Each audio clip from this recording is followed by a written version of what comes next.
Decide the 10th schedule matter, but they had several, I've only quoted two important paras about the governor's role. Yes. The constitution is very recent, Maharashtra context. The constitution, the system of governance that it provides is based on representative democracy. This means that each citizen has an active and participatory role in how the governments at various levels function. The elected reps of the people act on their behalf by enacting laws and overseeing the implementation of policies. This is our chosen path to achieve democracy. This is our chosen path to achieve democracy. Direct and indirect elections and the candidates who are elected are indispensable to our model of representative democracy. This is relevant, Malas, both for granting sanction, heightened scrutiny, destabilizing governments, all those factors come in here. Hence, the Constitution empowers the elected representatives to act on behalf of the people. Consequently, the governor who, despite their constitutional status, is unelected, is vested with limited discretionary powers. The power of the governor to act without the aid and advice of the Council of Ministers of an extraordinary nature. The exercise of such power has ramifications on parliamentary democracy. Hence, the ambit of the exercise of such power by the governor must be calibrated to meet the exigencies of situations where the governor is satisfied on the basis of objective material that there is sufficient cause to warrant the exercise of their extraordinary power. This is the test I would commend very strongly, these 4 lines. Because you're unelected, because you are nominated, that's why. The discretion to call for a floor test is not an unfettered discretion, but one that must be exercised circumspection in accordance with the limits placed. I would say, Malas, his reviewability is less in a floor test because it's kind of within the house and with the governor outside. Your lordship reviewability in a sanction is much more, much more. Yes. Your lordship has seen, Malas, the word objective satisfaction already, which I have read to your lordships. Objective material and Malas satisfaction. My lord may just put on the side, which I have not quoted, 193, which says the satisfaction. No, did not get. Apart from 187 and 188. Yes. Just note down 193, which this para is saying objective material. Yes. Now, your lordship will add objective satisfaction is the phrase used in 193. I'll leave it at that. Lordship will see it. Objective criteria, objective satisfaction, etc. But this case is in my compilation at page 198. Yes.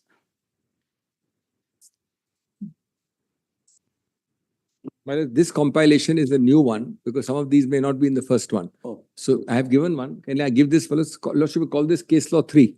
Kindly add 4. Sorry, case law. Have you given it now? Have you given it? Don't say all this starting. Just give the relevant page. Why it's open page.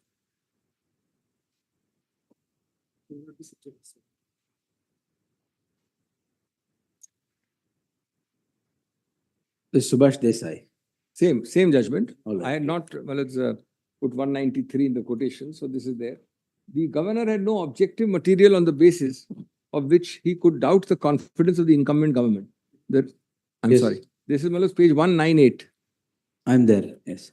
The governor had no objective material on the basis of which he could doubt the confidence of the incumbent government. The resolution on which the governor relied did not contain any indication that the MLAs wished to exit from the... Look at the scrutiny, the way your lordship does it. And this is much less reviewable, according to me, compared to what your lordship is faced with. The communication expressing discontent on the part of some MLAs is not sufficient for the governor to call for a floor test. The governor ought to apply his mind to the communication or any other material. This is the crucial part. Before him to assess whether the government seemed to have lost the confidence. Loss of confidence, your lordship, normally I would imagine, that was the case. Has a lesser reviewability, normally. But it's a good, robust judicial review is what I'm talking about. This is robust and correct.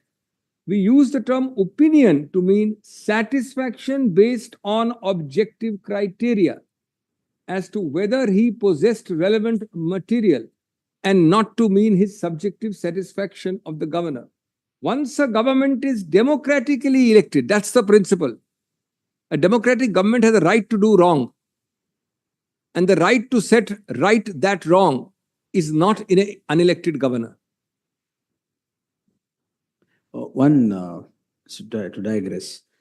Now, these are all judgments that you're relying on of Article 356. Article 356 quay, the role of the governor stands on a very high footing. The responsibility, accountability is more. We are dealing with the threshold Well, under 17A. It is not destabilizing or the government. No, Malice, it is. It's article invocation of Article 356. Grateful for the. Should this be the I'm grateful. parameters of consideration? I'm grateful for the query. Three answers. In fact, it's very Yes. grateful. Again, was very relevant. Answer number one. This is our 356 case. No, the other cases that. Yeah. This one is a case where the governor directed a floor test, Yes. which Malice would, according to me, considering issues like confidence in the House and majority, are possibly the least reviewable, although I argued successfully in this case, Malice. I would not say it today. But Yes. compared to what your Lordship is dealing with, your Lordship is considering review. This is less reviewable in principle. But the review here is much more direct and robust. No, true. These Or are lordships these are would- matters where review or the action should be on a. No, Malice, Higher no, it's the other way pedestal. around, with respect. Your Lordship's satisfaction on Malice, the filter, it's only a statutory provision your Lordship is to do. That's Malice. all. This is It's what we are actually dealing with the Only a statutory provision. Therefore, your Lordship's review is- 17A. Suppose, Malice, you replace the governor with the Secretary to Government of India. Why does your Lordship review become less because it's the governor? No, that's not. He's in no zone. No. He's in no non-reviewability zone. Interpretation of a statute, yes. The examination is the same. But Materials. in a case where judgments which concern Article 356 Malice, can be let me put like- paraphrase those things to a May I 17A say- case. So I have cited three kinds of cases. Yes, sir. General power of governor is the first category, Samsher Singh. Yes. It is not Malice. It is a general 163 and all that case, Malice. Not a case of either 356 or anything else. Second category, one case is a 356 case. Yes. Third category is about This- Malice, this- floor test. Floor test. Yes. Now, I'm asking myself the question. In normal exercise of statutory power by any authority, let us replace the governor with Secretary to Government of India. Yes. Your Lordship applies beyond the Tata Cellular test now. Tata Cellular is an old case now. That is true. So many new cases have come. Your Lordship looks at Wednesbury unreasonableness. What are the tests? Let us look at the test for just 30 seconds. Wednesbury unreasonableness. No material on which you could have come. Taking into account relevant considerations. Failing to take into account relevant considerations. Taking into account irrelevant considerations. Well, it's a case of no reasons, no ratios, etc. Which way it falls is not the point. Your Lordship does full review.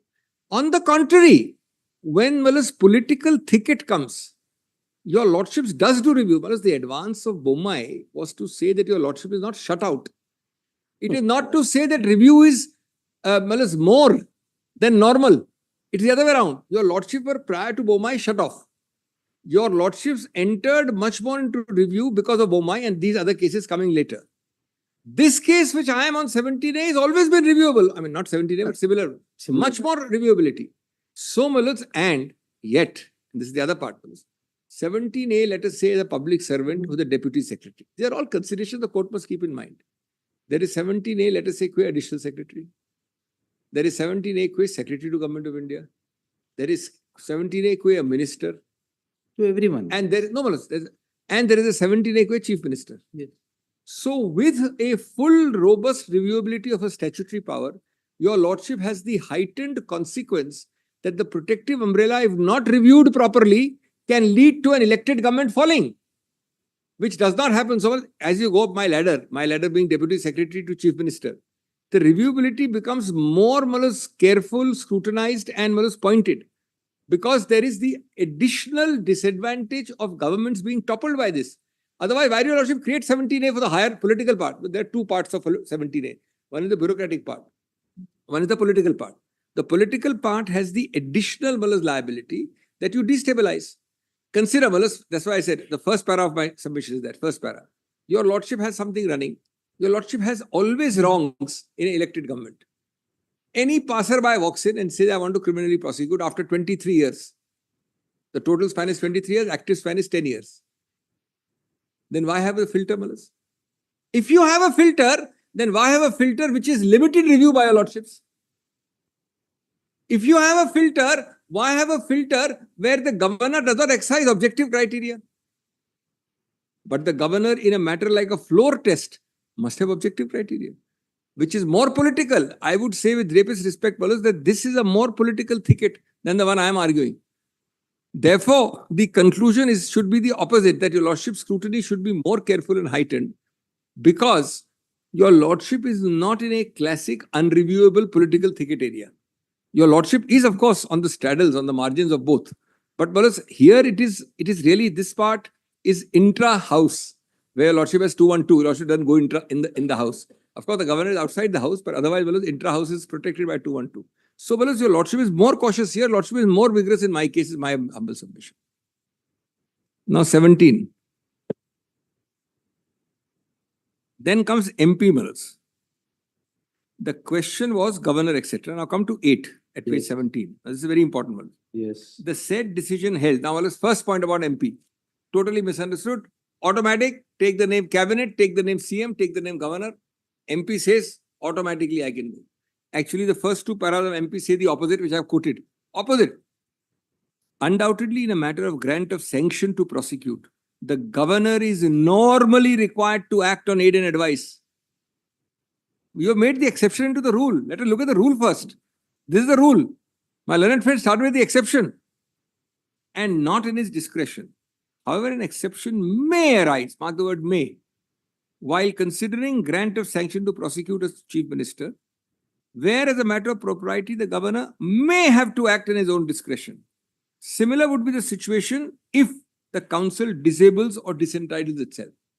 Suppose, my lords, there is an allegation that 60% or 50% of the council conspired under 120B. The last sentence will apply. Or my lord finds a group of 3-4 people. Certainly the council has to first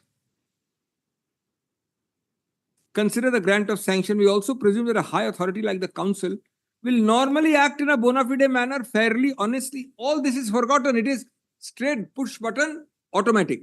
That's the error. First part. I'm coming to the second part. However, on those rare occasions where on facts the bias becomes apparent. Now mark this sentence for us kindly. This is the Apparent bias. Apparent bias. And or the decision is not the subconscious or institutional bias. You must be presumptively biased because you are a cabinet. But apparent bias is some demonstration. Some demonstration must be there. And based, I'm sorry, and the decision is shown to be irrational and based on non-consideration of relevant factors, the governor would be right on the facts. First test did not apply in MP. Second test, not applied by the governor in my case. That's the only test applied by MP. Now let's just see this. Para 9, 18, page 18, para 9.1. Where on the facts there is a case of apparent bias, this did not arise in the facts of that case. Where the decision of the council was shown to be irrational based on non-consideration of relevant factors. They are the only two tests. Only. And one did arise. And that one is applied in my case. The decision says, now mark these words for us. Now, this is the context in which I should read M. The decision of the Supreme Court does not lay down any presumptive rule that in all cases where the chief minister or member of the council faces prosecution, there is necessarily an apparent bias. This is a question my lord rightly put to me. However, as third line, as stated above, unless a situation arises as a result whereof the council of ministers disables or disentitles itself, the governor in such matters may not have any role to play. No automatic. Taking a cue from Antule, it is possible to contend that a council may not take a fair and impartial decisions when their chief minister or other members face prosecution. But the doctrine of apparent bias, however, may not be applicable in a case where a collective decision is required to be taken under a statute in relation to former ministers. In a meeting of his council, each member has his own say. There may be different views or opinions, but in a democracy, the opinion of the majority would prevail. Mr. Sorabji has not placed any material to show as to how the council collectively or the members of the council individually were in any manner whatsoever biased. Mr. Sorabji is arguing the opposite point of view. This case, my case, Wallace, this is very important. I'm sorry to repeat. No, we will take it that the Council of Ministers cabinet had suggested something. You admit that governor is empowered to disagree. It is not that he has to follow. He can disagree. Provided, no, he can disagree. Caveat, of course. He can disagree. If he can disagree, then why at all we get into all this saying that Council of Ministers and the role of the governor? I'll tell you. In the disagreement, whatever you say, he should record reasons for disagreement. That is all. Little more complicated. Little more. Yes. I understand what my lord is saying. My lord is saying the governor can decide. Yes. Then we just look at the reasons. No, is it that whatever the answer- cabinet says, the governor says yes? That is not the scheme of the No, constitution. Equally, Ah. whatever the cabinet says, the governor can always say no is also not the same. Yes. Now, therefore, when your lordship formulates it thus, the governor can decide. I would like to say, well, that's an incomplete sentence. Let me add the suffix. I would put my proposition as the governor can decide, provided the following 2 or 3 conditions are fulfilled. A, it's a cabinet chief minister or cabinet minister case. That is done. That's the fact. Otherwise, it will not arise. 2 crucial conditions. Can decide if A, there is a demonstration and a prima facie finding of apparent bias. B, if there is shown manifest irrationality. And C, either or both of these must be reflected in the order. Yes. This is the correct formulation in my view. It's all right. In my- We'll take it. Now, in MP's case, Yes. why did the apex court say it suffered from irrationality? Yeah, that's coming. It said because a report was not taken into consideration by the cabinet when they recommended that this should be the action. So the apex court said that report should have been taken note of and then permitted a prosecution. And the governor also said so. Governor had said so. Governor gave reasons Yes, and dealt with it. yes. So I'll check if up you that see paragraph 26 onwards of that's MP. exactly quoted coming up. It's yes, coming up. yes. So therefore, let us just first stop at the principle. The governor can decide subject to at least 3 conditions. Let us get that clear. All right. Then you will also apply it to the facts of my case. Condition number 1, apparent bias, which must be recorded by my lords as if I am the governor, I will record. Prima facie apparent bias because something, the example is best. Two best examples come to my mind. Let's be very specific. The chief minister saunters into the room and then walks outside. I didn't take part in this. The chief minister's relative is sitting in the council as some other member. Or collectively there are 2 or 3 ministers involved in this so-called allegation. Second, having recorded that is one head. He doesn't record that, doesn't arise.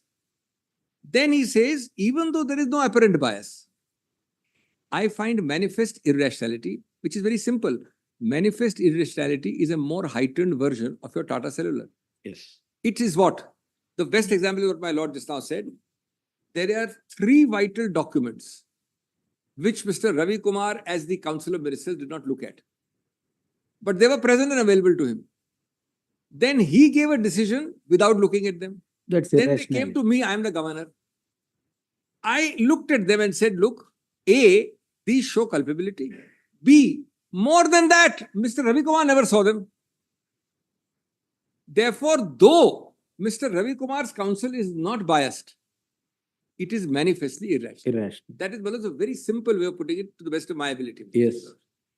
That is also a salutary and correct test because your lordship then gets an anchor to decide. Your lordship doesn't lay down law for me or him alone. Your lordship lays down law generally. This becomes the anchor to decide it very easily. And it subjects them to the discipline of your lordship's court is the most important. Either governor is beyond review. No, that's If not he is the- not beyond review, which nobody is arguing, then it can't be a cosmetic review, a superficial review, a futile review by this court. by this court. Yes. Your lordship must have some teeth to catch on, which is this teeth between his report and my judgment. This example is a good example. Now, this is very interesting. Come to the next para. Mr. Sorabji has not placed any material to show as to how the Council of Ministers, collectively or the members of the Council individually, were in any manner whatsoever biased. This is very important for my case. Because I kindly note one more thing. Your lordship is dealing with a very weird case. Your lordship is dealing with the converse of this of MP. MP, they rejected Mr. Sorabji on bias. And in my case, the only ground is bias. I don't want to overstate. Please don't. Yes. The only ground is only. In MP, they held irrationality. In my case, the governor doesn't address irrationality. Forget finding. That's as simple as that one. So they are actually mirror images of each other. There is also no authority for the proposition that a bias can be presumed in such a situation. My Lord Mullahs, I'm very grateful for the question, therefore. It's very important. The real doctrine of likelihood of bias would also not be applicable. So they said we'd applied. If we applied, we'd apply likelihood, not subconscious bias. And likelihood doesn't arise in this case, MP is what the court is saying. The decision was taken collectively by a responsible body in terms of its constitutional functions to repeat only in a case of apparent bias. Now, Mullah, just pause here. Let us not go further in MP. How was MP cited by the other side and how was MP cited by the governor in his order, Mullahs? Was not MP cited in the order clearly as a case of presumptive bias? It was. I'm very grateful. It's a matter of record. It's a matter of record. I mean, it's not that we are saying something, or lordships can't change the language, I can't change the language. This is exactly contrary to the case cited by the governor. This MP is saying no. And we are all reading it and saying yes. Thus, now I'm summarizing MP. I'll come to the other paras of MP very interestingly on the irrationality. Irrationality. So the bias is over now. Oh, yes. Thus, so well, because bias was actually what is argued by them also. Yes, that is. And by the governor's order, it is argued there. Therefore, it is important to get rid of this part first. It refers to real likelihood of bias. So even that is not applicable. Also a very important query in the morning session. 1, bias can be. 2, bias can't be presumptive. 3, bias has to be, if it arises in a case, likelihood of bias. Your Lordship knows very well what likelihood of bias is. Your Lordship deals with every case, well as Nemo Judex itself has well as all those sub rules, etc. And 4, it must be shown, but I am asking myself one question at the top of page 19. Yes. The last 2 lines of 18 and 19 top, not identically my case. Should I be citing MP or should they be citing MP? I don't want to oversimplify or over-exaggerate. Just read those 2 lines. This is my case. Thus, the decision was taken collectively by a responsible body in terms of its constitutional functions. One sentence only. This is what happened here. But you said that a collective decision by a constitutional body is per se presumptively biased by misreading MP. Now, 11.1. The contention, take it out, the judgment. No, the judgment MP. The contention that the decision of the Council of Ministers was tainted was expressly rejected at para 24. The reliance placed on para 17 in the written submission of the opposite side. Yes. They adopt the error, Manas. They adopt the error. The decision is not an authority on the point of apparent bias, as the facts in that case did not concern prior approval or sanction of a chief minister. The Honorable Court thus made only a stray observation that in such cases, it may be possible to contend that there is an apparent bias. The next line says, but we are not called upon to decide that. Now, Manas. The decision of the court turned down 11.3, not on bias, but because there was an express finding that the decision of the council was ex facie irrational. This is 11.3. And because it failed to consider Lokayukt report, as my Lord just pointed out, recommending registration of an offence, which was relevant material. Please note paras 24 to 31. Now, I'll just read this part, then I'll read those paras. Let me finish reading this part. I'm applying it immediately to my case. Yes. Applying this to my case, there must be overwhelming material based on which a prima facie case is clearly made out. And despite this, prior approval is refused. That's as simple as that. The cabinet says, don't give sanction. Material says to the contrary. The governor says, this is the material. You are wrong. Then your lordship will not grudge him the power. But he can't just walk in and apply an automatic presumptive test. There the cabinet had fumbled in MP. By not looking at this Lokayukt report. The observations at 32 of the MP sanction order of the governor dated 16/8 have nothing to do with bias and are rendered in the context of irrationality and arbitrariness, as is plain from the preceding paras 24 to 31. That's the judgment actually, which we have forgotten. We are going on bias. The judgment is not on bias at all. And you are not giving an order on irrationality. Then how are you relying on the judgment? In any event, in the facts of the present case, the order of prior approval does not contain any reason why the decision taken by the council was irrational. Nor is there any basis for such a finding. The governor does not record that there is a certain relevant material. You also put a simple question. Which material does the governor say that the council, of which I was head not for that meeting, has missed out? Which Lokayukt report? Which report? It doesn't say so. Even assuming without considering there is apparent bias is a ground enabling, there exists no apparent bias in the present case, where the Chief Minister not only recused himself, not attended the meeting, nor participated in any deliberation. Given that there is no declaration of law in MP, forget the last para. Now, I'll just read that MP for a minute. Which volume is it? It is volume 2, Malas, case law volume 2, earlier one. Relevant at page 339. The page at the bottom of the page. Not mark anything, while I'm arguing, you should mark. Judgment is a problem. Give me the mark lines, give me blankings. Page 3. Is the same volume? 2, yes, same. Huh? This is volume 2. Yes. So why are you saying 339? No, there is no 339. This 339 is changing here. Well, volume 4, 231. Volume 4. Yes, it's apparently the pages are not matching. Just giving like.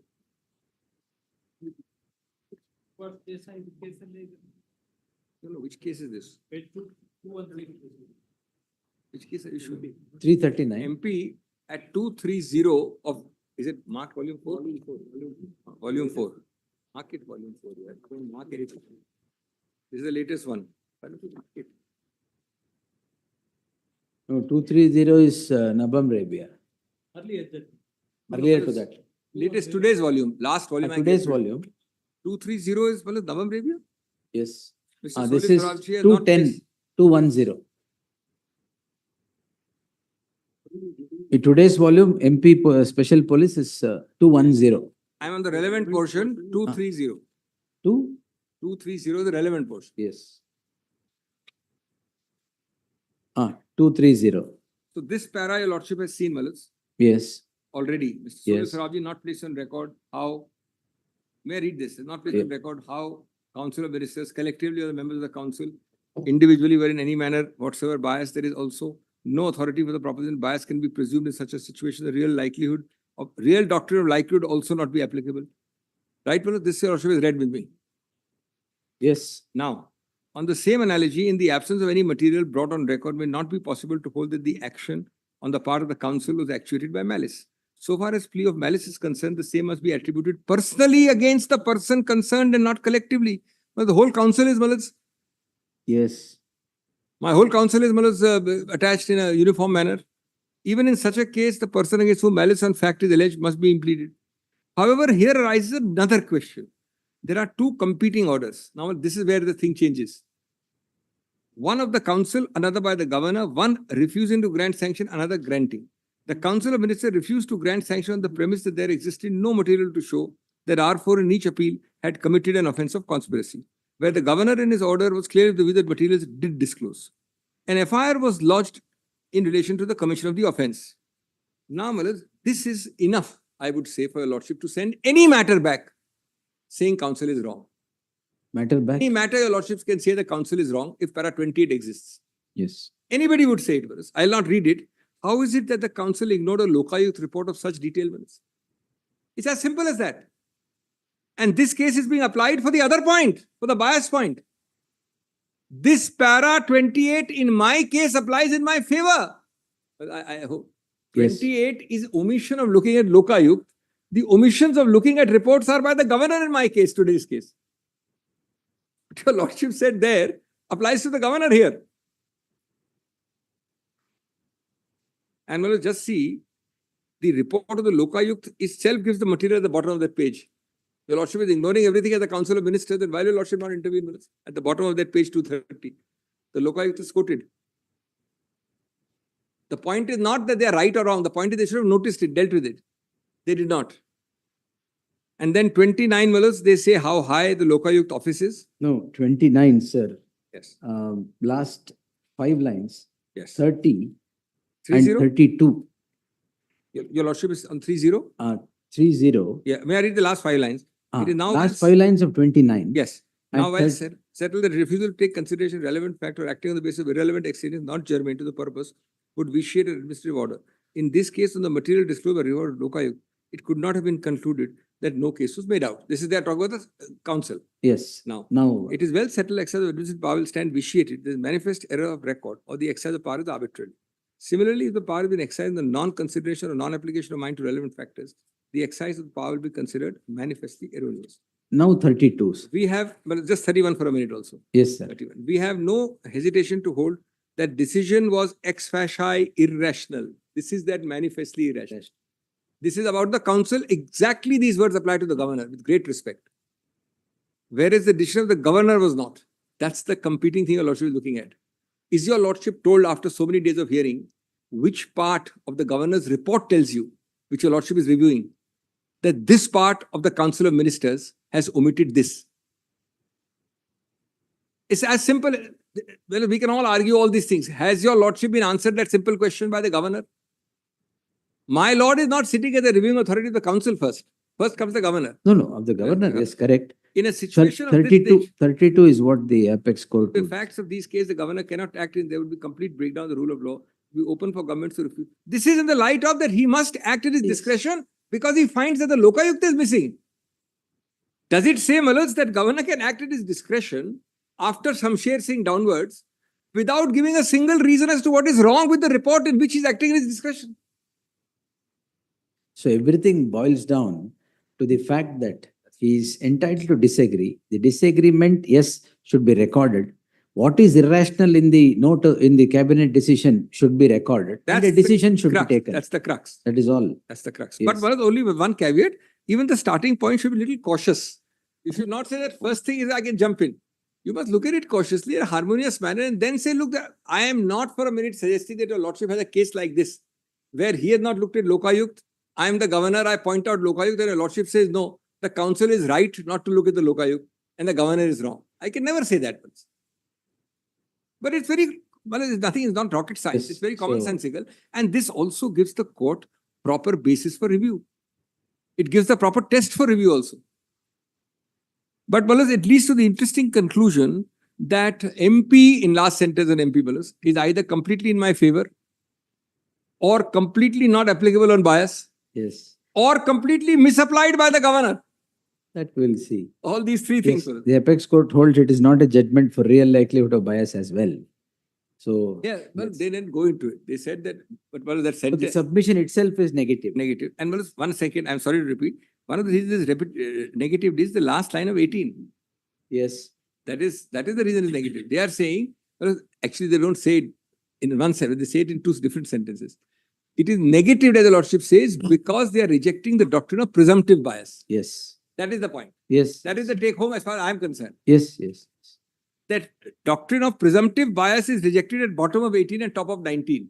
Yes. They are Yes. saying it amounts to this, that you are saying per se there is a cabinet, there is a governor, and there is a chief minister, therefore out you go. Now let us page 21. Now this is the heart of the matter. As I said in the beginning, this is by itself sufficient ground to quash it. Just see the actual exercise of power.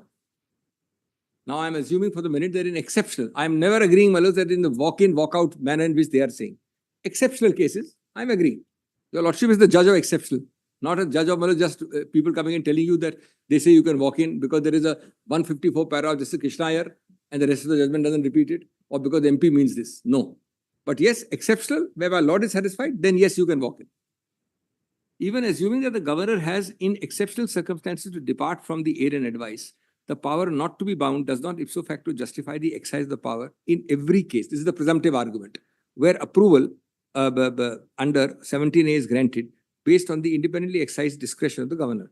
The validity of the exercise of this power requires two further conditions, which are both conspicuous by their absence. I'm repeating one, though, but I must repeat here, because this is a separate head. Two conditions what I told you, Lordship, must indicate why the advice of the council is manifestly irrational, or at least substantively indicate why he is persuaded not to follow such advice, which in the normal and ordinary course is bound to do.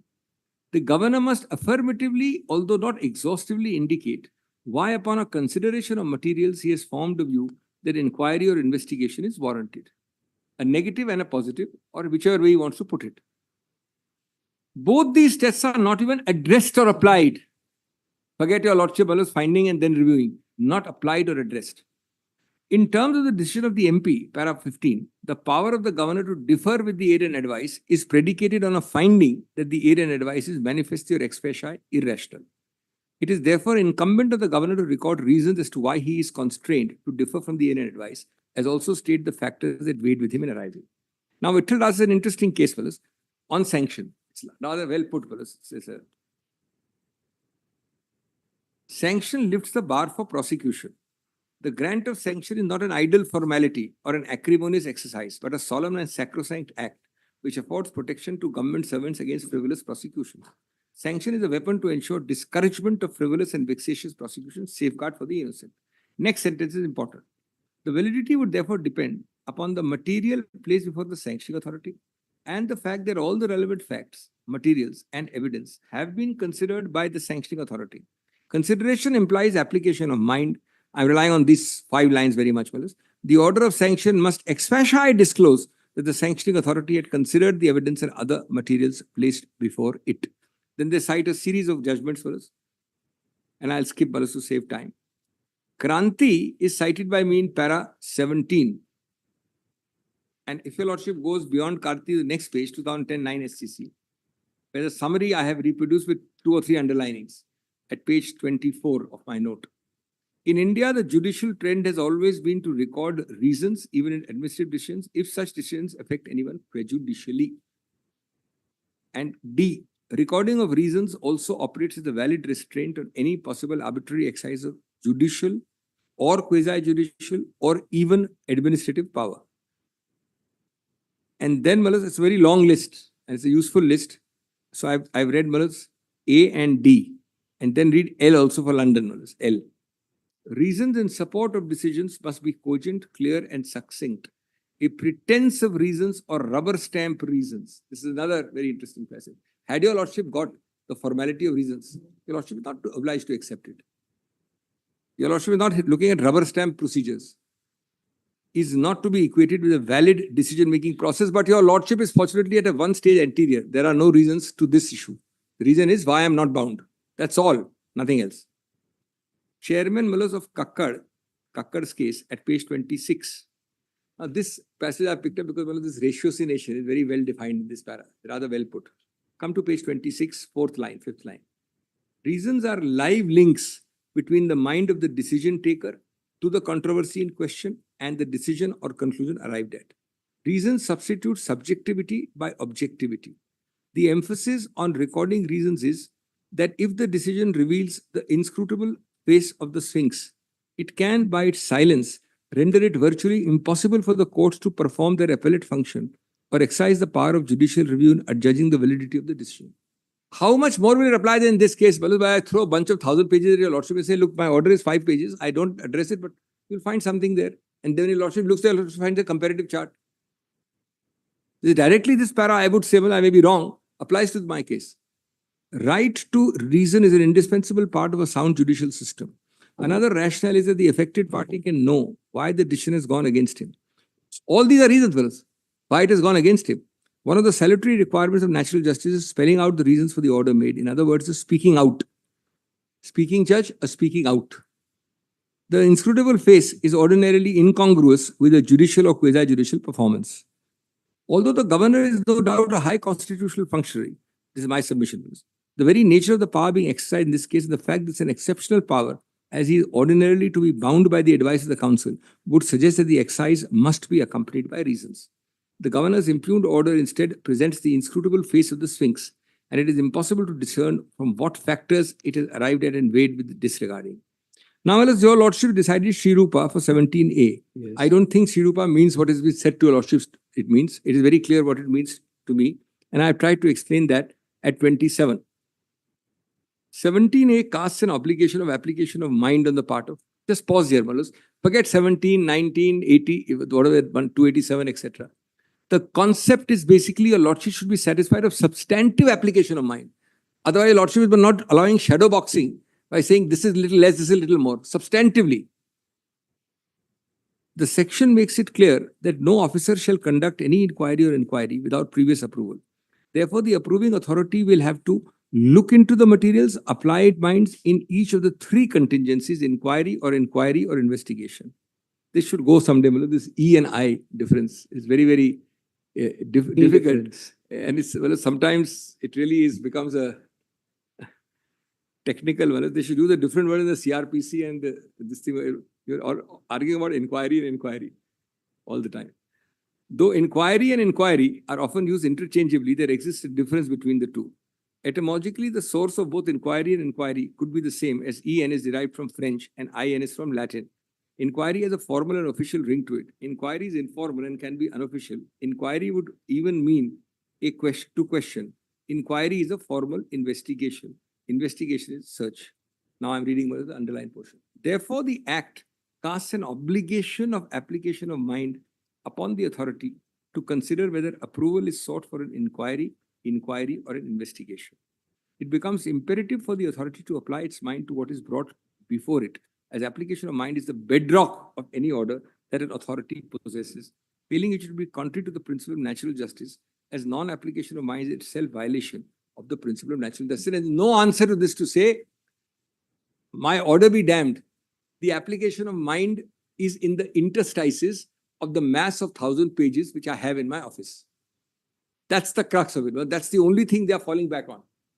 And that is, a travesty of how I will appeal, how I will react, how I will deal with the order, how your lordship will review it. It's only, a desperate attempt to justify it because they have not done it. So now they've come up with this thing about, papers in the office. Application of mind by an authority is demonstrable. Mark the word demonstrable.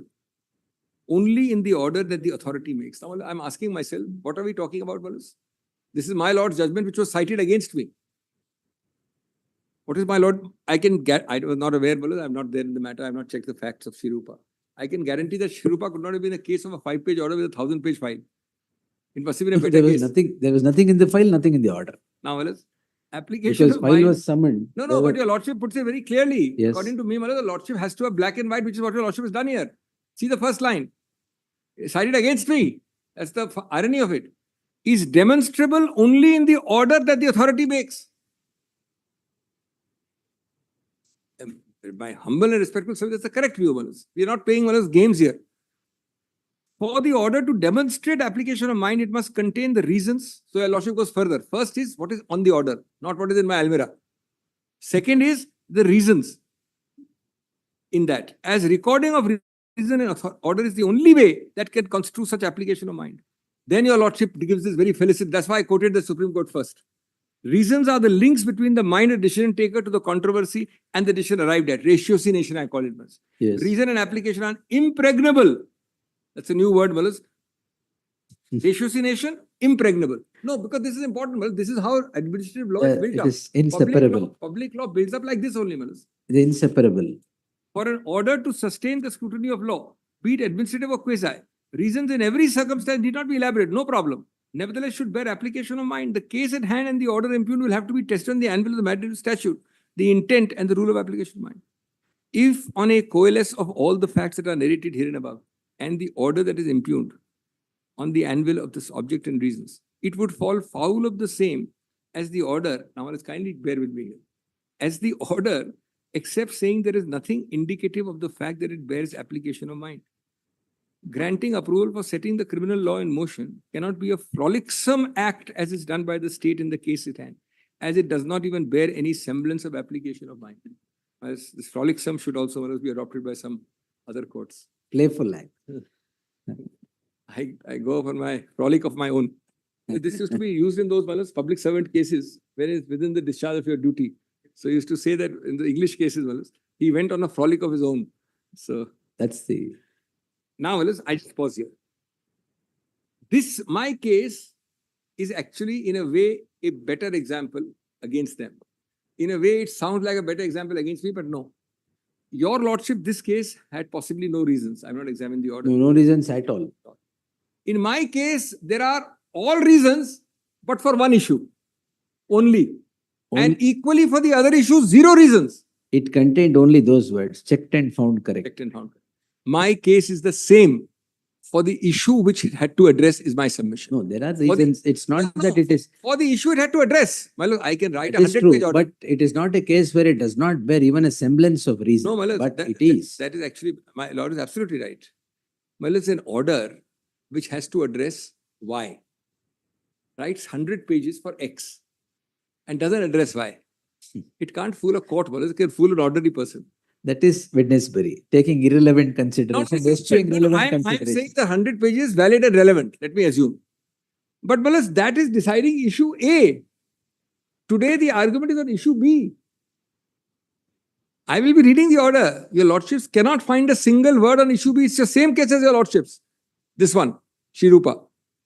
The difference is that you wrote 6 pages on an issue which takes you neither here nor there because it doesn't give you the reason why I am to be sanctioned. But on the issue of why I am to be sanctioned, which is issue B, there is 0. And this was 0 also. In fact, this was more, but I said corrected and found. The governor didn't say that also about me. That was a case of that kind. Now, verse 21. The impugned order does not demonstrate any reason, I'm applying it to my case, any reasoned application, especially to the core and crucial aspect. This is the aspect on which there is 0.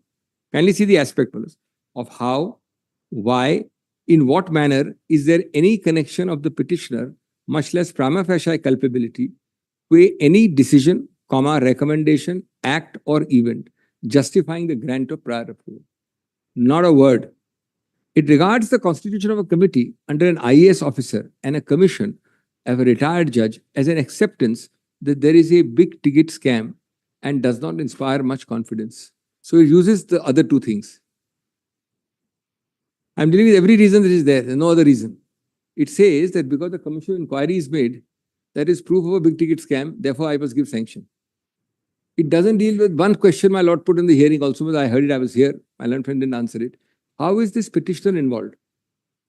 That is... No, that's only a question. I mean, your lordship putting questions to me also. I'm just saying, well, this is the heart of the matter. This is despite the fact that by his own earlier letters of 5th of July and 15th of July, the governor himself had drawn the attention of the chief secretary. Now, this is very interesting, Wallace. He says, I have read of a commission inquiry set up by you that itself makes it clear that there is a scam and therefore I give sanction. See the next sentence. The same governor on 5th of July and 15th of July drew the attention of the chief secretary to the matter of alleged site allotment scam at MUDA and requested the government to look into the matter and submit a detailed report. Just pause. Suppose the chief secretary had said, sorry, Mr. Governor, I will not have a report to you because you will use the report as an admission of somebody's guilt. Suppose the chief secretary had said so. The chief secretary would have a huge controversy on his hands. So as he has an inquiry, that inquiry becomes a noose around the neck to say, I am now finding culpability. But in both the actions of the chief secretary and the governor, there is no mention of the chief minister role. CM's role, 0. This is despite the fact that, it states that even after such grave allegations being involved in the present matter, and the fact that the materials prima facie support, therefore, now this is the total reason. What is the reason I'll find here, Malas? This is the total reason. Please read it for yourself, Malas, 21.2. Even after such grave allegations being involved, so allegations become a basis of conclusion. And the fact prima facie supports the allegation, therefore the decision taken is irrational. Here again, Malas, he is not giving you any single reason. And most important, the role of my client, the petitioner. I'm myself putting everything which is there against me. The said statement is entirely unreasoned and opaque, especially since all material is fully considered. Then 21.3. The order further says that since the prior approval is sought against the chief minister in the cabinet resolution, therefore it would not inspire confidence to act on the aid and advice. In support of this view, the governor refers to para 32. Now, I have done this fully. Leave it to yourself, your lordships, to consider, is it a fair understanding of MP? The nuance which I pointed out, the meaning of 32, nothing else. Finally, the governor notes that there are 2 versions in relation to the same facts and therefore a neutral, objective and non-partisan investigation. This is very interesting. The 2 versions test is plainly an insufficient basis on which to disregard the aid and advice of the cabinet. As in every case where the cabinet declines prior approval, there would necessarily be 2 versions, as my lord rightly put it, 3, 4 or 5 versions also. Truth has many facets. Of course. That is an old saying. What is that Sanskrit saying? Forgetting. It's in Hinduism especially, we say that the path to truth. In other religions, maybe one or two, but we have multiple paths to truth. So therefore, bhakti yoga or karma yoga. Yes, yes. So the truth must have many facets. Here talking only of two facets. It was for the governor to point out some manifest irrationality in the version as outlined by the cabinet failed to do. Instead, he treated the complainant's version, a complainant of dubious antecedents, as at par with the considered view of the cabinet after seeking opinion of the advocate general and decided there were two versions. A neutral inquiry or investigation was called for. This supplies the fallacious test of why not the correct test of why. Yes. And if your lordship takes this test, then there is no reason required at all. Further, it is evident from the written submissions filed by the R2 that the decision of 1-8 was placed before the governor on 6th of August. Now kindly see this sequence in para 22. The governor asked that it be put up before him along with the comparative statements, the chief minister's reply and the cabinet decision. It is then stated that upon reviewing the file along with such comparative statements, certain notes, analysis and points were dictated. I'll put that dictated in inverted commas based on the comparative statement in the documents. On 16th of August, the file was once again put up before the governor along with the dictated notes. It is at that stage that the governor made the impugned order. It is relevant. Now this is one of the bullets. None of the materials placed in this para so-and-so have been placed on record by way of an affidavit. More important. Further and most significantly, if there were notes or analysis points that had been dictated by the governor, it is inexplicable why such analysis would be excluded from the impugned order. Well, my 22.2, I may be wrong, is my most important para on this topic. 22.2. Well, it is never, you dictate a long order in the file and you pass a 6-page order on bias only. Moreover and crucially, while the written submission of the respondent rely heavily on the file notings culminating in the impugned order, the impugned order itself makes no reference to such file notings or the comparative charts, tables, or the notes and analysis which have been dictated and with which the file had again been put up for the governor's approval. If these were indeed the factors that had weighed with the governor would certainly have said that in view of what is set out at flag X or flag Y of the file, it should be Y, not X. He accords sanction, approval. Thus, this is not a case where the impugned order of the governor endorses, accepts, or ingrats into itself a previous file noting. Where the order itself does not do so, it is not open to the respondent to portray the decision as if it is based on such notings. The impugned order refers to the governor having perused the file and to the allegations and having independently submitted a report of the same. There is no reference of the charts or the notes or the analysis in the file. The petitioner had submitted a detailed reply, that is my reply, on 3rd of August, raising several legal and factual issues for the consideration of the governor. Apart from meeting point by point the allegations made against me, however, there is not even a whisper with regard to my reply and its consideration, either in the impugned order or in the file notings. The impugned order does not assign a single reason as to why the prior approval is being granted. No reasons as to why the detailed reply is not being accepted. No reasons as to how the petition, complaint, allegations make out a prima facie case against me. Very importantly, no reasons as to what role of the petitioner, while acting as a public servant in discharge of his duties at any stage, in the detailed factual background, is made known either in the impugned order, the file notings, or in the statement of objects or during the course of arguments. This goes to the root of the matter. Then, 22.5, reasons ought to have been assigned, etc. Both the para on reasons. Now, I'm just dealing with three aspects of 17A, which is, that number one aspect is that, your lordships does not equate it to Lalita Kumari. Second aspect is the police officer being the first filter. Yes. And third aspect is, the impugned order is ultra vires 17A also and 218 also. So these three aspects I'm now dealing with. 218 comes at a later stage. Later stage. Correct. Now, kindly come to this.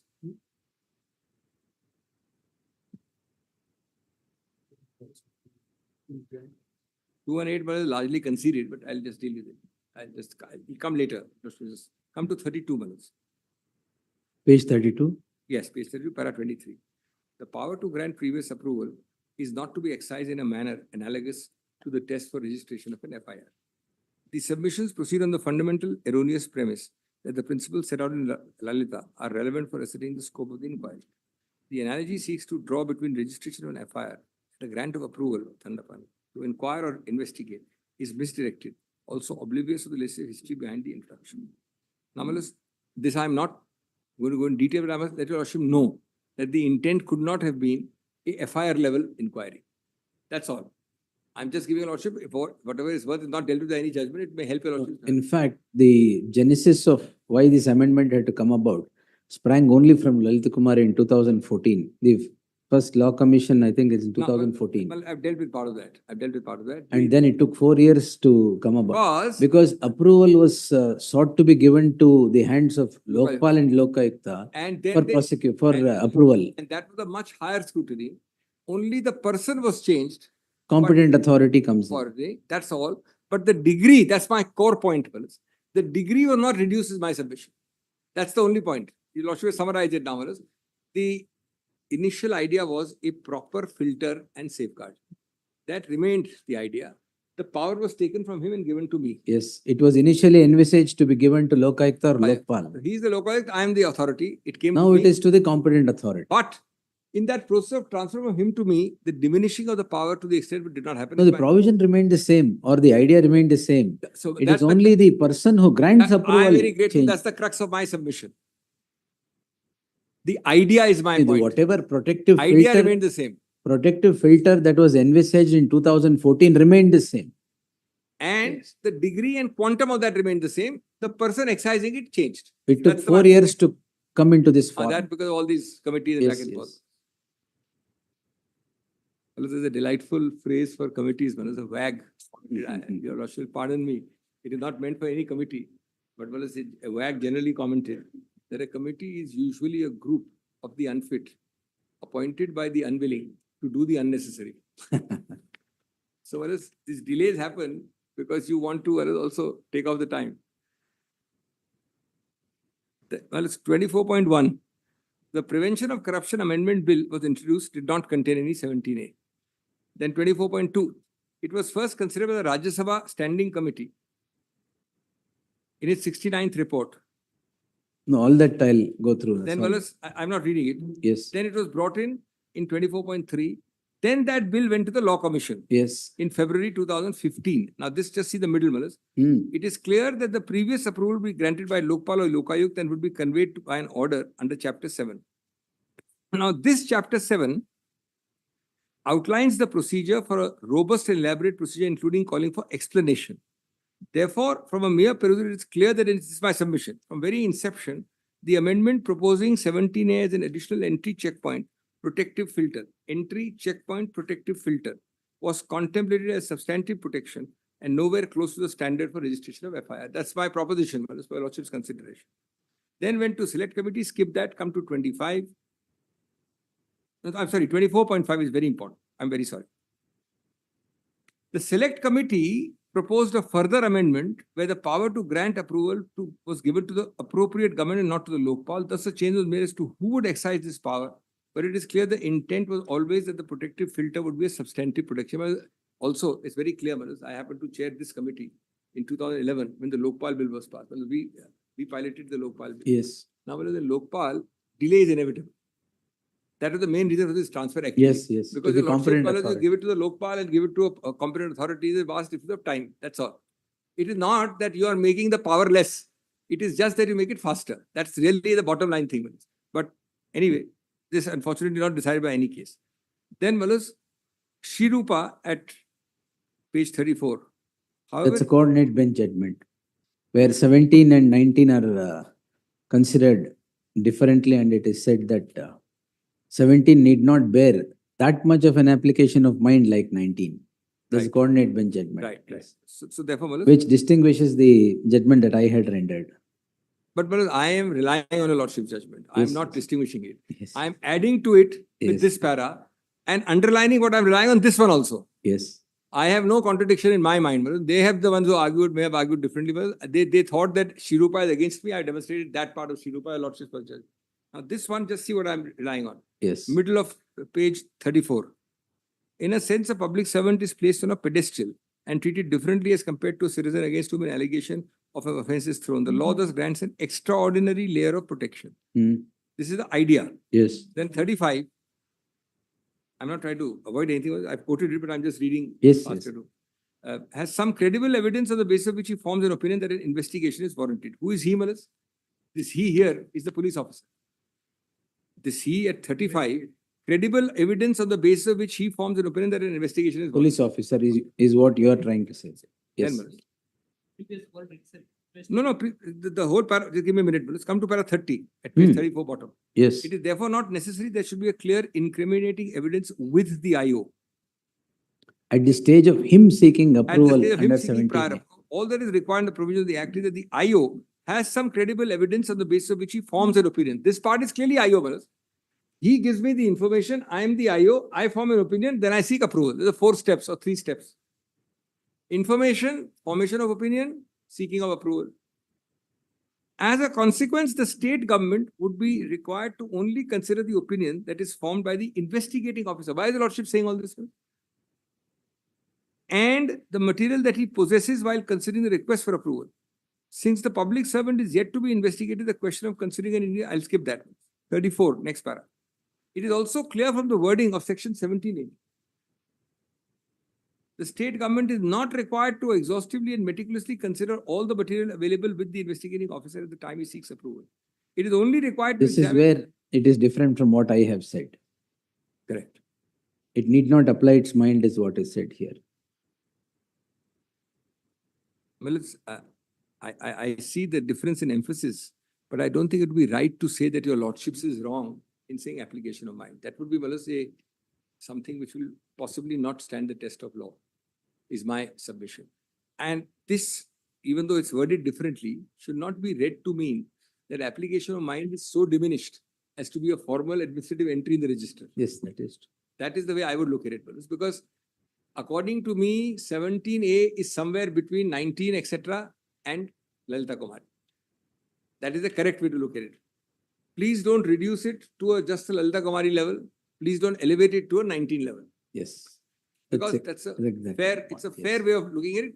Otherwise, Manus, why have all these select committees, parliamentary standing committees, law commission? I mean, was it the intention, Manus, to make this kind of a provision? You already had Lalita Kumari. It would have taken 2 sentences to say we apply the Supreme Court has Lalita Kumari, we are doing this. Manus, your lordships is being asked to dilute it to a level which is not fair on the legislative history of 17A. It is not borne out, certainly not by my Lord's judgment, but also not by this judgment, which should be read in harmony with the Lordship judgment, instead of deliberately saying we must drive a coach and four between the two. No, because para 34, if you see, at page 35, Yes, sir. that is what is not required to exhaustively, meticulously consider all material available within It is put in that at the way. time of seeking approval. And it is only required to examine and consider the opinion formed. Now, I would, if that is the argument of the other side, I would say maybe when he gives it for approval, he may not put everything. But in his own formation of opinion, the lordship tests remain. If I am the IO, my formation of opinion must bear a full application of mind. Maybe, Manas, when I reproduce it for approval, this judgment can be read otherwise. Then just come to 36, Manas. Yes. 36 itself. Para 36 at 36.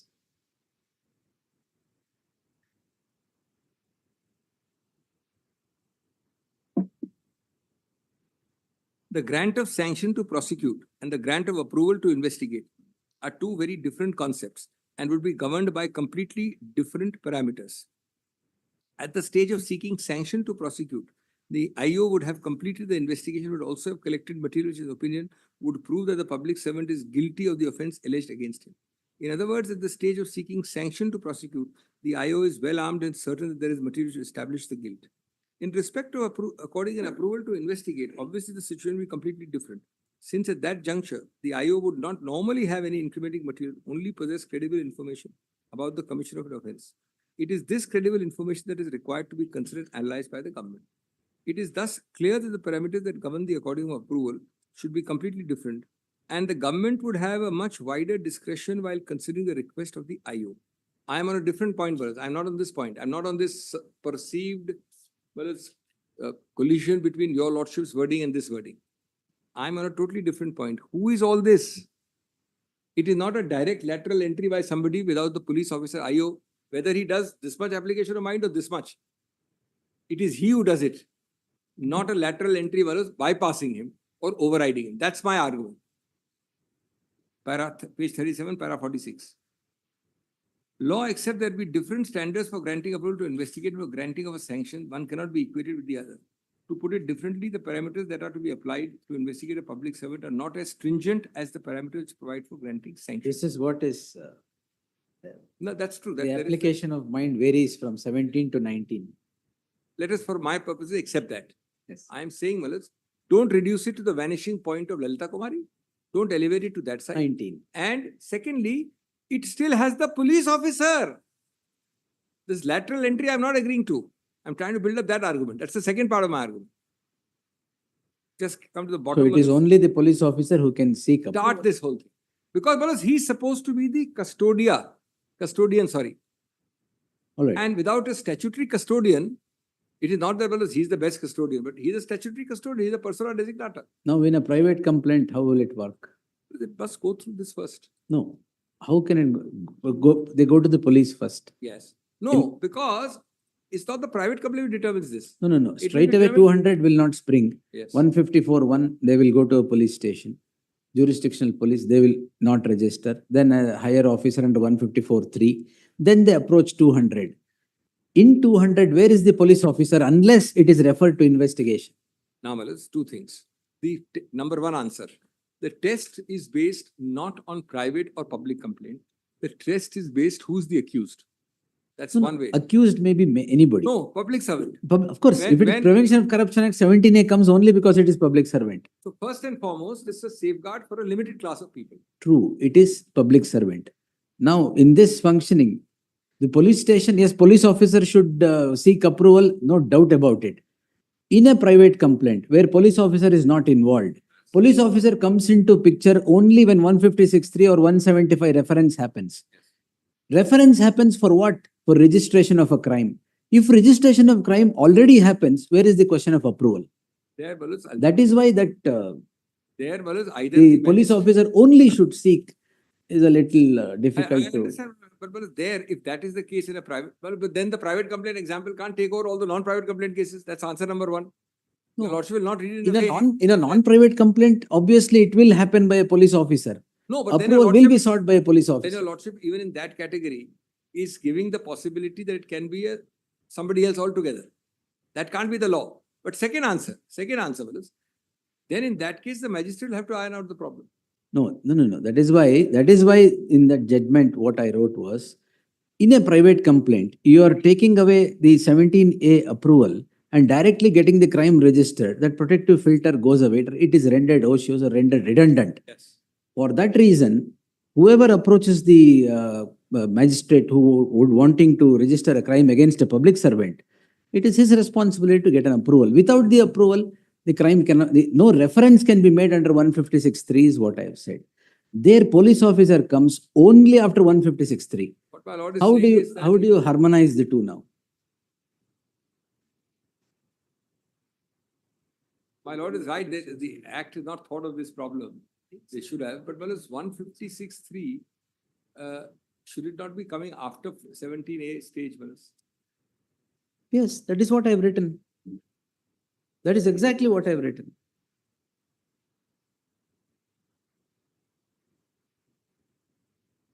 No, Malas, Kindly consider this. If this interpretation is given, will the protection given under 17 years still continue to be available to a public servant? If you allow anybody and everybody to walk in and seek. No. That is exactly why 17A is made applicable to private complaints also. See, now imagine a hypothetical circumstance that 17A, one complaint is registered before the Lokayukta. The Lokayukta police will seek approval of the competent authority under 17A and try to register FIR, begin investigation. Now that procedure will be obviated. Ultimately, what the complainants would want, registration of a crime against a public servant. Now 17A is a bar. If private complaint is a stranger or citizen, any criminal law can be set into motion by anybody. So they go before the magistrate.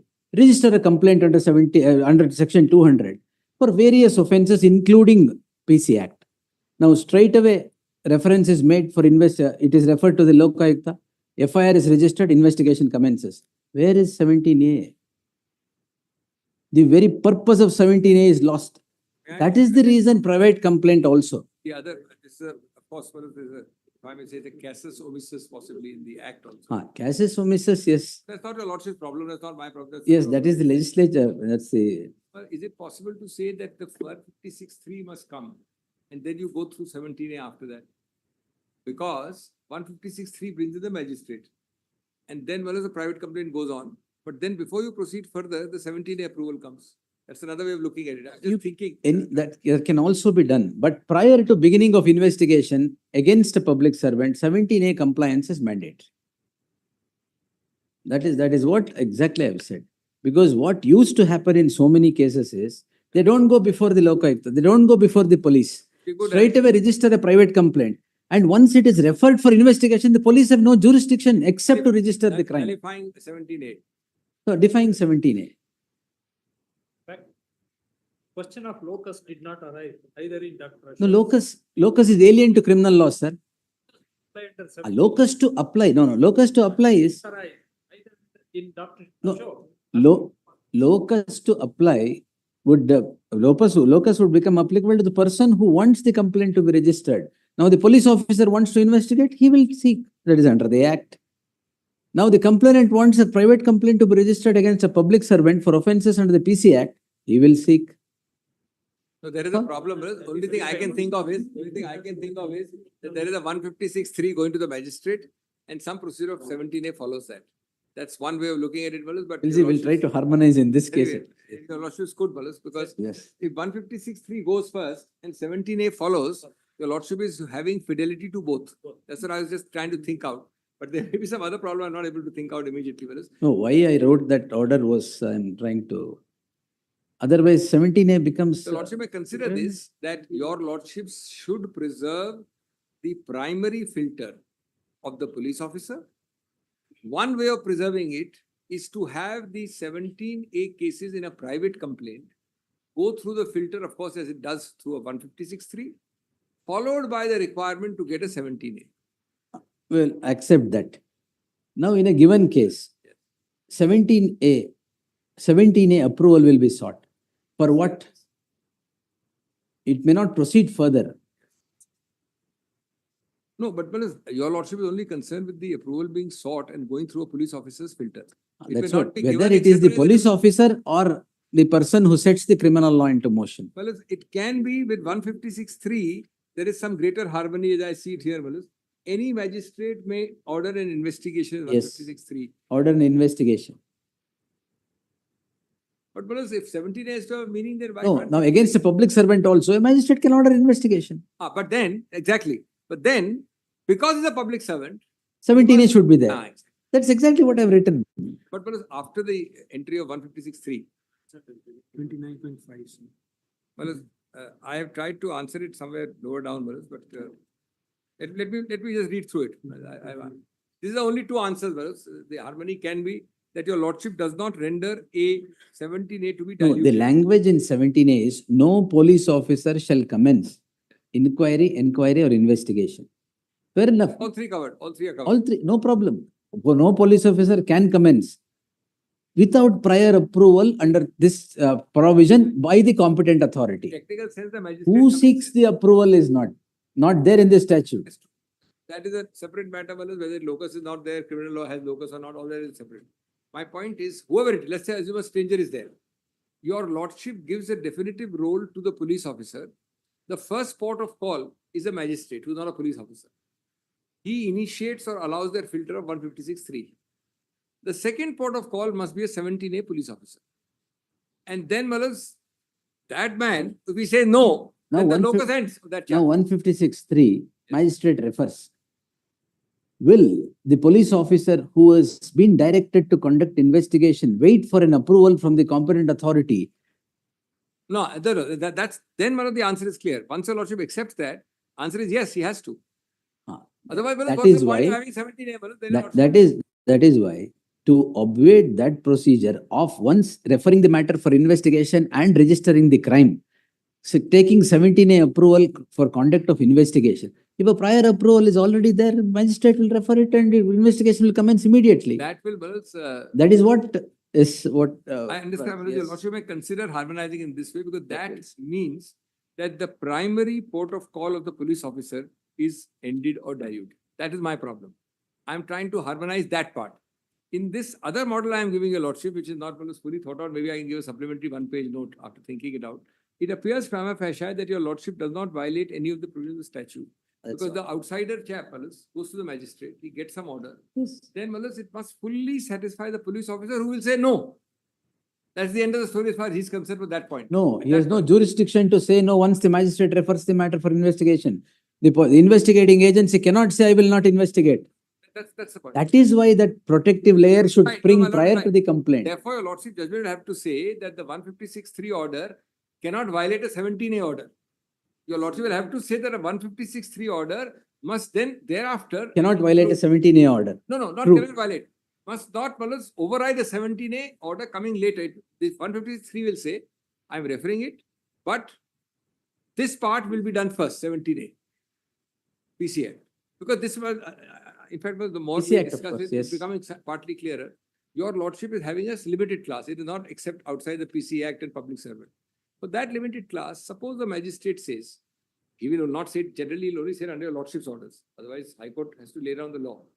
That, look, I am issuing a direction, I'm initiating this investigation, but where 17A is required, it will proceed further only after 17A is given or not given. So now magistrate refers under 156.3. But then comes The 17A. jurisdictional police or the locaik at whom it is referred, he may have to wait for 2 months, 3 months for approval and then begin. That is one way of looking at it. And then begin. Is it not that if the approval is already there Ah. and a private complaint is preferred, reference be made prior to approval, is not a better circumstance? Then your lordship is bypass the police No, officers we domain. are only permitting police officer only to investigate. Nobody else is investigating. After reference, only the jurisdictional police or the lokaयुcta will investigate. But he will investigate only after the approval is there under 17. I understand. There's a slight issue there. Initiation is not by the police officer in your lordship's formulation. Yes. Initiation is by the police officer under the magistrate rule. That's the only difference. If your lordship finds that the initiation power is preserved in my model, I mean, in case it's just loud thinking because there's nothing so clear here. In case the initiation power, which is clearly borne out by the language of 17A, I have no doubt that 17A language bears that out. No Also, problem. Yes. it is not, I mean, your lordship can interpret differently, but it does not rule it out. If that power is borne out, then it is possible to harmonize that initiation power under 17A with the private complaint and public servant character through 156.3. It will require some obvious harmonization, but that's a possible view. Anyway, I leave that. I come to 38. Section, this is only an alternative argument in the sense that it's not, it's not dispositive either way of any of our cases. 17A places a public servant on a different footing and grants to such public extraordinary layer of protection. This extraordinary layer is set by our lordships, not by me, not by. The protection, the pre-investigation may not be as stringent as stage of sanction. I've already said. That is by the coordinate bench. Yeah, I mean, Yes, by the yes. court, not by, not a submission. Yes. Then 26.2 is neither as weak as Lalita nor as high as sanction. Yes, that's And fine. 26.3, not be necessary to have incriminating material to show conclusively, but it's still necessary for credible information. Then while I'm trying to harmonize to the extent I can, while a microscopic examination or meticulous consideration may not be needed, cryptic orders will nevertheless fail to meet the requisite test. In this case, at para 51, the court concluded a clear opinion had been found by the investigating officer that he suspected the commission of an offense. Subsequently, on considering the material, the state government came to the same view. In the present case, certain important factors must be borne out. I'm applying it here. There is no view at all found by the IO. Now, this is what I want. This is my problem. There should be, otherwise, the lordship is opening the floodgates. And my word friendly governor was not intended as a mark of insult. I'm talking of a constitutional lacuna.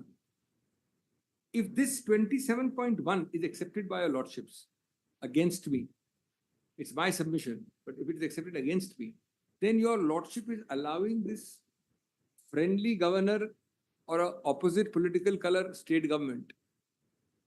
And whereas all these concepts of governor above politics and neutrality is now gone. Let's not live in fictions. Whereas we Now- have governors, now, we have got governors whereas who are resigning from governorship and fighting elections. No, now to seek. There is no such thing. Correct. No, now, if your submission is that the investigating officer only should seek sanction, approval from the hands of the competent authority, who is the investigating officer here to seek approval? There is no investigation now? Then, Not yet commenced? no, that he will Not have yet right- commenced? That's a procedural matter. Somebody will, if somebody goes with a complaint, somebody That's will have to what. appoint him. Somebody goes with the complaint. Or- There is no investigating officer to form an opinion and seek approval. Who will seek approval? Well, it's complaint. Now, let me answer my lords. First of all, your lordship will decide it in a true case. Your lordship will not be asked, as they are doing, to decide a No, hypothetical. I am only. Now, on the inquiry, no, I'm Yes. giving lordship will answer. So, there's a very clear answer to your lordship. The dates in this case give the answer. This man files on 18th July. And the governor, No, 18 July, he registers a complaint. then 25th additional. No, that is not taken note of because I see the order. So For want of approval, he does not proceed further. Then second is 25th of July, he files a further information to supplement the initial. Yes. Then 26th, he goes directly to governor in less than 7 days, 6 days. Now, the query my lord is putting in a case where there is no action. Maybe a writ will lie to create an action. You can't say, I go today, give him 3 days and I go to the governor and bypass. 70 days can be bypassed because that's the way to do it. That will. But therefore, the escape route to your lordship's very valid question would be that if I try to defy and don't ever give anything, I have no inquiry officer, I have no policeman, I have nobody appointed. Well, the lordship's writ court will settle in 2 minutes. But whereas here, these dates are important because you are actually bypassing the system of 17A. 3 dates. 18th, he lodged a complaint with the Lokayukt police. 25th, he filed a supplementary information. 26th, he went to the governor. Where will the poor police officer will not function so fast? Even if they have to function. Yes. If I am deliberately not functioning, if I am a police officer, No. if I am the state, First, etc. 154.1 was 3 days before going to the governor or registering the private complaint? No. When was the first complaint registered? It is 18th. 18 June. No, July. 18 July. First complaint. Yes. 1 minute. 18th July is the first complaint by Mr. Abraham. Yes. All right. And he never approached the court saying that Mr. Policeman, you are sleeping. Mr. State Government, you are doing nothing. Please give a mandamus. Maharaj, if this is so, what prevents your lordship from having hundreds of people coming in saying, 70 days be damned, I am going straight to the governor? That's a point to be considered, Maharaj. Your lordship will And then when have... did you go to the next higher authority? 12/8. Huh? 5/7, sir. 5/8. And before that, you had already sought. He closed the doors. Actually, Maharaj, if your lordship investigates a very important question more, he then has power to go to the court. Not to your lordship writ court. He can go under 154(3) to the SP. No, that's what I'm asking. 154.1 jurisdictional police, no action. 154.3 SP, no action. 200 magistrate. No, I am going further. Writ court will give it for the asking. And that also, a mandamus to register the complaint. But you do nothing. You come on 18th, you go home on the 26th and say, look, I am bypassed. Thereafter, nobody is going to touch it. You go to the highest officer in the state. All right. Yes. So these harm. Now, Manas, just look at the reverse for a minute. Just look at the reverse. This is all right. You don't have an inquiry officer. You did this. Look at the reverse. Is your lordship not being asked to accept a gigantic principle, subversive of the discipline of law, that Manas, this 17A, what is left in it, if everybody is going to the governor first? That's my reverse question. Everybody, why will they go to the governor? Governor is the competent authority only to a few, not to everybody. No, for any case, Manas, it is not at nobody's case that 17A is not required. 17 is required. Yes. Now the question is that in every public servant case, To the competent authority. No, governor oblique competent authority, obviously. Hmm. Governor of competent. Yes. Point is, where does the role of the police officer then remain? After the registration of the crime. So that's the That's debate. where we'll That's have the to debate. answer. That's the Sriram. debate. Yes. That's the debate. Then 27.1. In this case, directly approached, 27.2. The governor not concurred, took a different view and passed a cryptic order. Then let's come to page 40. This I've covered now. Yes. Police officer is fully covered Yes. in the debate which No, this argument is over now. Yes. and then your lordship's judgment is also cited. Yes. Now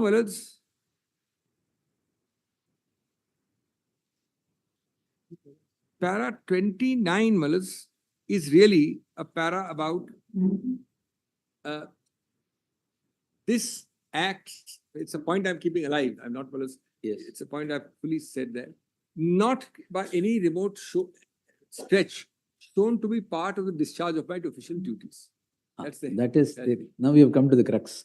So therefore, Section 17 grants protection from decisions taken or recommendations made in the discharge of their official duties. All relevant timelines and record. Now, this is not by itself the crux. It is the crux because in this case, you have shown me nothing as to how I have been involved in the discharge, where this is. That is why it's a crux. That is important to remember. Yes. My lord has rightly used the word crux because you have to show that I as a minister, I as a public servant, I as the chairman of a department, I as the file signer, I as the file mover, I as the recommendee, I as the statutory compulsory persona designata, something, nothing. But your discharge of official duties is because you're a public servant. So the discharge is as big as the universe, the entire universe. Now let's kindly see. Come to 29.2. The official capacity of the petitioner at various junctures enabled him to assist in fabricating record. Now, is this possible? Just kindly see this. This is being told to your lordships, brothers. In pleadings, is this the way to get sanction? And of course, none of this is dealt with. I would have liked the governor to say, I grant sanction of 1 and 2, but I call this bunkum. I reject it. He can still grant against me. See this, brothers. Various junctures assist in fabricating records. Your lordship will not work on adjectives like this. Next, recommendation or decision is made by a public servant not directly or reasonably connected with the official. He is not entitled to protection. Third, it is not the official duty to facilitate the fabrication of fake record. Well, some comma, full stop, some sign. Some collusion, some meeting in a smoke-filled, dark-filled room, doing something, your lordship doesn't. And this is very easy to destabilize. Anybody will take a pot shot. The petitioner cannot seek or obtain shelter under the aforesaid statutory provision as the offences alleged are not in the. This is I'm reading his reply. Yes. Consequently, contend the prior approval does not apply at all. Then take your chance. Take your chance. You are the one who went to the governor. You are the one who's got all this thing going. And now you are pleading this also. And you are pleading this on one of those amazing facts of fabrication of records. Not a word, not a single comma, full stop, remotely. Then, page 44. It is pertinent to note that since the allegation against the named accused are not in relation to any action taken or recommendation made or other name, there is no requirement of prior permission or approval. This is amazing. It's extraordinary. Now, there is no answer to say that if this is so, Mr. Singhvi, you can be prosecuted without sanction. It is for him to take his chance, not for me. I'm only coming against what he did. I have started nothing myself. This categorical statement is not a concession. Mark 29.4 is my conclusion. And if this is true, then it's also apart from anything else, a wastage of public money and public time. If this is so, in addition, I don't know whether there's an offense of public wastage of public time. There's no offense like that. But this categorical statement is not a concession granted by the respondent, but an admission that the fundamental requirements of 17A with regard to recommendation made or decisions taken is not made out in the present case. Therefore, expatiate the impugned order. In that case, the sanction goes on this ground. 17A explicit, and I'm sorry to repeat, this para 29.2 is verbatim reproduction of his pleadings. Yes. No note, nothing, pleadings. So your lordship is obliged to rely upon it. I am obliged to rely upon it. The court is obliged to rely upon it. It's a pain of perjury. It's on pain of perjury. Section 17A explicitly grants protection concerning inquiries that are to be conducted solely by a police officer. The clear implication or necessary corollary is that only a police officer has the authority to seek prior approval to lift the bar. This process, much like registering an FIR, under 154, 156 or 173 requires the police officer to exercise independent application of mind. This application of mind leading to a further action is the sole and exclusive jurisdiction of the police officer and no one else can replace him. Criminal jurisprudence has deliberately limited the involvement of private parties, ensuring minimal interference of complainant in order to protect the accused's right to a fair prosecution. It is only through recent judgments by the court that the complainants have been given a limited role. This is important, Malice. Complainants have no role except to the extent your lordship permits them in ABCD cases. This limited role is designed to uphold the integrity of the criminal. Why do your lordship not give this, Malice? Because you just can't say that you can kickstart the whole thing in motion. Allowing private individuals, 45, to move the competent authority for prior approval would create an untenable situation where the police officer's authority to apply his mind and determine whether a case merits such approval would be undermined. This is, Malice, the core larger legal question lordship should, Malice. In this case, these dates I have done, but 29.6 I have done, Malice. Yes. 18th, 25th, and Malice, Yes. 18th, 25th, and 26th. These are the 3 dates in 29.6. Then, Malice, the SOP. When was the approvals, before the private complaint, when was the private complaint registered? 13.8 is the private complaint. Private registered. complaint, 13th of August. right. 18.7. No, 18.7 is the first Is the complaint. first complaint. 25.7 is the supplementary. 18.7, first complaint, 25.7 supplementary information. yes.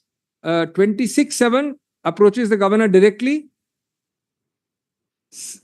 Can you note one moment? Same day he issues show cause. 26.7. Time, that time. Yeah, that's That is argued, yes. That's right. And then Malice goes No, on. that is 13.8. because- 13.8 is the That is register. because Lalit Kumari says when a cognizable offense is brought before the court, brought before the police, crime should be registered with, everything should be over in 1 week and crime should be registered. If it's not registered in 1 week, next rung. There, if it is not registered in 1 week, next rung, that is 200 before the magistrate. Well, then what? That's what, no, that is My lord the is absolutely purport of Lalit Kumari. My lord is absolutely right. What happened to Lalit Kumari when Sashikala Jolie was pending for 24 years? Or That- 24 months? That is approval, not Something- Lalit Kumari. No, but Malice, I mean, it's the same. No, thing. that parity we'll see, what has happened later. No. Because that's that is something that has happened now during the pendency of this petition. Yes. No, that is the judgment has come. I mean, the No, order has the come. order has come now. It was pending 21 Pending, years. Then, Malice, I'm surprised that is approval or sanction is not the even lordship said so, clear. we checked up. We were also Yes, surprised. it is 17, approval 18. only. Yes. Now, Malice, last, I'm just ending, Malice. I want to just cover some facts and then I'll Yes. try and end. Lordship, give me a few extra minutes, Malice. I want to. No, finish. take your time. Malice, 218 is page 46. I say it is virtually. 1.8 stage, I think, has not virtually yet come. conceded. No, just read this one para only. It is virtually conceded. The Honorable Governor has, apart from granting prior approval, also proceeded to grant sanction. Your Lordship is right, but that's not what the Governor thinks. The Governor says, I am granting sanction. It's written there, Your Lordship has seen that. During the course of the submissions. 218 is what is 197 under the CRPC. Correct, 190. During the So- course of submissions, the learned senior counsel of R2 Hmm. made a categorical statement that the impugned order is not a sanction order of 218 and must be read only as an order of prior approval. Your Lordship will record So this you because need that not, takes, you need not labor on that. provided it is recorded. What happens is ambush points are taken. Either No, no. side appeals and we say, Yes. no, this is not decided by the judge. No, no, But why will the judge decide this? You have conceded it. no, that is in the written submission also. Yes, also. Yes. Therefore, Your Lordship, just take that note. I am not arguing for that reason only. Yes, yes. Otherwise, Maharaj, I am demonstrating completely that this is wrong. But anyway, he's saying that it is to be treated, this itself is non-application of mind, Maharaj. To start treating 218s or 197s as 17A is itself non-application of No, mind. no, But it's, leave that aside. they operate in a Leave that different. aside. Now, Maharaj, Because 197 is after investigation. yes. Now, Maharaj, no, he's saying treat it now as a 17A order, prior approval order. That's all. Yes, yes. Now, Maharaj, page 47 is very important. Well, it's 3 or 2 very serious errors of law were made and then the facts. Natural justice was brushed aside on the simple point. Notice was given to me and so what, I didn't send you the other 2 complaints. I was not required to give notice at all. That's the very, very far-reaching. So first argument, I gave you notice, but I was not required to give you notice. But since I'm not required to give you notice, I'm not required to send you the other 2 complaints. So my own definition of natural justice applies. And third, so what does it matter, Mr. Singhvi? There is no prejudice to you. Let's get on with the matter. All these three things are answered by the Supreme Court evocatively, and my learned friends have completely misrepresented the law on this point. The law is totally different. Just come on prejudice for us first. Dharampal, page 48. From the above discussion, it becomes clear the opportunity to provide hearing before making any decision was considered to be a basic requirement in the court proceeding. Later on, this is all very common, so we ignore it. The more common, the more important is to underline it. Later on, this principle applied to other quasi-judicial authorities, even in administrative, before taking a decision, hearing is necessary. Boldface, Krepak, etc. Now just see what he says, Wallace. So far, so good. However, an important question posed by Sorabji is as to whether it is open to the authority, which is to take a decision, to dispense with the requirement of principle of natural justice on the ground that affording an opportunity will not make any difference. No, that's not. To put it differently, can the administrative authority... No, it can't be said. Or even if I give you notice, what will you say? That cannot be the reason. That's I was not required to give you. Even if I gave you, I'd have the same result. No prejudice would happen. These are the angles of the same argument. But here, he only extracts one paragraph in the order saying that there are two other complaints. No contents of that complaint is noticed. That's my grievance. That's my grievance. Because he has already sent me notice. So now I'm dealing with 3 points. One, if you elect to send me notice, you are stopped from arguing that no notice is required. That's proposition 1. You're in administrative law. Yes. If you elect, I did not elect, you elected. You elected to send me, then you cannot say that now notice is not necessary. Second, if you elect to send me and do not send anything else, then you cannot take the plea that even if I had heard you, nothing else would have happened. They are the two main propositions. Right. Now we'll just come to 31.3.1 at page 49 bottom. Yes. 49 bottom. The request for prior approval was received by the governor on the same, and third, I'm very sorry, third is the most important. He gave a detailed half-day hearing to the complainant.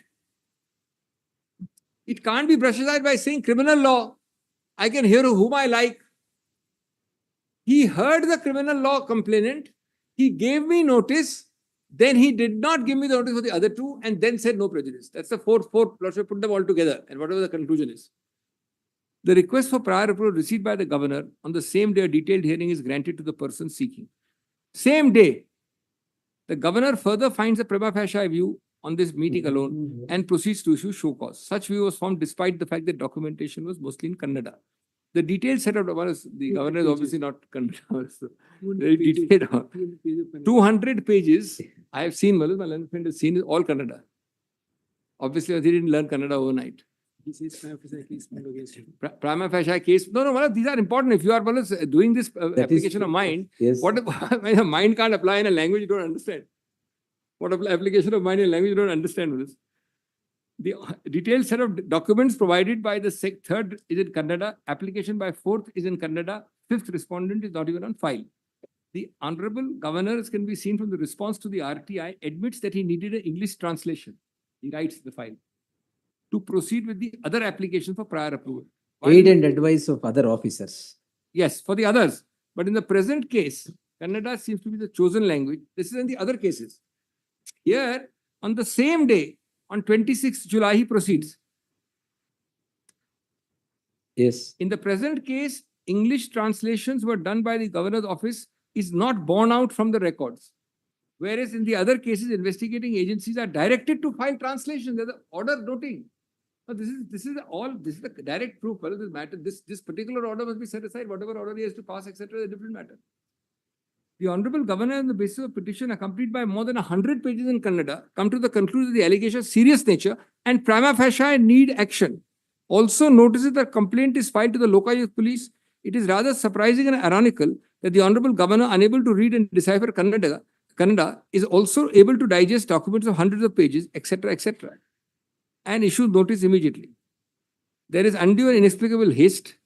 This is not a facetious thing. It all adds up in the overall. It's not just a light game that I'm saying he doesn't know Kannada. That's not the point. He's not expected to know Kannada.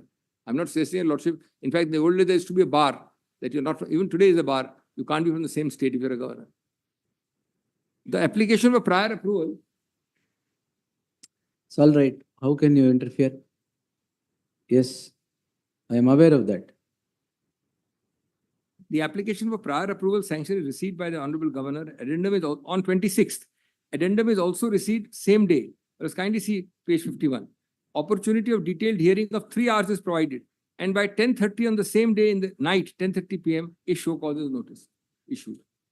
A process in such a manner by one of the highest constitutional authority against another highest constitutional functionary is unheard of. I'm saying this with a sense of responsibility. Such application, the Raj Bhavan would on the same day reach the governor, and then hearing to a private party takes place on the same day, a show cause. This is all Article 14, etc., etc. And your Lordship will see the totality of the earlier arguments also. Then, Malas, 31.3.4.1 is page 52. Sashikala Jole, all the dates are given to your Lordships at one place at page 52. Murugesh Nirani is the other case. That is also pending? Returned on Returned. 28/8. All is happening after this case has started. He's either returning or rejecting. Approval is only my case. Now you have to explain the delay. Well, it happens even in the judiciary. Sometimes after 2 years, the matter is put again for clarification. So here, after 2 years, in Nirani's case, he sends it for clarification on 28th of August.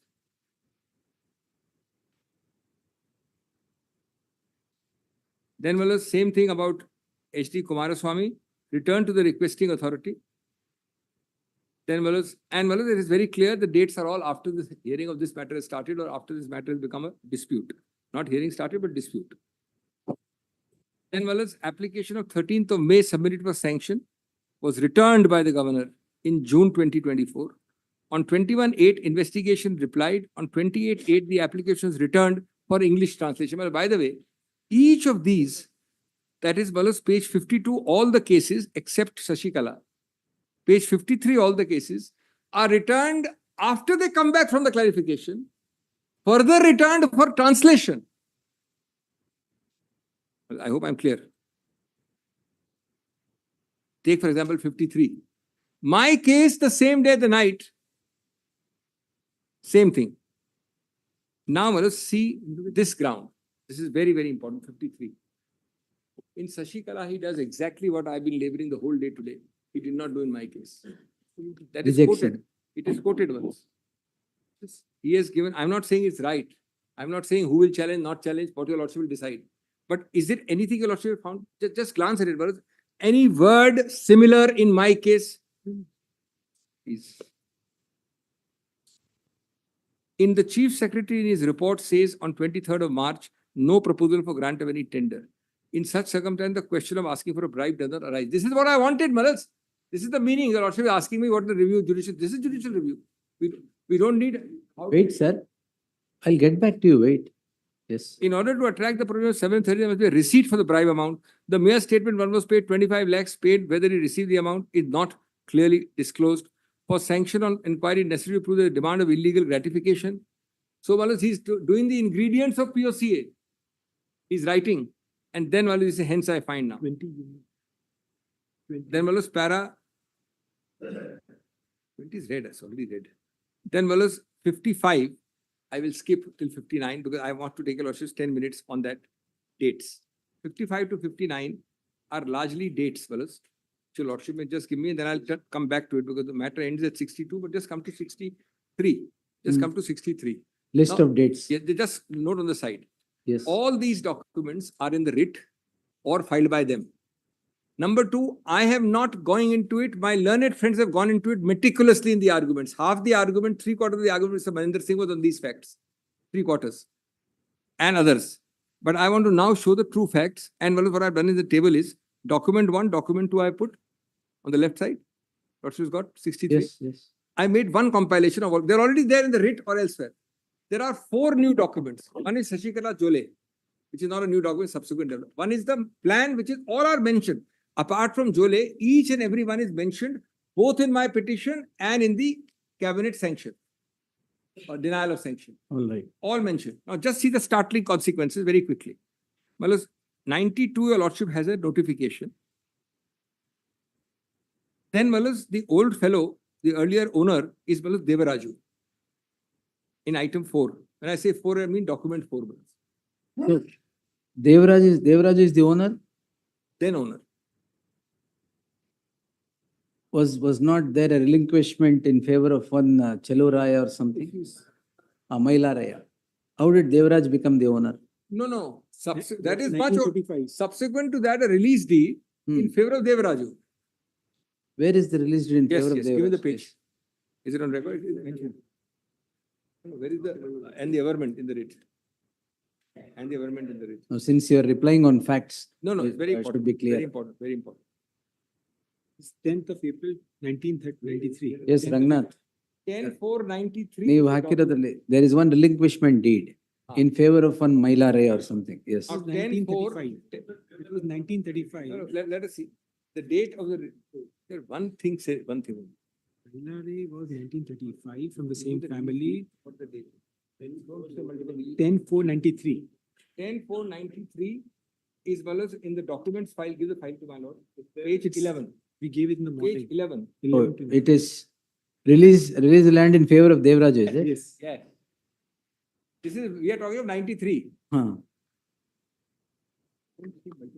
Which is that I have not seen this document at all. It is.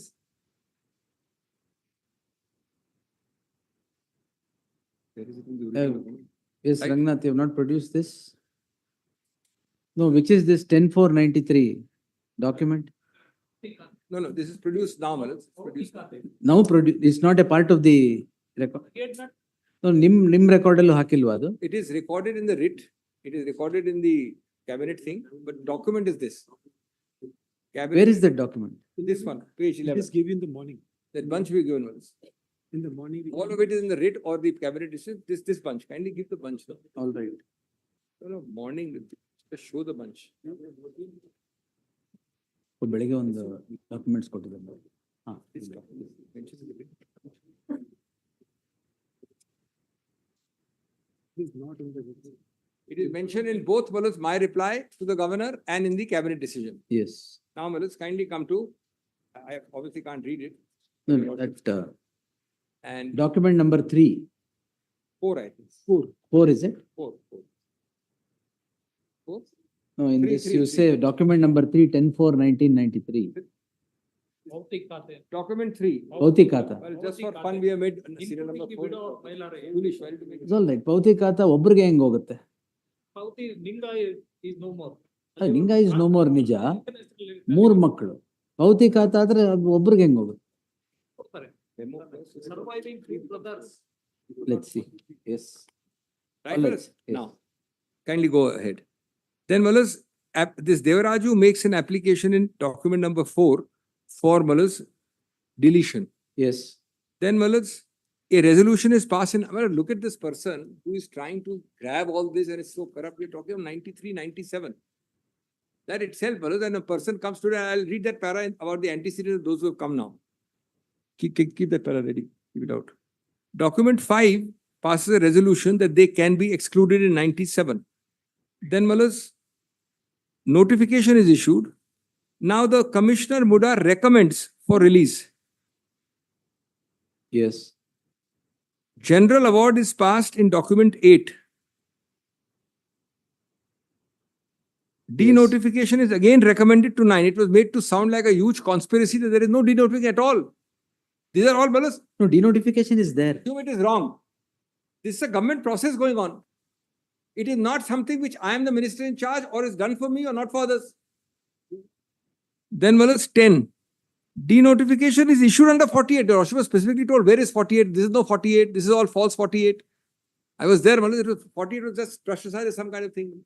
What is this document, Malaz? Item 10, page 47 to 51 in the writ. Then, Malaz, approved layout plan is important. This is mentioned again in my and Malaz the cabinet, but I produced it at page 52. How do you approve a plan, Malaz, by saying denotified? Can a lordship have an approved plan of denotification without it actually happening? Somebody will go for forgery, Malaz. And forgery would have happened, Malaz, in 98. We are in 2024. Then Malaz, very irresponsible and extremely rhetorical and hot-blooded accusations were made, making the whole thing look like a scam for 23 years. Ignoring all this, and people who knew so much to say also had all these documents. Those who argue with all this vehemence are deemed to have all these documents. You can't argue, so I did not know. If you did not know, you jolly well be responsible and don't raise it in so irresponsible a manner at such a high pitch. Then verse 12. Notification does not show the lands in question. Now this is because it's denotified. This is the reverse thing. I'm showing an omission in item 12. An omission. Now you can say that all the documents for 25 years have been forged. Thankfully, you have not said so yet. No, that's not. You're there. not thankfully till now said so. Then Malas, personal award is passed in 13. Now it is possible, Malas, that despite this, I'm such a superhuman human being. But this is not a ground automatically without adverting to a single fact to grant a sanction. This is not the kind of case. Your Lordship Malas has cases where Lordship has. What has happened in Malas, the precedents have muddied the field because you have corrupt people. You have people with the same day, same this thing and all. Past. This is not that kind of case. This is proceeding at, if at all, a inordinately slow pace in my view. In my view, a very slow pace. 13, personal award. 14, illegal allotment of sites on paper. This is a reality. Please check up. And Maharaj, at 61 to 71, it is found Mr. Abraham's application. Mr. Abraham's application. And they have argued and he has argued such vehemence. No, allotment of sites is not on paper. It has actually happened. It To is on the paper also. allottees of the layout, it has actually happened. Yes, Raghunath. It has actually happened. Paper. Yes. Maharaj, may I Yes. say, de facto 100%. 100% de facto. MUDA is dealing with it. Nothing on the paper will happen. Nothing on the ground will happen without the paper, Maharaj. True. It can't be that in the air. This is a MUDA authority. Document 14 is found Maharaj 61 to 71. Lordship may see. I put the page. What else can I do, Maharaj? All right. But Yes. this is not a figment of imagination. And none of this is dealt with by the governor. First time a sale deed happens is 2004. So Lordship will draw a line Yes, here. first sale from deed is 97 2004. I mean, sale deed relevant to not him, but his brother-in-law. It is I mean, not him, but his brother-in-law. I'm drawing a line still. This is Malas from 92, 93, and Lordship is stopping it 2004. This is a whole decade. Then Malas, conversion of lands is applied. This is applied in 2005. And Malas, just see the next date between 16 and 17. 5 years. Such a mad rush because he's been in politics all along, Malas. He's been either an MLA or he's been a deputy chief minister or a minister. He became a minister in the 80s. Such a mad rush, man. He must be madman, Malas, that he's taken 5 years to have a gift deed to his wife. These are Lordships reads the totality, the holistic. This is not some kind of a scam, Malas, where the man is desperately trying to grab something. He's taking 5 years from 16 to 17. Then Malas, 18. This lady Malas requests to allot alternate land. Now, it is not the only lady who gets it. It is not the only case of encroachment. It is not the only time it has happened. It just happens that I am the chief minister's wife also.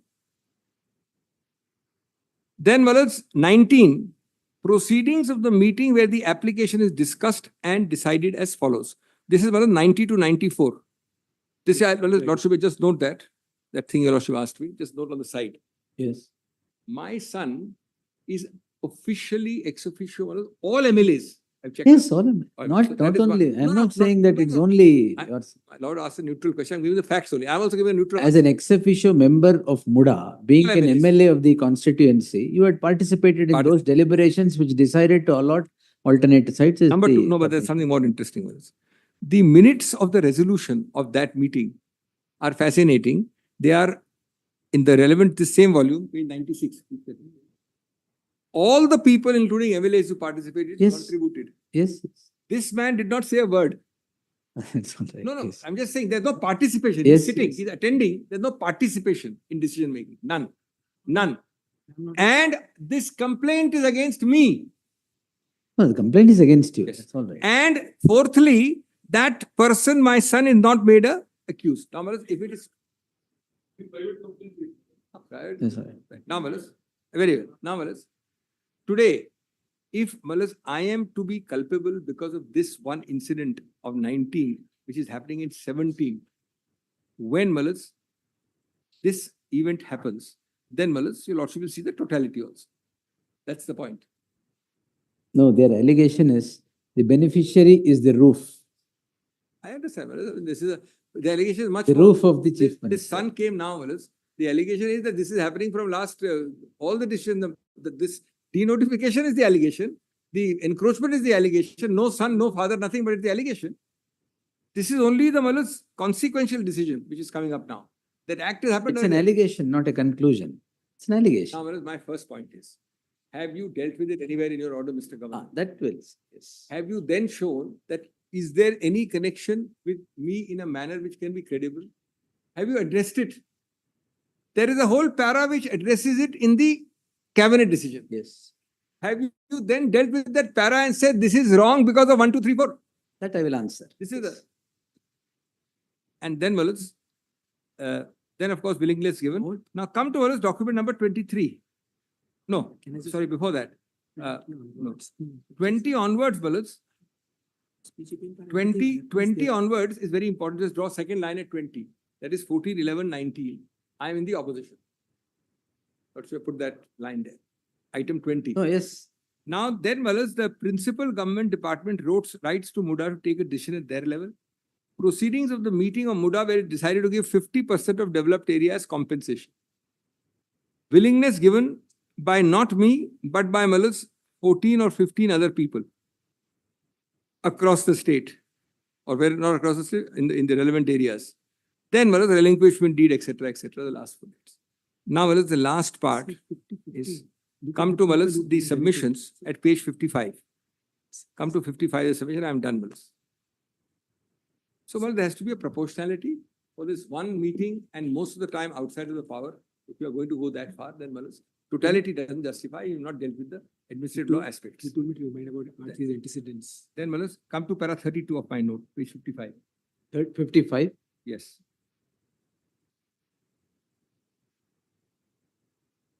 So 32 and 33 gives the same list of dates. All the way, malice, to the end of 56.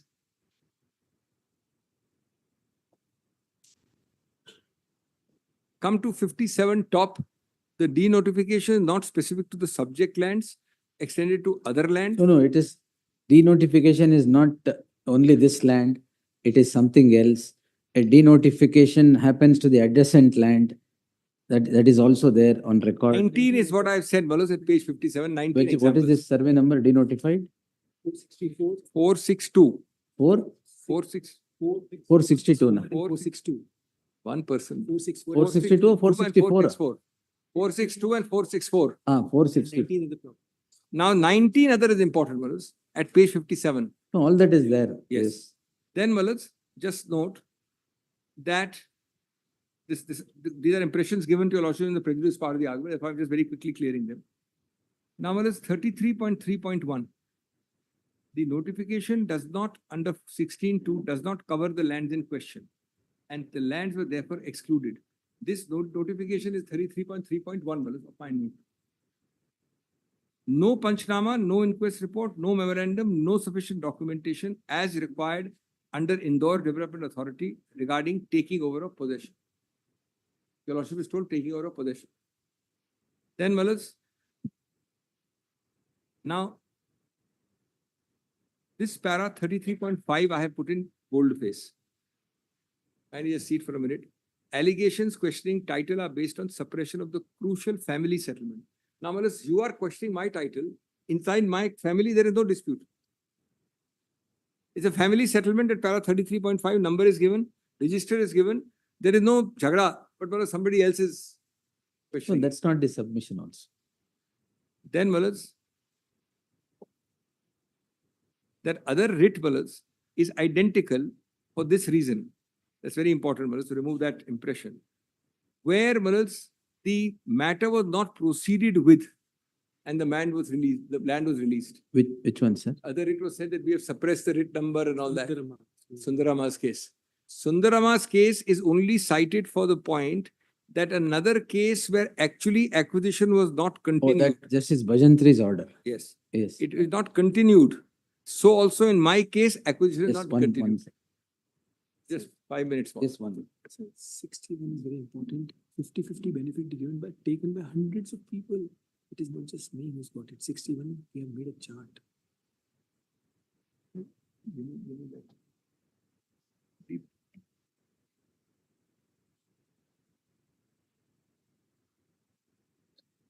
Yes, sir. Now, fellows, that other matter, just see 61 and I'm done in 2 minutes, fellows.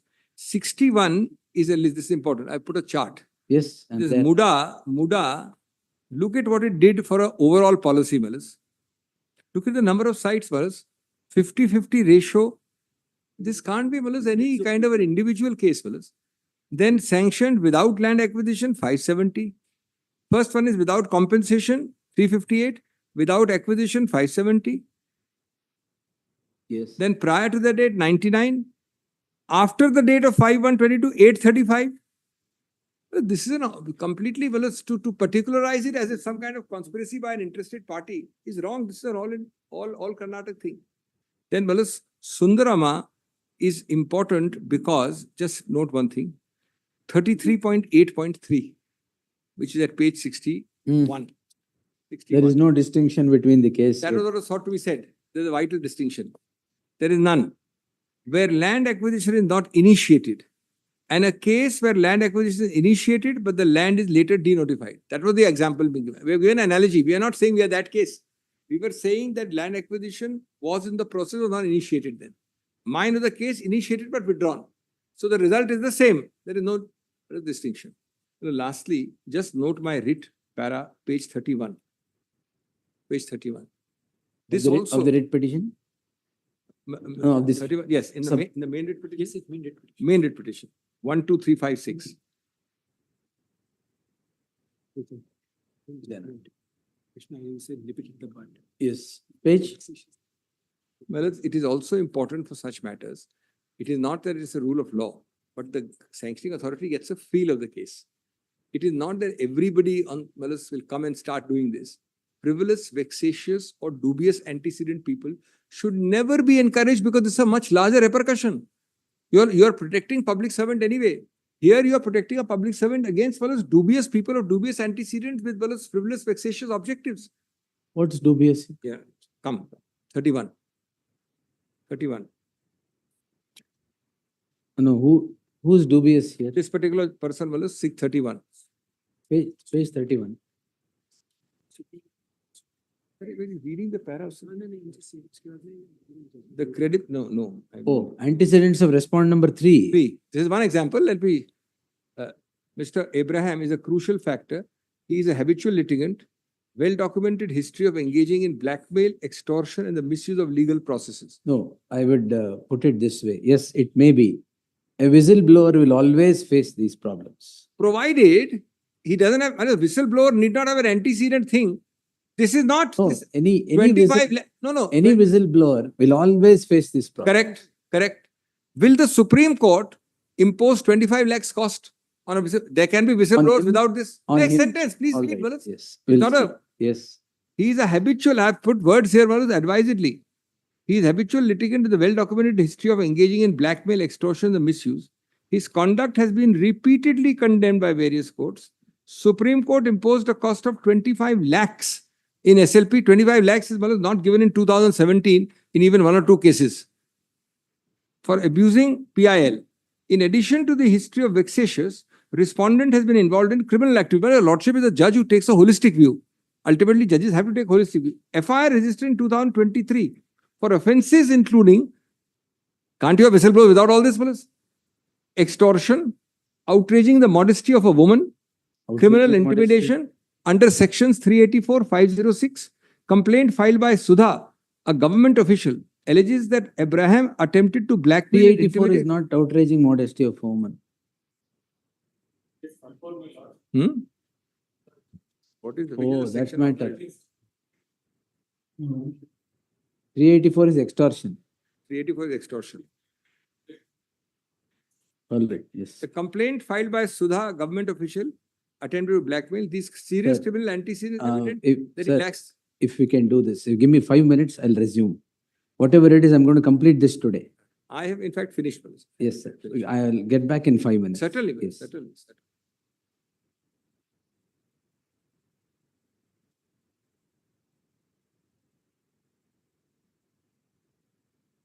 What?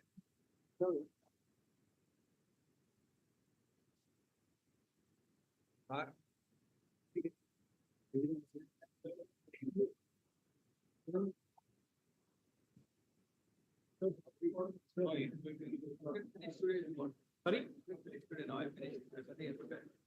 He's going to conclude today. If you want to argue, then argue with me. Yeah. You practically covered, No, I just whatever you want to take him say. through. Yeah. I'll take him through those. What I'm saying is.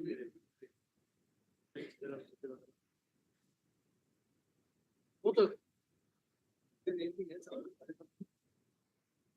Anything else? No.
note the 3 dates.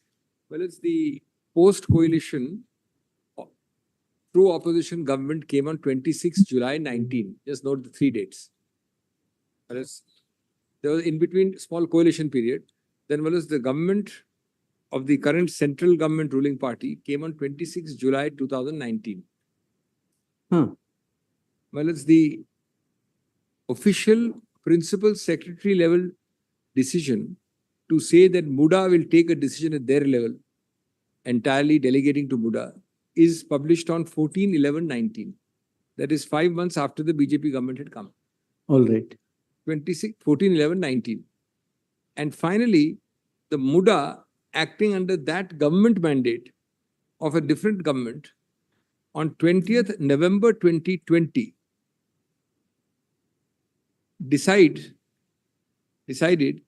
to give 50% of the developed area as compensation. Wherever MUDA has not acquired land or not proceeded to acquire fully. Not acquired, but utilized. So therefore, Manas, these are the 3 crucial dates. Of course, one of my learned friends here on the other side have gone to the extent of saying, and I have no illusions about myself, but she certainly has illusions about me, that I was so powerful even as the opposition that I engineered this. I am very happy for the compliment, Wallace, but I'd rather live without such left-handed compliment because I have no illusion about my own power. But Wallace, anyway, these 3 dates are crucial because the operative thing is happening 5 months after the new government and 7 months, Wallace, at the end of 2020. 1 year after that. So decisions are 14/11 and 2011-2020 next year. Yes. So, Wallace, this is when all this has happened. And without that consummation, there would be no such complaint. That entire consummation, the actual so-called, if I may say, Wallace, the fruits of crime, I mean, I'm not saying crime, but have happened entirely during a BJP government. While you were in the opposition. Very, very deeply obliged for a very patient hearing. Yes, yes. Good, my lords, excuse my absence. My friend may add Yes, yes, something. no problem. Yes. Very deeply obliged.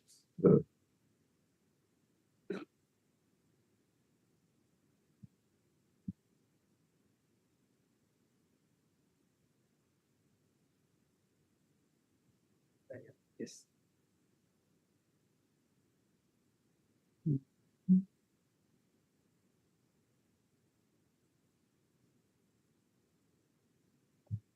After the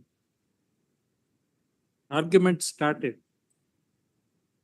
a sheaf of papers are given before the court saying that they are the proceedings of the government, What papers? records of the governor. Ega. Allal kutralla agle. Not The other day. Yes. Yes. All right. All right. May I request the court to kindly take those Yes. papers for a minute. Governor. ಅವ್ರ ಇದ್ರಲ್ಲಿದೆ 6-2 ಏನೇನಿದೆ ಎಲ್ಲ ಕೊಡಿ.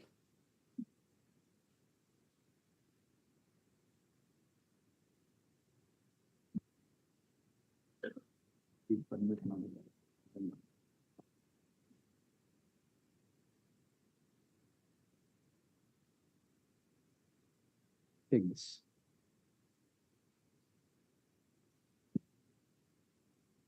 ಇದೆಲ್ಲ sir ಯಾವ್ದು refer ಮಾಡ್ತಾರೆ ಮೆಮೋನಾ? No, governor's file. Governor's file ಇಲ್ಲ ಇಲ್ಲಿ ಇದೆಯಲ್ಲ ನೀವು ಓದಿ ಇದರಲ್ಲಿದೆ. Yes sir. Yeah. ಇಲ್ಲೇ ಇದೆ. S.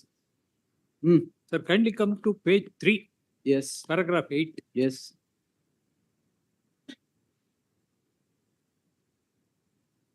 Yes, sir.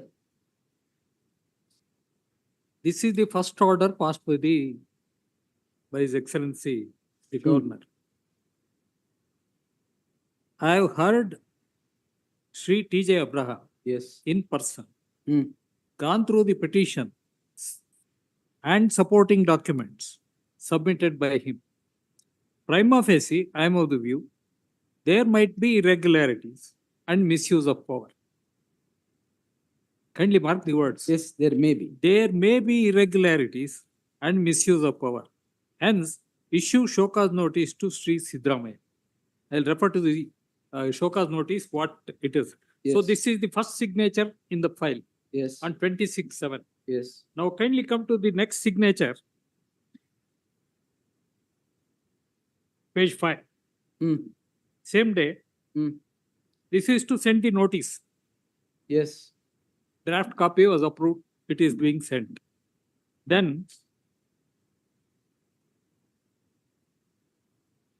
as per the orders of the Honorable Governor, draft copy of the letter again same it repeated.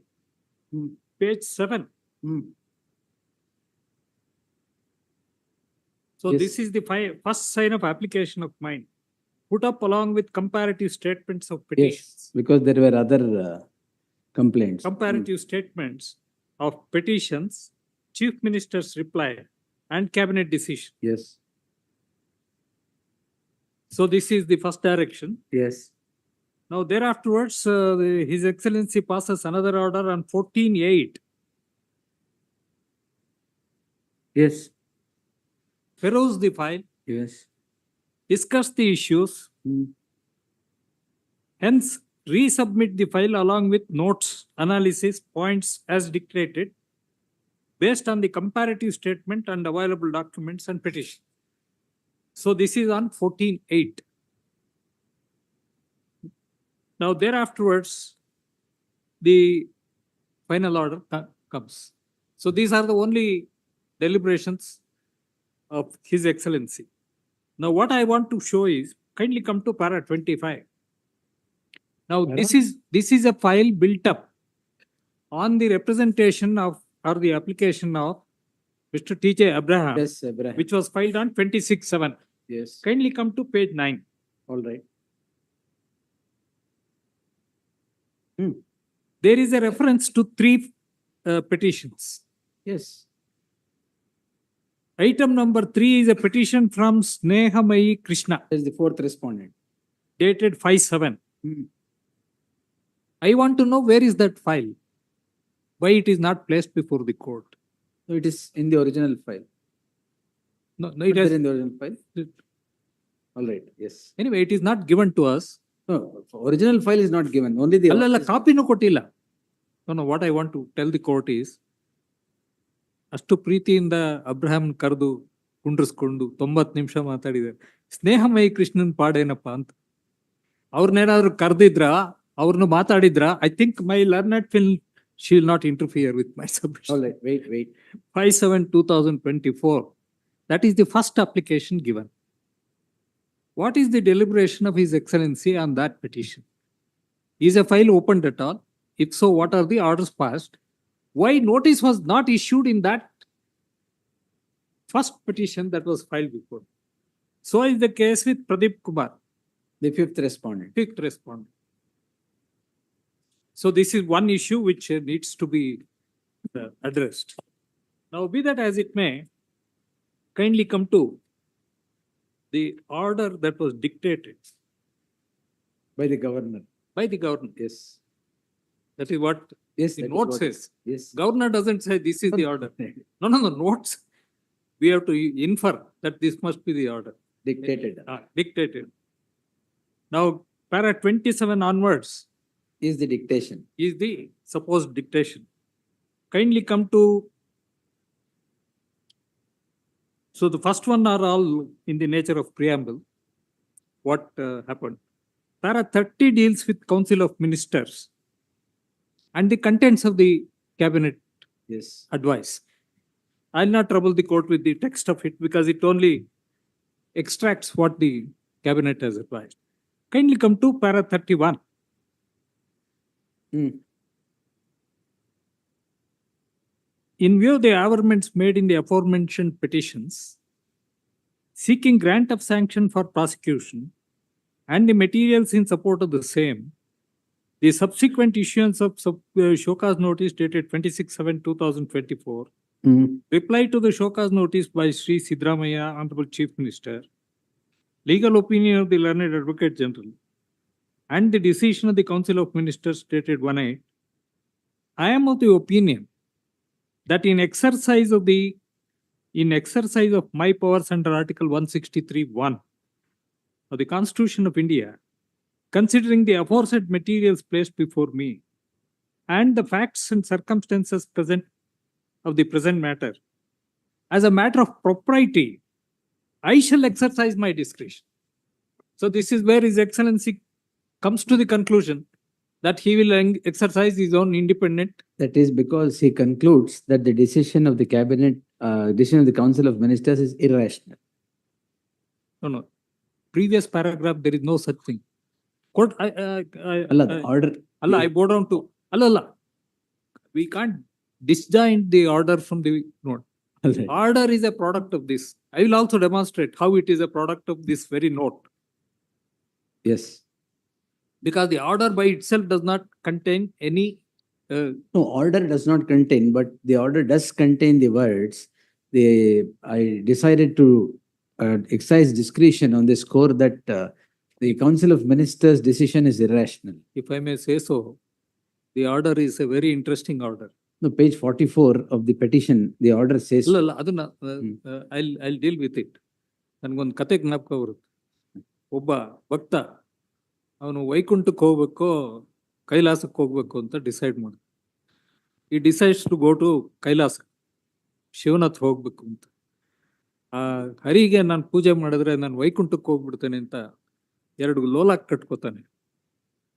ಕಟ್ಕೊಂಡಾಗ ಏನಾಗುತ್ತೆ, ಹರಿಗೆ ನಾನು ಯಾವ ಕಾರಣಕ್ಕೂ ಪೂಜೆ ಮಾಡಬಾರ್ದು, ಕೈಲಾಸಕ್ಕೆ ಹೋಗ್ಬೇಕು ಅಂತ. ಬಟ್ ಅವನು ಎಡಗಡೆಗೆ ತಿರ್ಗಿದ್ರು ಹರಿ ಜ್ಞಾಪಕ ಬರ್ತಾನೆ, ಬಲ್ಗಡೆಗೆ ತಿರ್ಗಿದ್ರು ಹರಿ ಜ್ಞಾಪಕ ಬರ್ತಾನೆ. ಸತ್ತಾಗ ನೇರ ವೈಕುಂಠಕ್ಕೆ ಹೋಗ್ತಾನೆ.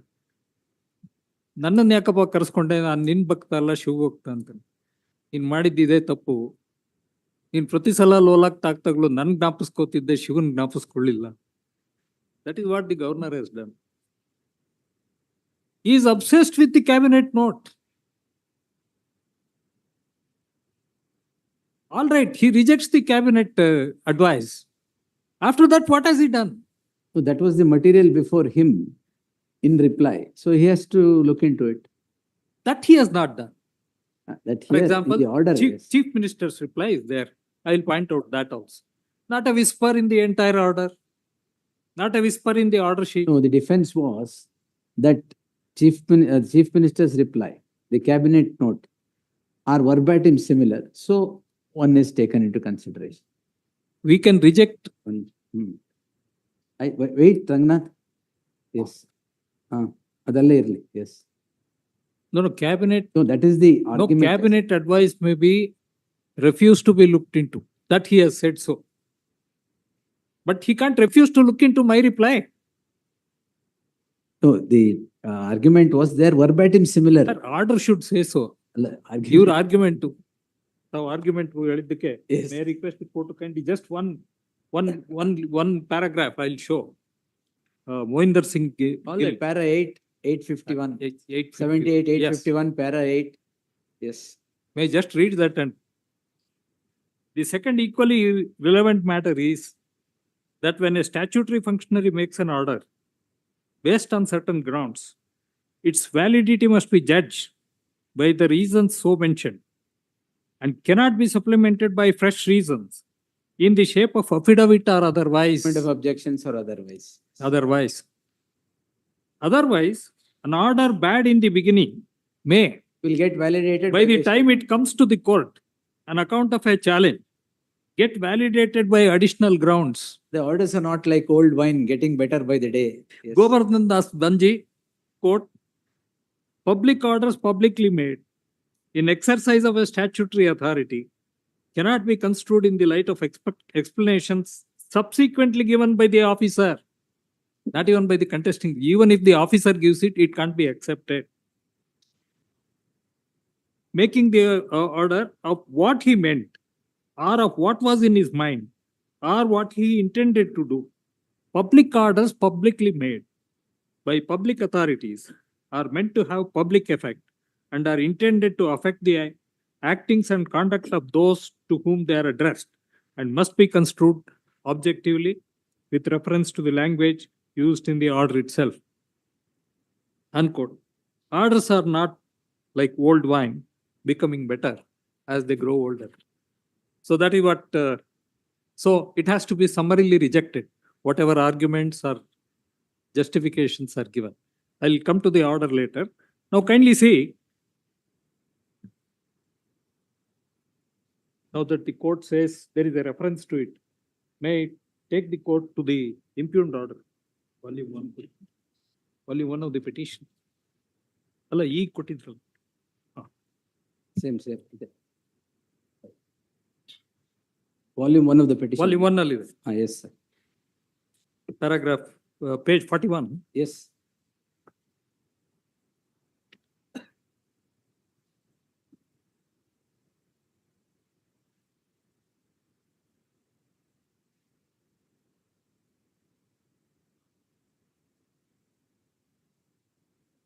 Para 1 quotes the order. Yes. Para 2 quotes the two petitions given. Para 3 show cause notice. Para 3 show cause notice. Para 4 Committee. council about the committee. Yes. Then para 5 the Cabinet- resolution of the cabinet decision. cabinet Yes. resolution. I have considered the decision of the cabinet dated 1/8. That is para 6. And file in relation to the issue at hand. It is noticed from the said file that Sri so and so had asked the chief secretary to convene a meeting of the cabinet and to place the show cause notice dated 26/7 and all other materials before the cabinet. Accordingly, the cabinet meeting was convened on 1/8/1918, wherein show cause notice dated 26/7 and other materials were discussed, and the aforesaid resolution dated 1/8/2024 came to be passed. I have also taken note of the fact that the said cabinet meeting was not presided over by Sri Siddaramaiah, the chief minister. So it only narrates what the cabinet has done. In the present case, the petitions have been filed seeking grant of sanction against Sri Siddaramaiah. The resolution dated 1/8 of the cabinet has been passed by the cabinet colleagues of Sri Siddaramaiah, who have been appointed on his advice. In view of the above, and considering the fact that the petitions have been filed seeking sanction for investigation and prosecution against Sri Siddaramaiah, Chief Minister, I have also independently examined the petitions and documents submitted in support of the same, not the representation of the same. Yes. Now, since the sanction is sought against Chief Minister himself, the surrounding circumstances of placing the show cause notice and the decision of the cabinet would not inspire confidence to act on such advice. So it is about cabinet advice. Para 9. Subject of binding of the advice, again it quotes the cabinet this thing, and quotes Madhya Pradesh police establishment case. That is it. Then para 10. This is where a decision is taken. Upon perusal of the material. Upon perusal of the petition, sir, not material. Petition along with the material. Along with materials in support of the allegations in the petition and subsequent reply of Siddaramaiah and advice of the state cabinet along with the legal opinion, it seems to me that there are two versions in relation to the same set of facts. It doesn't spell out what are those two versions. It is very necessary that a neutral, objective and non-partisan investigation should be conducted. I am prima facie satisfied that the allegations and the supporting materials disclose commission of offences. Nearly 25 offences are cited. Which of those offences? For example, forgery is alleged. Is it the case that the governor is satisfied that chief minister has forged? This is the first question I asked him the other day. Anyway, Yes. he will answer. Yeah. So, my very respectful submission is this is not consideration of the representation. And the very interestingly, the note is important. That's why I was reading para 31 in the note. So, this is all what the order says. Order says, the governor's note is there. Governor's note Yes, alle. Para 31 alle. Yes, yes.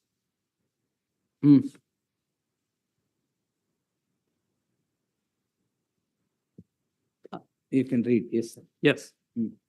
In view of the averments made in the aforesaid petitions, seeking grant of sanction for prosecution and the materials in support of the same. Subsequent issues of show cause notice dated 26.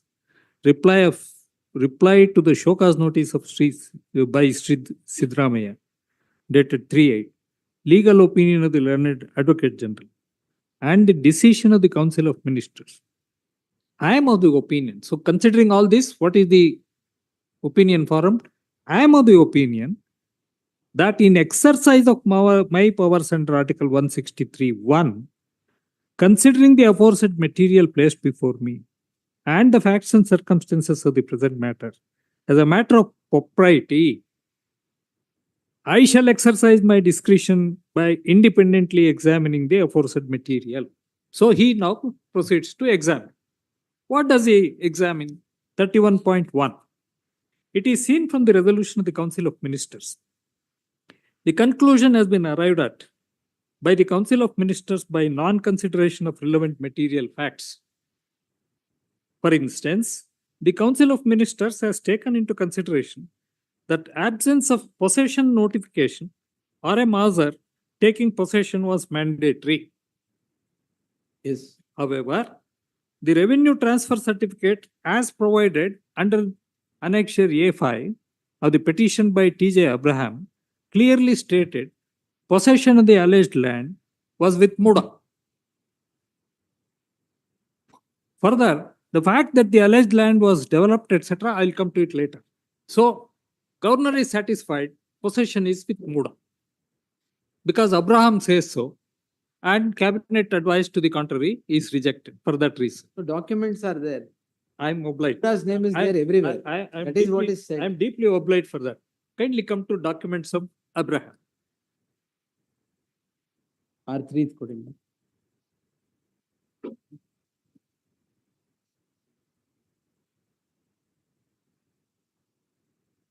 90 minutes governor has heard. I think this was the only pertinent question he should have asked.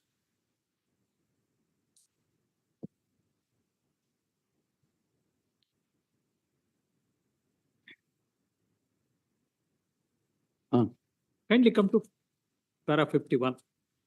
Para 51. Sorry, page 51. This is Abraham's petition. which- Objections. No, Abraham's application, sorry, Complaint. complaint, which starts at page Annexure B, page 48. Sorry. I'm sorry. ಗಡ್ಬಿಡಿ ಆಯ್ತು. ಅಲ್ಲ, ಇಲ್ಲಿ file with page Page 48, yes Annexure B. No, you are referring to the complaint of T.J. Abraham. Yes, R3. That is found in which, This is what the learned, I mean, no, you are reading the governor's note or the no, governor's note refers to Abraham's content. complaint. Complaint. That is page 50. Page 48, Annexure B. 48 it starts, annexure B. Ah. Yes, sir. Yes. Now kindly come to page 51. Hmm.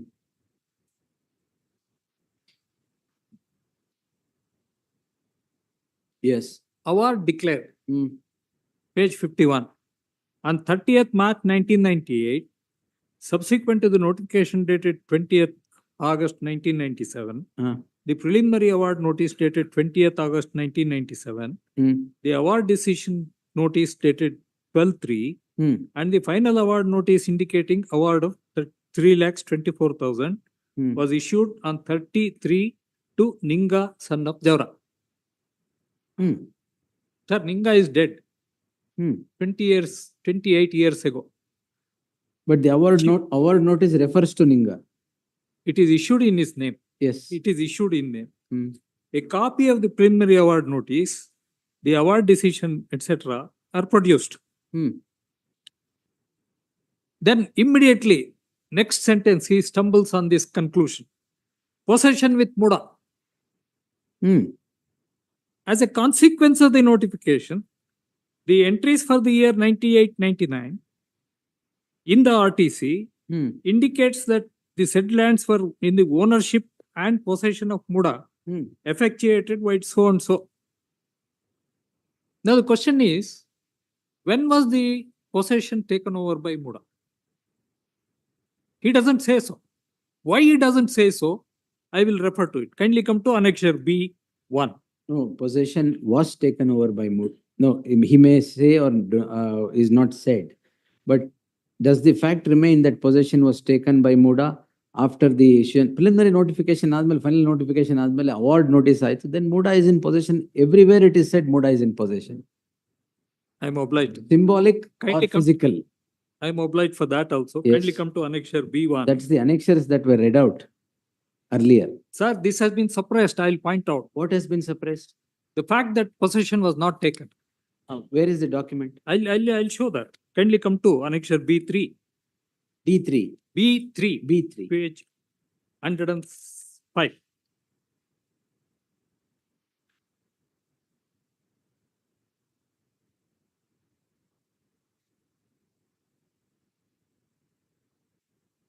This is the crucial document. I request the court to kindly permit me to read. Yes, It's a very yes. short document. Yes, yes.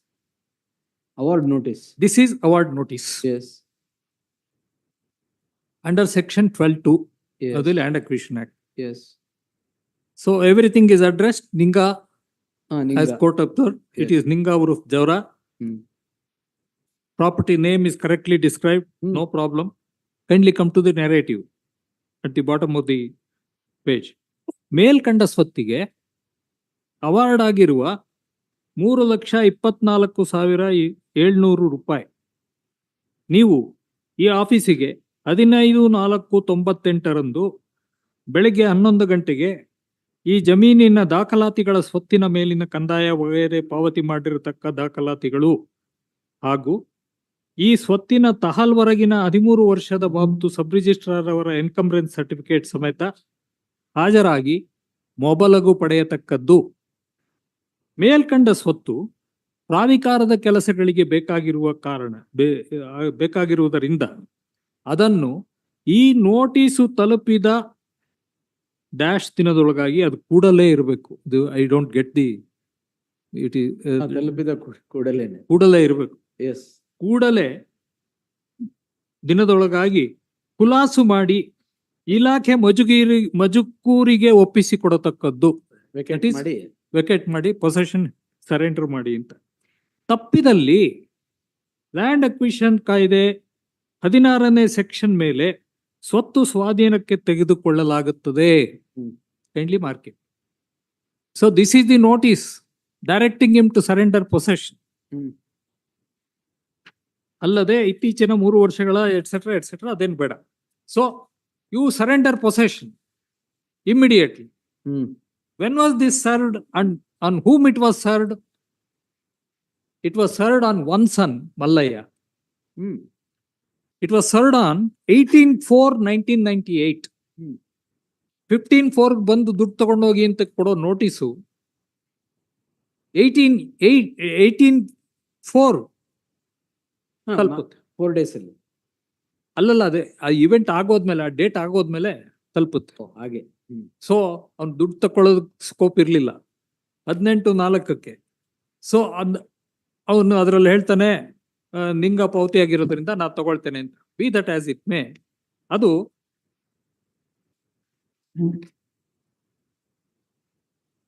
Before he was dispossessed, either he should have surrendered thereafter and there should have been a measure. Not a scrap of paper is produced by them to say that any such measure was conducted or possession was taken. Much less any details are given as to when and where by whom possession was taken over. Now, after the award notice, immediately within a month thereafter, denotification happens. That is at page 110, Yes. 18/5. 18/5/1998. Yes. Hmm. It is gested on 4/6. Hmm. Page. Page 110, annexure C. ಇವತ್ತು ಕೊಟ್ಟಿರೋ documents ಅಲ್ಲೂ ಇದೆ ಅದು ಅಲ್ಲ? ಇವತ್ತು fresh ಆಗಿ ಕೊಟ್ಟಿರೋದ್ರಲ್ಲೂ ಅದರಲ್ಲೂ ಇದೆ. Those ಅದರ- documents have. ಹಾ. It's a compilation of all. Anyway, ಇದು ದಿಸ್ ಇಸ್ ಡಿನೋಟಿಫೈಡ್ 464 ಕನ್ನಡದಲ್ಲಿದೆ. ಕನ್ನಡ ಅಂಕಿಗಳು ಹ್ಮ್. Page 111. If the government takes a decision to denotify, Yes. yes. All right, government order. Notification. Yes, government notification. And it's a gazette notification. And it is pursuant to the deliberations of the committee, which my learned friend Dr. Singhvi has already highlighted. Now, very important to take note here is that after the denotification, no further development has taken place. Possession was either asked or pursued after the denotification. Obviously. But layout is formed, everything is done. ಹೇಳ್ತೇನೆ ಒಂದು ನಿಮಿಷ. ಅಲ್ಲ, no development has Acquisition taken Act. place. ಅಲ್ಲಲ್ಲ, ಒಂದು land acquisition act ಒಂದು ನಿಮಿಷ ತಾವು ನೋಡಿದ್ರೆ ಕೊಡಿ. Section 48. Yes, denotification. Yes. Yes.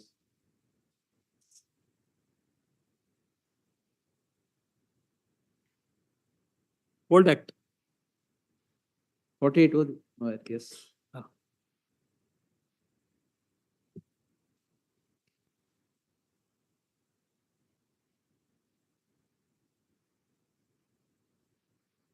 ಅದು ಇದು ಕ್ರಿಮಿನಲ್ ಕೋರ್ಟ್ ಅಲ್ವಾ, ಅದಿರಲ್ಲ. ಅದಕ್ಕೆ ಓದಿ ಅಂತ ಹೇಳಿದ್ದು ಅದಕ್ಕೆ. 482 ಕೋರ್ಟ್ ಅಲ್ಲಿ ಲ್ಯಾಂಡ್ ಇಲ್ವಾ? ಅಕ್ವಿಸಿಷನ್ ಇಲ್ದೇ ಇದ್ರೆ ನಾನು ಇಲ್ಲ ಅಂತಾನೆ ಅದಕ್ಕೆ ಹೇಳಿದ್ದು, ಅದಕ್ಕೆ ಓದಿ ಅಂತ ಹೇಳಿದ್ದು. on section 48. Yes. 1. Except in the case provided for in section 36, this does not come under that. The government shall be at liberty to withdraw from the acquisition of any land. Kindly mark the next phrase, very important. That's a condition precedent of which possession has not been taken. Yes. And that I am aware. Sir, this is 48 condition precedent. When there is a notification and I have shown that no possession was taken, how can the governor come to the conclusion there is a possession with the MUDA? How can the complainant misrepresent to the governor? Is it not that once final notification is issued and award notices, award is passed determined, it vests with the government? Sir, vesting is different from possession. All right. With great respect. Yes. Otherwise, why would notice be given? More importantly, kindly permit me to show that under section 16, they are entitled to take possession. Yes. The Six- Land Acquisition Act. ಅದೇ Six- ಸರ್ಗೆ ಕೊಟ್ಬಿಡಿ. ಬಂತಾ? 16, ಇದು ಬರಲ್ಲ, 5:30 16(1). ತಾವು ಒಂದು ನಿಮಿಷ ನೋಡ್ಬಿಟ್ರೆ possession has to be taken under section 16(1).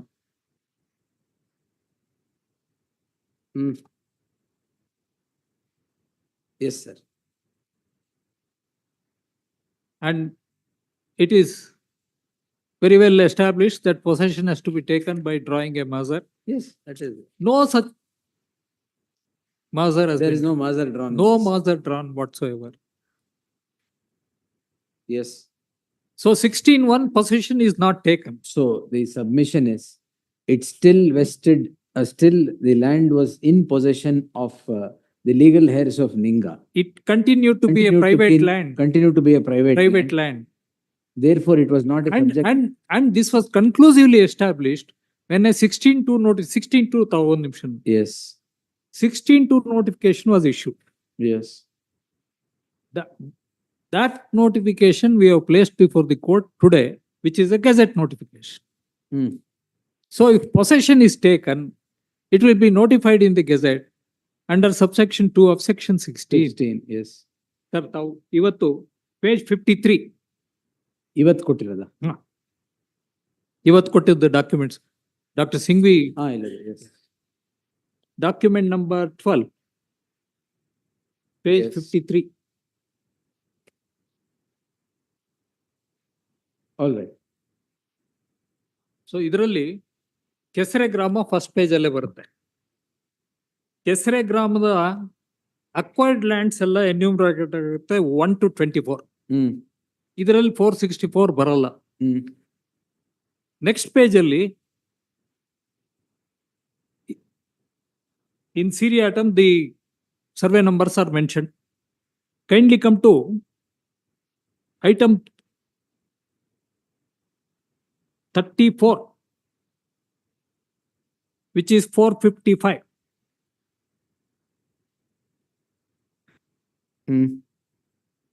455 ಆದ್ಮೇಲೆ 464 ಬರ್ಬೇಕಿತ್ತು.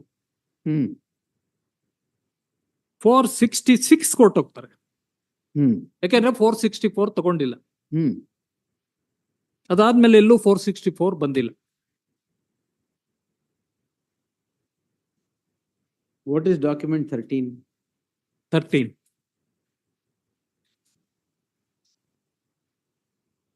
ವೈಯಕ್ತಿಕ ಅವಾರ್ಡ್ ಡಿಟರ್ಮಿನೇಷನ್. ಅವಾರ್ಡ್ ನೋಟಿಸ್ ಕೊಟ್ಟಿದ್ದಾರೆ, ಪೊಸೆಷನ್ ಅಲ್ಲ. ಅಲ್ಲ, ಅವಾರ್ಡ್ ನೋಟಿಸ್ ಕೊಟ್ಟಿದ್ದಾರೆ. I don't dispute award notice. ಅಲ್ಲ, after denotification 15/2/1999. I request the court to kindly mark one thing. That's what. Yes. What happened was, now this notice was taken out on the basis of the common award that was made. I think common award is also produced. ಅದೇ common award ಓದಿದ್ದೆ ಅವಾಗಲೇ. Yes. Common award. Page 29 ಅಲ್ಲಿದೆ.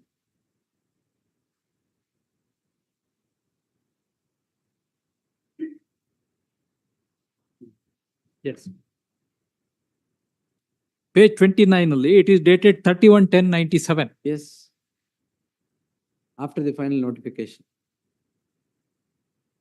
464 is specifically mentioned in line number 4. Yes. ಕೆಸರೆ ಗ್ರಾಮದ survey ನಂಬರ್ಗಳು. ಆಮೇಲೆ ಅದಿರಲ್ಲ. So ಇದಕ್ಕೆ award ಆಗಿದೆ, common award ಅಲ್ಲಿ, ಇದು ಜನರಲ್ ಅವಾರ್ಡ್ ಅಲ್ಲಿ ಆಗಿದೆ. ಅದಕ್ಕೆ ಹಾಗೆ ಡೆಪಾಸಿಟ್ ಮಾಡಿ 1,52,00,000 ರೂಪಾಯಿ ಟೋಟಲ್ ಅವಾರ್ಡ್ ಎಲ್ಲದಕ್ಕೂ ಸೇರಿ, ಕಾಮನ್ ಅವಾರ್ಡ್ ಎಲ್ಲದಕ್ಕೂ ಸೇರಿ. ಈ ಅಮೌಂಟ್ ನ ಸಿವಿಲ್ ಕೋರ್ಟ್ ಅಲ್ಲಿ ಡಿಪಾಸಿಟ್ ಮಾಡ್ತಾರೆ. ಅಂಡ್ ಸಿವಿಲ್ ಕೋರ್ಟ್ ಏನ್ ಮಾಡಿದೆ, ನೀವು ಈ ತರ ಲಂಪ್ಸಮ್ ಕೊಟ್ರೆ ಆಗೋದಿಲ್ಲ, ಇಂಡಿವಿಜುವಲ್ ಆಗಿ ಪ್ರತಿ ಲ್ಯಾಂಡ್ಗೂ ಕೊಡಬೇಕು ಅಂತ. ಇನ್ ದಿ ಇಂಟ್ರೆಗ್ನಮ್ ತಾವು ತೋರಿಸಿದ್ದು ಡಾಕ್ಯುಮೆಂಟ್ ನಂಬರ್ 13 ಬಂದಿತ್ತು. This is based on the common award, but this is not an independent award.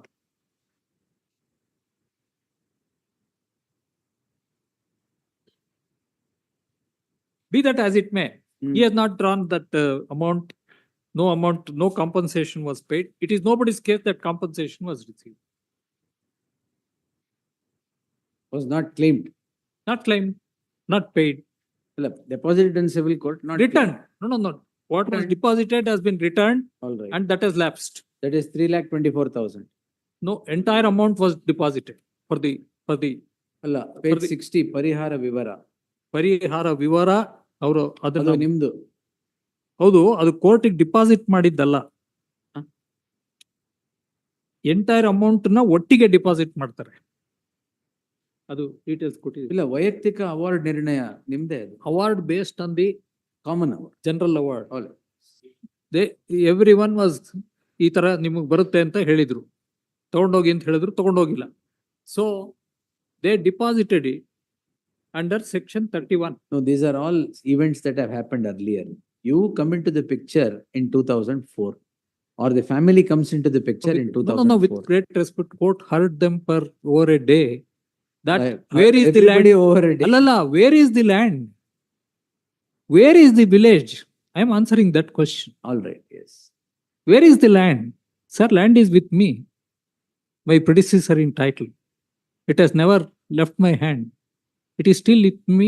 I am the owner. I am the man in possession. Then how did MUDA form layout in that? Yes, that is the $1 million If question. you knew that you were in possession of the land and it was conspicuous, Yes. then how did you permit MUDA to form a layout there? My permission is needed. No, ಆಗಲ್ಲ.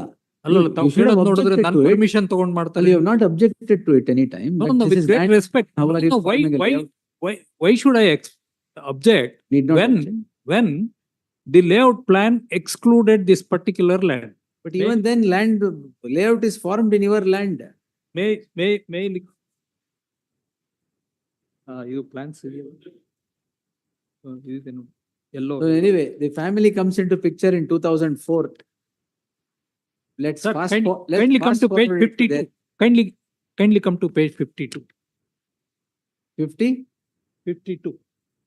ಇದು ಬೇರೆ file ತಂದಿಲ್ವಾ? ಇದೆ ನೋಡಿ, ತೆಗಿರಿ. ಎಲ್ಲೋ file ಒಂದಿದೆ. Page 52.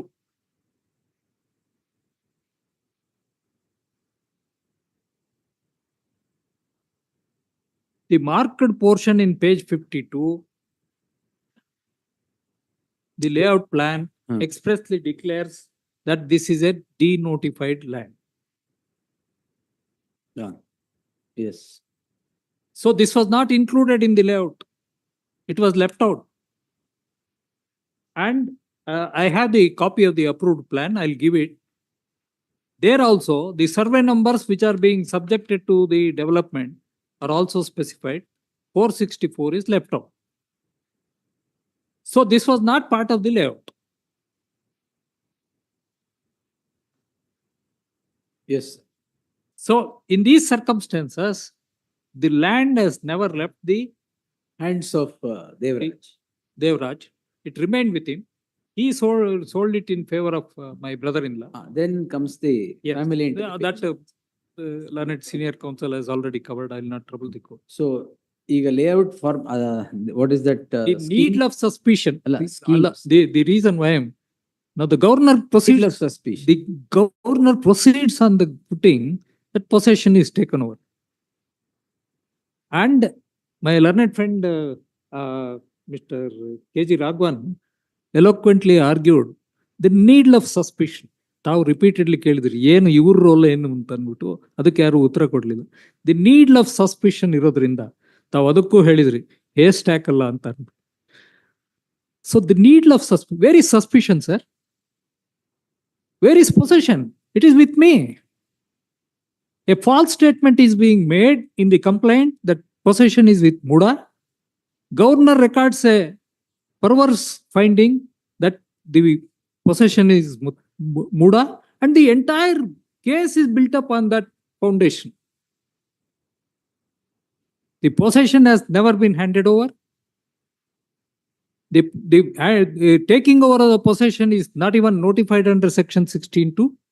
And the layout plan, I'll place the certified copy. Idralli clear agilla. All right. So the land is very much there. It remained an agriculture land till it was converted. Till it was converted. Yes. Which is this layout scheme that MUDA formed? That's what I want to place it. Idane. Tavu A nodid. layout scheme was formed even in 464. No. No. All right. I'm going to place the official plan, All right. approved plan. So according to you, in 464, no layout. It was plan. not part of the layout. It was specifically excluded as a denotified land, and the number of the survey numbers were specifically enumerated. This was not included in the survey numbers that formed the project layout. I'll place it before the court. All right, no problem. Yes, we'll take your statement. So the entire case is built on this. MUDA has taken over possession. MUDA has developed the land. And that is the finding recorded by the His Excellency the Governor. So this is the foundation for the Governor's order. Kindly permit me to resume the Yes. reading of it. Back to the, It makes further interesting. bring back to the governor's order. Back to the Yes. Governor. Yes.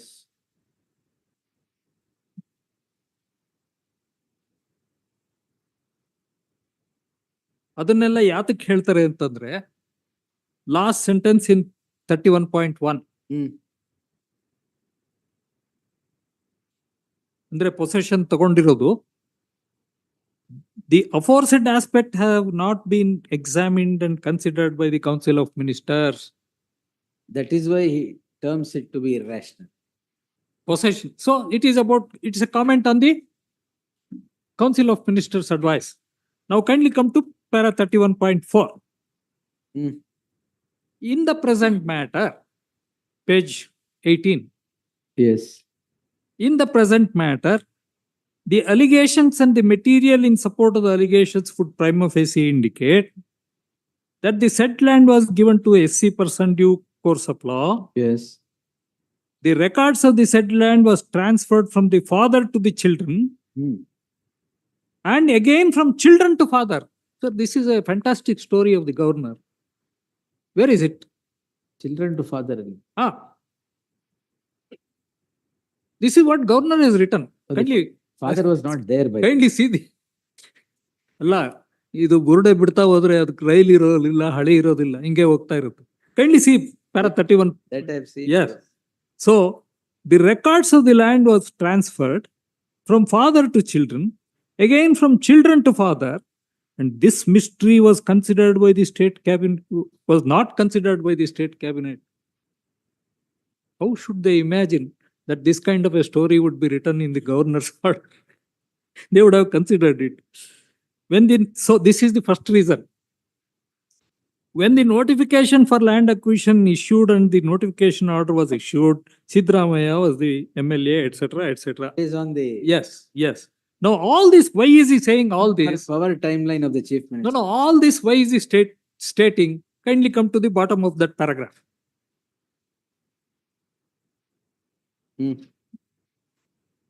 Due to the apparent bias, the present matter requires my independent application. Now, Shivbhaktan kate heladnalla. Cabinet advice, bari cabinet advice baggene he is obsessed. So, it is biased. Next also, 31.5. Again, he is on the cabinet advice. Cabinet Council of Ministers, the Council of Ministers do not consider the entire material in support of the allegation. 31.6.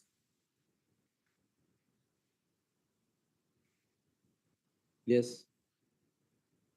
He quotes the Madhya Pradesh case. I request the court to kindly permit me to read 31.8. Dr. Singhvi has elaborately argued. Yes. But only one aspect I would like to. Very, very disturbing finding has been recorded by the governor in para 31.8. In view of the aforesaid, it emerges that the present situation amounts to peril to democratic principles. Sir, in the last 50 years, kindly take judicial notice of this fact. Siddaramaiah is the only man who has served full term of 5 years. And he is now re-elected. And the governor has this thing to say that democracy is in peril. He is a nominated governor. An elected man with such an overwhelming mandate, a man who has ruled the state without any blemish. I request the court to kindly take it. Is it not a disturbing finding that the governor has indulged in? Kindly look at the predecessors who ruled the state. What has happened to them? What kind of situation they have faced?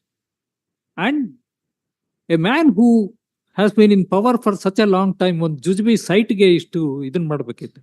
23 ನಿಮಿಷ. ಜುಜ್ಬಿ site ಅಂದ್ರೆ ಅಲ್ಲ, ಜುಜ್ಬಿ site ಯಾಕೆ ಹೇಳ್ತೀನಿ ಅಂತಂದ್ರೆ, ಅಲ್ಲಲ್ಲ, ಜುಜ್ಬಿ site ಅದು ಹಾಗೆ ಆಗಿದ್ರೆ ಇವ್ರು ಏನು ಮಾಡ್ತಿರ್ಲಿಲ್ಲ. ಅಲ್ಲಲ್ಲ, 55 crore ಇದೆ ಅಂದ್ಬಿಟ್ಟು ಅಷ್ಟೇ. ಇಲ್ಲ ಇಲ್ಲ, ಸ್ವಲ್ಪ ಹೇಳ್ತೀನಿ ಕೇಳಿ. ಜುಜ್ಬಿ ಸೈಟ್ ಯಾಕೆ, ಸ್ವಲ್ಪ ಸುಮ್ಮನೆ ಕೂತ್ಕೊಳ್ತೀರಾ? ಕೂತ್ಕೊಳ್ಳಿ. ಎಸ್, ಜುಜ್ಬಿ ಸೈಟ್ ಯಾಕೆ ಹೇಳ್ತಾ ಇದ್ರೆ, 60-40 ಅವ್ರ ತಕರಾರು ಇಲ್ಲ, 50-50 ತಕರಾರು ಇದೆ. ಅಂದ್ರೆ ಇನ್ನೆರಡು ಸೈಟ್ ಎಕ್ಸ್ಟ್ರಾ ಬಂದಿರಬಹುದು. ರೇಷಿಯೋಗಲ್ಲ ತಕರಾರಿರೋದು. The ultimate beneficiary to one roof that has gone, that is 55 crores is the problem ಅಂತ. That is what they are no, with great respect, it is in respect of her land. It is what they are projecting. No, ಈಗ 3 acres 16 guntas ವಾಪಸ್ ಕೊಡಿಸ್ಬಿಡಿ, ಮುಗಿದೋಯ್ತಲ್ಲ. Anyway, it is not a denotified land, admittedly. Not a denotified land. It is a denotified land. Denotified land. It ought not to have been subjected to layout formation. They have encroached and done it. ವಾಪಸ್ ಕೊಡಿಸ್ಬಿಟ್ರೆ ಮುಗಿದೋಯ್ತು. ಅವ್ರ land ಅವ್ರು ವಾಪಸ್ ಕೊಡಿ. ಅದಕ್ಕೀಗ ಇಷ್ಟು site compensatory sites ಅಂತ ಕೊಟ್ಟಿದ್ದಾರೆ. ಅದು ಕೊಟ್ಟಿರೋದು ಸಿದ್ದರಾಮಯ್ಯ ಅಲ್ಲ, ಅದು ಕೊಟ್ಟಿರೋದು ಮೂಡ ಕೊಟ್ಟಿರೋದಕ್ಕೆ ಅದರದೇ ಆದಂತ ಒಂದು ಪ್ರೊಸೀಜರ್ ಇದೆ. They have followed it. Sir, kindly take judicial notice of this fact. When one man is in power, so many things may be happening. Somewhere some of his relatives may be benefited. There may be officers who are overzealous. ಮಾಡಿರ್ಬೋದು, ಮಾಡಿಲ್ದೇ ಇರ್ಬೋದು. But ಅದಕ್ಕೆ can you hold a man who is at the helm of the affairs, who is ruling the state with such popularity, subject him to this kind of cavalier treatment? What has happened? Sir, sanction. Approval. He says sanction. ಅಲ್ಲ, ಅದು ಆಮೇಲೆ that is ತಾವು interpret ಮಾಡಿ ಅದನ್ನ approval, ಅವ್ರು interpret ಮಾಡ್ತಿದ್ದಾರೆ ಅದು approval ಅಂತ. ಅವರು he says it is a sanction. So this 31 point So itself, it is not that the edifice is now shaken. It's approval. no, 31.8, the finding there, it betrays the mind of the government. The political, We will answer. the political vendetta he has got in taking this decision. We have attributed Yes, that political motives, I have seen. and he has not refuted them by any affidavit.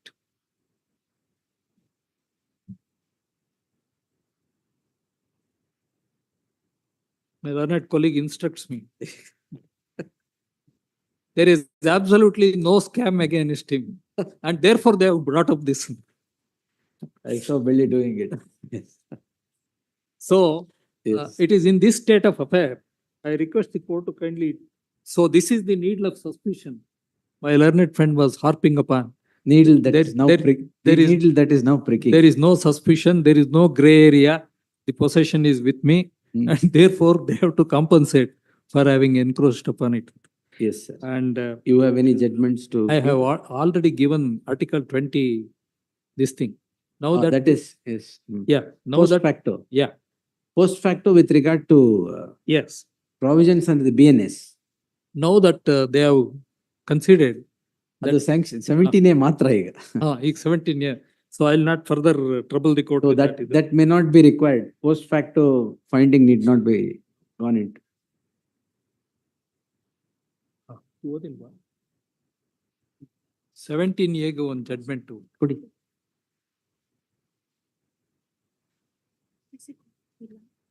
ಕೊಟ್ಟಿಲ್ವಾ? Indian ನನಗೆ ಕೊಟ್ಟಿದ್ರಲ್ರಿ, ಕೊಡಿ.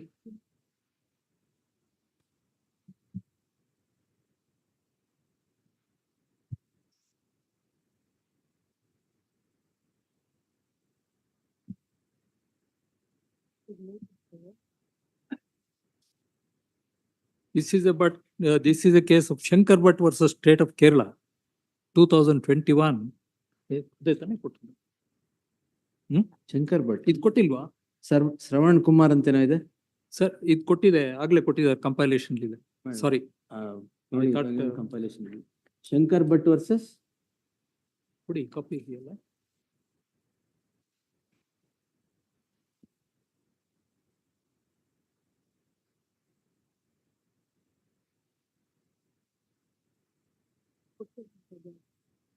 ಕೊಟ್ಟಿಲ್ಲ, copy ಕೊಡ್ತೇನೆ ನಾನು.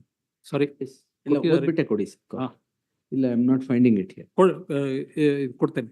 ಇಲ್ಲಿ ಕೊಟ್ಟಿರೋದು ಇದರಲ್ಲಿ ಯಾವ್ದು ಇಷ್ಟೇ division bench. ಅವ್ರು ಹೇಳೋದು section 17A, the heart and soul of section 17A is recommendation or a decision. That is Statute ಅಲ್ಲಿ ಇದೆ. ಅದೇ. So with these submissions, I rest my case. Grateful. Yes. ಅಷ್ಟೇನಾ? ನಿಮ್ದು ಇದೆಯಾ? Well, it should not go on. It can't go on like. Kesare village ಬಗ್ಗೆ ನಾನೊಂದು ಹೇಳ್ಬೇಕು. ಅದೊಂದು ಹೇಳ್ಬೇಕು. Because he says Kesare village is not there at all. Sir 2011 ಅಲ್ಲಿ census ಮಾಡಿದ್ದಾರೆ. And according to the census, I'll place the census report also. But I can give the data, census data. According to the 2011 Hey, census, why all of you have got up? Sit down. Yes. ನಂದು ಇದೆಲ್ಲಿ list of dates. Not only Kesare village is intact, but Kesare village consists of several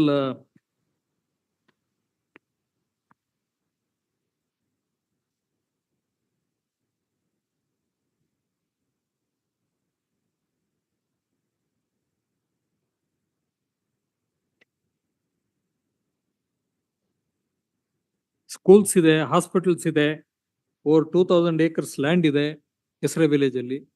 Now, of course, it forms part of the That Una- scheme, city corporation. ಅದೇ, now It in has the come- MCC. Yeah, yeah. Yes. I'll place that data. That Your Lordship, just a Kesare village was subjected to census 2011 ಅಲ್ಲಿ. Full data is available, entire population data. That's the last census. And the lands particularly. Kesare village ಕಳೆದೋಗ್ಬಿಟ್ಟಿದ್ರು, ಕಳೆದ್ಬಿಟ್ಟಿದ್ರು. I want to show. Submission was made. Yes. Yes. Therefore, I'll place it. with your Lordship's kindly, just a short note, my lord, on just with regard to prerequisite of prior to 17A, my lord. Just a short note. I'll just give the submission. Prerequisite. Your Lordship, may kindly three issues which I have dealt with, my lords. The first one is with regard to preliminary inquiry to determine the commission of a cognizable offence is a prerequisite for seeking prior approval under 17A. So therefore, my lords, prior to filing an application under 17A, my lords, a preliminary inquiry as per Lalit Kumari lines of judgment. I was not speaking about preliminary inquiry under 17A. Pre-17. That's it. The second issue is Section 17A of the Prevention of Corruption Act does not provide for preliminary inquiry by the competent authority as provided under 173, my lords. Because what is required under 173, According to your preliminary inquiry is also by a police officer. please, my lords. That's right. All So, right. so therefore, it does not contemplate 173 inquiry by the competent authority. Because what is the nature, it's only a prior approval of the material as per the SOP, my lords, which is to That's looked into while deciding, my lords. page 704. Please, my lord. The last issue is when an investigation officer forms an opinion of a cognizable offence, the standing operating procedure dated 3rd September 21 requires submission of information or data in the form of the proposal to the competent authority in order to seek prior approval under Section 17A of the PC Act for conducting inquiry or investigation. So therefore, my lord, what is required is that report, my lords, for which prior approval is given as for the prerequisite. So therefore, my lord, if that is not there, my lord, it is premature in that sense, my lords, to It is premature. the application to consider 17A. ಯಾವಾಗ ಕೊಡ್ಬೇಕಾಗಿತ್ತು ನಿಮ್ಮ ಪ್ರಕಾರ? So it would have been, ought to have been given if there was a preliminary inquiry pre-17A, or in the event worst scenario, my lords, if the competent authority, assuming, my lords, in the case it was not a governor, otherwise every competent authority will become an investigating officer while giving sanction. my lords. Approval. Prior, I stand corrected, prior approval. So therefore, my lords, he can't do the work of both preliminary inquiry of, You told that the so other. therefore, my Both lords, can't do the work of the IO and competent. and competent, in support of that, my lords, only under 17A, my lords, and Lalit committed series of judgments, I put judgments which speaks about this situation. No, one factor we must consider is when Lalita Kumari was rendered, statutory 17A ಇರಲಿಲ್ಲ. Please, 17A ಬಂದಿದ್ದು 2018 ಅಲ್ಲಿ. correct. So whatever is Lalita Kumari, we immediately apply or who should conduct, these are all, it's a gray area See, still. that's why my daughter Ashok's your lordship judgment, my lords, that's the only case which deals with private person, my lords. Yes, private That- complaint, that's the only. That's the only case, and this is the next case which your lordships are dealing with 17A application, all that is prior to that. So the point is this, my lords, if preliminary inquiry is mandatory under 173(3) as well as per Lalit Kumari, if a cognizable offence is made out, my lords, by the IO, then 17A is an additional protection. It's an additional protection. After cognizable offense is made out. Please, my lord, that is what 17A says. 17A says no police officer, my lord, Of a cognizable offense. of a cognizable offense. So therefore, reading Lalit Kumari and 173(3), my lords. So therefore, my lord, the whole purpose of those line of judgments will be rendered OTOs, and again giving the power back to the competent authority to, the lordship may kindly forgive this case. Tomorrow, anybody, the minister or chief minister, that apart, any competent authority, any person can go give a complaint. He can, Anybody can set the criminal law into no, motion. without, in case of protection under either, ಅದಕ್ಕೆ I have written 17A approval ಇಲ್ಲದೆ no man can set the criminal law into motion. Quay. PC Act offences. Correct. So therefore, 17A becomes premature. Huh? Because the same, like, if your lordship take it to its logical and malod, in that sense, 17A becomes premature unless that is done. So Will consider. that's all. I just. But, ಅಲ್ಲ 5 ನಿಮಿಷ ಅಷ್ಟೇ. please, please. Yes. Since learned senior friend concluded with. No new facts. No. Only answering. Yes. Please. 5 minutes also, Your Lordship, closing. ಎಲ್ಲರಿಗೂ. In connection to the private complaint, my lord.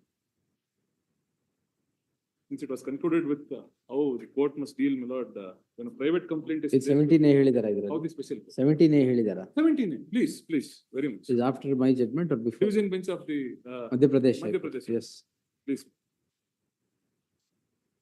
But I would invite my lordship's kind attention to page 16, my lord. Hmm. 10.4, paragraph 10.4. Thirdly, section 17A does not bar the special court from conducting inquiry or inquiry as defined in section 2G of the Code of Criminal. CRPs, yes. Please.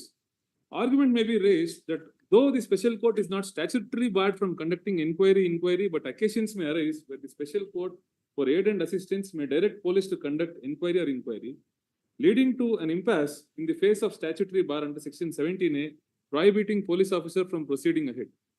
True, it is that the police officer alone has been restrained from conducting inquiry or investigation, but the said argument can be put to rest by the well-established principle of law that what cannot be done directly in law also cannot be done indirectly. As simple. Yes. Therefore, please, As simple as that. please, my lord. Yes. So, my lord, I would, my lord, straight away draw my lord's kind attention to the operative portion, please. This is exactly what is written. Please, our Yes. para 10.7. Not so the special court, my lord. See, this is what others were doing. What could not be done directly by taking an approval under Please. 17A? Please, Go before the magistrate, get the matter referred, FIR registered, no 17A. That was being done indirectly. Please. That is why Ashok was this is written. in conformity with Dr. Ashok. Yes. ಆಮೇಲೆ Now, my lord, my learned senior friend, my lord, made an assertion that the land, my lord, the possession was never taken. And so, it stood vested with the erstwhile owners. Lord, that is in fact self-contradictory to the claim made by the petitioners. Because she in her application, the two applications, my lord, dated 2014, another application dated 2021. She makes a claim that in the year 2001 itself, MUDA has utilized survey number 464. Although, my lord, she or her family members were nobody at the relevant juncture, as observed by my lords earlier. Lord, then the claim itself becomes fraudulent, my lord. Now they say possession has never been taken. Now you come back to 2014 and say possession has been, the land has been encroached, possession has been no, taken that by is MUDA. in answer to your submission that possession is not taken at all. ನೀವು Possession- submission ಮಾಡಿದ್ರೆ answer ಕೊಡ್ತಾನೆ ಇರಲಿ. Certainly, my lord. Now the claim becomes fraudulent because in the year 2001 itself, now they claim that the MUDA had formed sites, parks, layouts, and other civic communities in the year 2001 itself. My lord, they cannot, my lord, make a claim contrary to their application, seeking. And interestingly, my lord, after a while, my learned senior friend makes a submission that encroach ಮಾಡಬಾರ್ದಿತ್ತು. Encroach ಮಾಡಿರೋ ಜಾಗಕ್ಕೆ why did your brother-in-law go and seek for conversion? My lord, they cannot have a double standard approach, my lord. In fact, this is triple standard. Encroach ಮಾಡಿದ್ದಾರೆ ಅಂತ ಹೇಳ್ತಾರೆ, ಪುನಃ position ತಗೊಂಡಿಲ್ಲ ಅಂತ. Why did you go and seek conversion? All right. And they expect this honorable court to believe that by pursuance of a common man, Mallikarjunaya, that both Tahsildar and Deputy Commissioner of the concerned jurisdiction, they come to this spot, inspect and form an opinion that they have found and identified an agricultural land.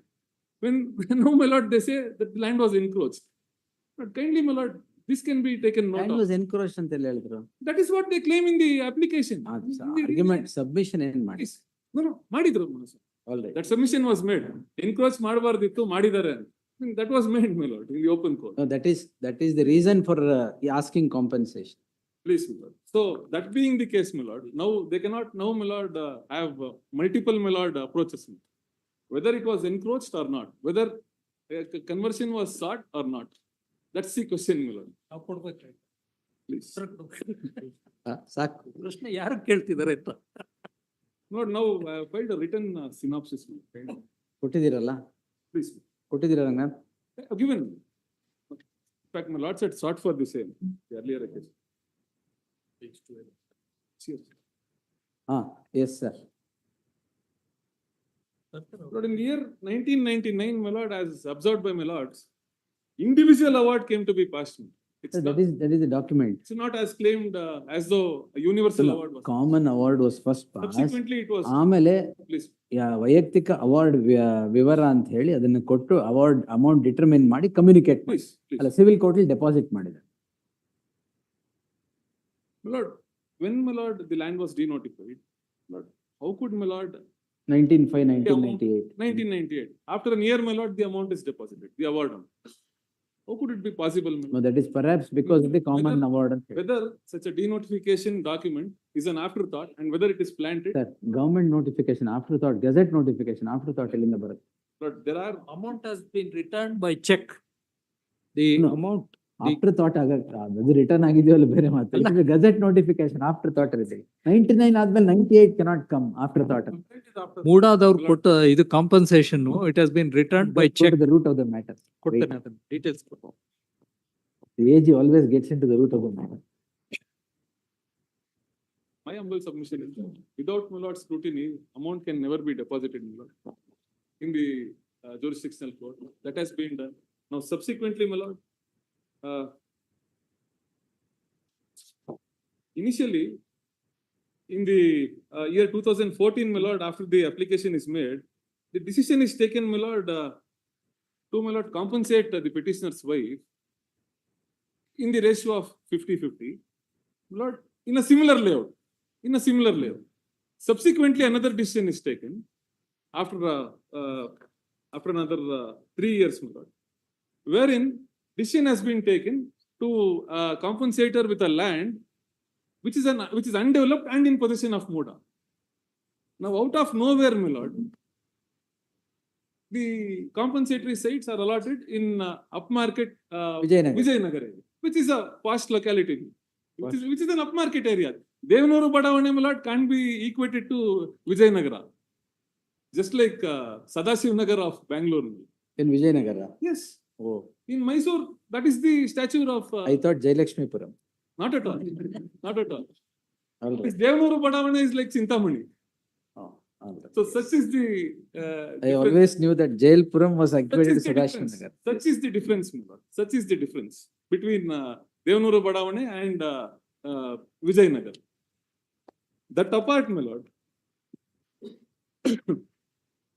the special land acquisition officer, when he directs the petitioner's wife, my lord, he refers to certain meetings, my lord, of the year 2017 and of the year 2021. But when the allotment is made, out of nowhere, my lord, a meeting dated, a meeting of the year 2020 is referred to. That nothing happened in that. 2021 meeting supersedes that 2020 meeting. Please, A document illa 2020. he claims that in the year 2020 a decision has been taken and pursuant to that decision allotment has been made. I don't, resolution is not even there of 2020. I don't know what is that. But it is there. 19/9/2020 ಅಂತೇನೋ ಇದೆ ಅದು. ನಾವು ತಿರುಗಿ reply ಮಾಡ್ಬೇಕಾಗುತ್ತೆ ಇದು. ಬೇಡ ಸುಮ್ಮನೆ ಇರಿ. ನಾವು Yes, ರಂಗನಾಥ್, ಅದೆಲ್ಲ ಹೇಳಿದೀರಾ, synopsis ಹೇಳಿದೀರಾ, I will go through it. Lord, my humble. ಮತ್ತೆ ಇದಕ್ಕೆ ರಿಪ್ಲೈ ಅದೆಲ್ಲ ಆಗಲ್ಲ. Page 178 to 194, my lord, the allotment letters are placed. Where Allotment letters are placed, yes. if at all, my lord, in the year 2020 itself, decision was taken to compensate the petitioner. Right? Why would, my lord, she once again, my lord, approach the MUDA with a letter dated 2021, my lord? Once again, another letter is written claiming compensation. My lord, these facts, my lord, would certainly, my lord, warrant investigation as to how. ಅದು ಹೇಳಿ. Please. Lord, lastly, my lord, coming to the antecedents, my lord, because there are some serious. That you may have to reply. Please, please. ಅದನ್ನ ಮಾಡೋದ್ ಬಿಟ್ಟು ಇದೆಲ್ಲ ಬೇಕಾಗಿದೆ. ಇದೆಲ್ಲ ಹೇಳಿದ್ರಿ already. What is the 25 lakhs? Because the submission is made, I have to answer that all. Please. Hold on.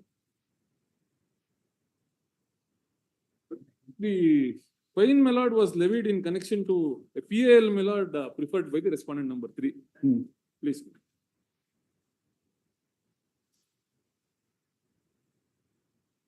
Lord, on the relevant day, he was, my lord, represented by his counsel, my lord. And at page 130, my lord, the operative portion, my lord, therefore, while discussing the SLP, we impose 25 lakhs. Now, thereafter, what happens is that, my lord, the petitioner, once again, my lord, he approaches the court and, my lord, explains as to what actually what transpired is that, my lord, Reduce costs, Please. amend the application. so happens, my lord, that the petitioner, my lord, he had interested his counsel. ಅದನ್ನ 1 lakh reduce ಮಾಡಿದ್ರ? Reduce ಮಾಡ್ತಾರೆ. In fact, they insisted on reduction. No, that, my lord, is nowhere told, my lord. We asked for extension. No, that's In why fact, I we said, never sought for reduction. sometimes whistleblowers face all this. It's Please. not that, yes. Now, what happens is that, my lord, in fact, the brief, my lord, with the counsel on record at that relevant point of time, Ali, the file, my lord, would be of some other case. No, that's all right. Please. It is reduced to 1 lakh. Bona fide error was, my That lord, is not a appreciated. problem. Then what is that outraging the modesty allegation? Please, my lord. Now, page 77, my lord, may kindly be of the writ petition, of the statement of objections, my lord. Which I- ಏನ್ ಹೇಳಿ ಅದು? Please. Which is that complaint? My lord, in fact, That PC Act complaint? please, based on the complaint, my lord, of the respondent number 3, my lord, there were certain raids, my lord, which had taken place. Now, my lord, as a counter blast, there was a complaint, my lord, lodged against the respondent number 3. That, my lord, they are projecting as though the respondent number 3 is a convict. That is how, in fact, there are 2 cases, my lord, registered against the concerned complainant by the respondent number 3. And in fact, my lords is looking. The other one, which was the other day. Please. But paragraph E, my lord, page 77, my lord, of my statement of objection. ಹೇಳಿ ಓದಿ. But page 82, my lord. But these are, my lord, the list of cases, my lord. You have rebutted everything that is said in the petition? Please, Quay the antecedents? please. All right. There's a separate paragraph, my lord, paragraph E. All right. Coming forth at page Regarding 77. paragraph AE. E, my lord. Page 77, my lord. 77. Ah, yes. 77, my lord. Yes. Regarding antecedent. Please. Now, every allegation, my lord, is answered. Now, my lord, page 81 may kindly be perused. The mining case, my lord, which the respondent number 3 had uprooted, it is still now, my lord, being directly, my lord, monitored by the Honorable Apex Court. I know. Please. And there are so many other cases which are, That is why that statement was made. please. But in fact, at the risk of sounding political, my lord. So don't sound No, political. kindly, my lord. But in the last 2 decades, my lord, if the history of the state of Karnataka is seen, Lord, no political party, either be it the ruling party or the opposition party, they have uprooted either each other's scams or scandals. My No, lord. don't. It is only these respondents, See, my lord, these who are seek their the- life and limbs, my lord. They These, have, my lord. we are in a court of law. Please, please. The argument should be apolitical. My humble submission is Yes. it is these private complainants, my lord. If the history is I seen, told you again, Please. I have made a statement that whistleblowers do suffer such things. It is not in the air made. Yes. no, my lord, because serious allegations were made. All right. You have countered that, I will consider. Yes. Yes. I'll submit that plan ಅದ್ ಕೊಡಿ. so that they may also ಎಷ್ಟೊತ್ತಿಗೆ ಅವ್ರು ತಗೋ ಮತ್ತೆ ಇನ್ನೊಂದು plan. ಇಲ್ಲ no. I have already made my submission. Yes. That material I'll place before the court, the sanction plan and the census data. Yes, madam. ನಾಳೆ ಎಷ್ಟೊತ್ತಿಗೆ ಅವ್ರು so that ನಾಳೆ ಇಲ್ಲ, ಮುಗೀತು ಇವತ್ತೆ. ಅಲ್ಲ ಅವ್ರು ನಾಟ್ ಬಿಹೈಂಡ್ ದೇರ್ ಬ್ಯಾಕ್. ಅಲ್ಲ, ಆ ತರ ಅವ್ರಿಗೂ ಕಾಪಿ ಕೊಟ್ಬಿಡಿ ಅಷ್ಟೇ. ಅವ್ರು ಕಾಪಿ ಕೊಟ್ಟು Very well. File it before. I am not listing this matter. ಇಲ್ಲ ಬೇಕಾಗಿಲ್ಲ. No arguments. Yes, sir. I thought I'll. Not for anything, listing ಇಲ್ಲ. Okay. Yes. Very well. Page 33 may kindly be. Of what, sir? Of my written synopsis. Synopsis, sir. Yes. ಹೇಳಾಯ್ತಲ್ಲ ರಂಗನಾಥ್ ಮತ್ತೇನು? Only couple of minutes, please. ಹಾ ಹೇಳಿ. Couple of things, Only couple of minutes. minutes. Lord, regarding Lalita Kumari's case, my lord, what they quoted. In fact, in the learned age, I had addressed this honorable court. My lord, that ಅಲ್ಲ ನೀವು arguments ready ಆಗ್ತಿರೋದು ನೋಡಿದ್ರೆ 10:30 ಅಲ್ಲ, ಈಗ 6:30 ಆಗ್ತಾ ಇದೆ. couple of yes sir. preliminary inquiry, my lord, not exceeding 7 days. There is clear, my lord, gap of 7 days, my lord, before. ನಾನು I told that right. Lalit Kumari says ಒಂದು ವಾರದಲ್ಲಿ ಮಾಡಲಿಲ್ಲ ಅಂದ್ರೆ higher officer. Lord, all that, my lord, I want to say is that when Lalita Kumari was rendered, section 17A, my lord, was not in. ಅದನ್ನು ಹೇಳಿದ್ನಲ್ಲ. Please. ಹಾ. Lord, because there are multiple, my lord, assertions made in connection to this. We will answer. As well as Priyanka Srivatsa's case. So both, my lord, while complying with section 154 subclass 1 and 154(3), my lord, there is clear gap of 7 days, my lord, before I take the next step. So therefore, that has been completely complied with. I will look into it and ask. Please. Yes. Lalit Kumar has been modified to 15 days to 6 weeks, my lord, not 7 days. ಇಲ್ಲ ಆಗಿಲ್ಲ ಅದಕ್ಕೆ. Yes. None of them, Your Lordship. Ranganath. Please. Closing, Your Lordship. ನಿಮಗೆ 5 minutes ಸಾಕು ಹೇಳಿ. That's it. 12 points, Your Lordship. 12 points. 5 minutes will be done. Yes. They had mentioned that it was 23 years is what they had mentioned. That it took that long. It would have been done within one period of 5 years. The difficulty for them was there was a huge blunder.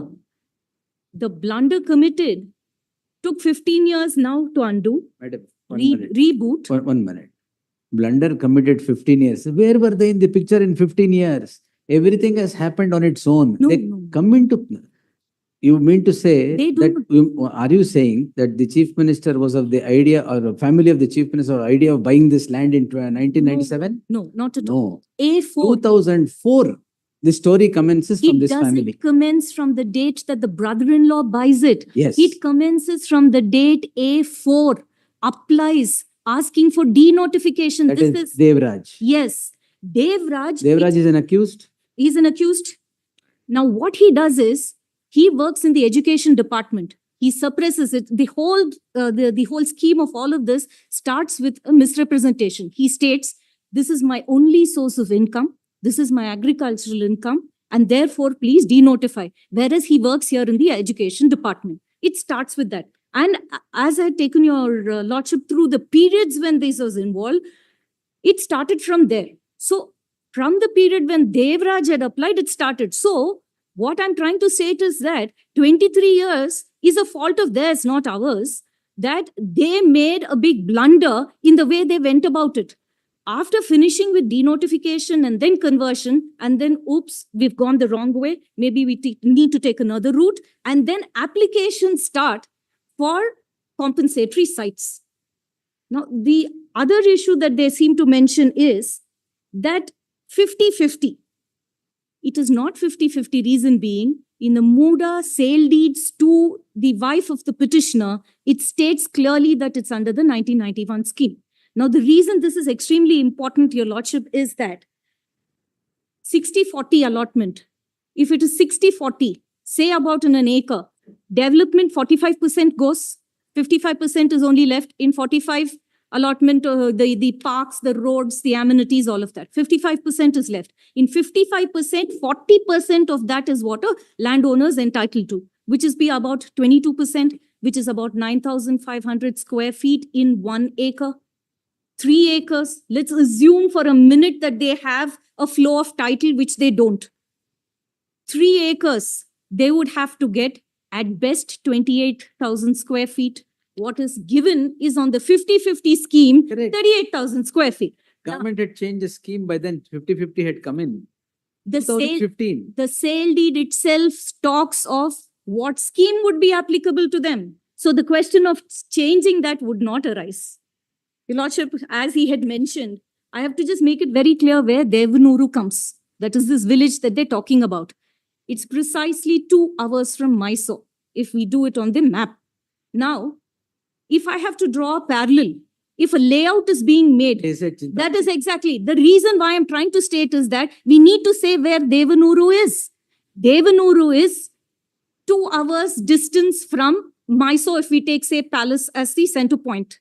If your lordship, there is a layout being developed, say, beyond Jigni, am I entitled to compensatory sites in Indranagar and choicest of ones and a sprinkling of all of them and 14 of them in Indranagar, I would not be entitled to?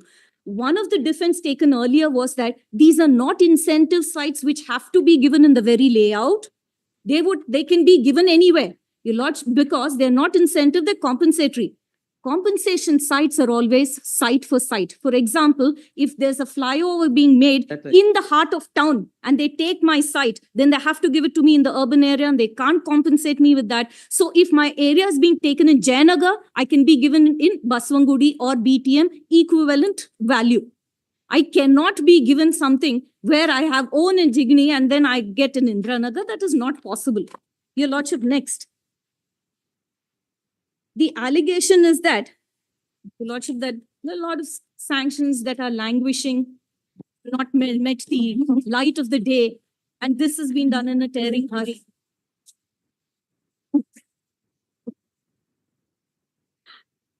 Your lordship, all our brothers and sisters in the bar keep cursing us that we've taken up so much of your lordship's time over here for this matter.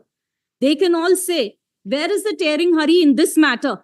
This matter is not of any great importance. This matter could have waited. But your lordship, the point is ultimately, I have granted an interim order. So that is the reason. I'm just trying to say. Are you that saying this- I should not take this? No, Then- I'm exactly what the contrary. I'm trying to state that they cannot say governor took this matter up while others are languishing. You're drawing So, paraphrase. drawing a parallel with what all my brothers and sisters have been cursing us with, but that cannot be done. Oh, It's the are they so doing? I'm sure they are, your lordship. So ultimately, it's the discretion of the governor. There could be other reasons for other matters, but that cannot be taken up now, right now to say that there are malifides in this and therefore it was taken up earlier. Full Your answer. lordship, the rights of the ಬೇರೆ illustration ಕೊಟ್ಟಿದ್ರೆ ಚೆನ್ನಾಗಿದೆ. this is, Yes. the pressure is on by all of the others, your lordship. The CM's wife, they're stating that others were also allotted. Your lordship, there is not one other case where allotment took Is in place Vijayanagar. in Vijayanagar area or any other well-developed area which is not in the heart of Mysore as opposed to being 2 hours away. Now, your lordship, even let's assume they're saying, okay, give us back our lands.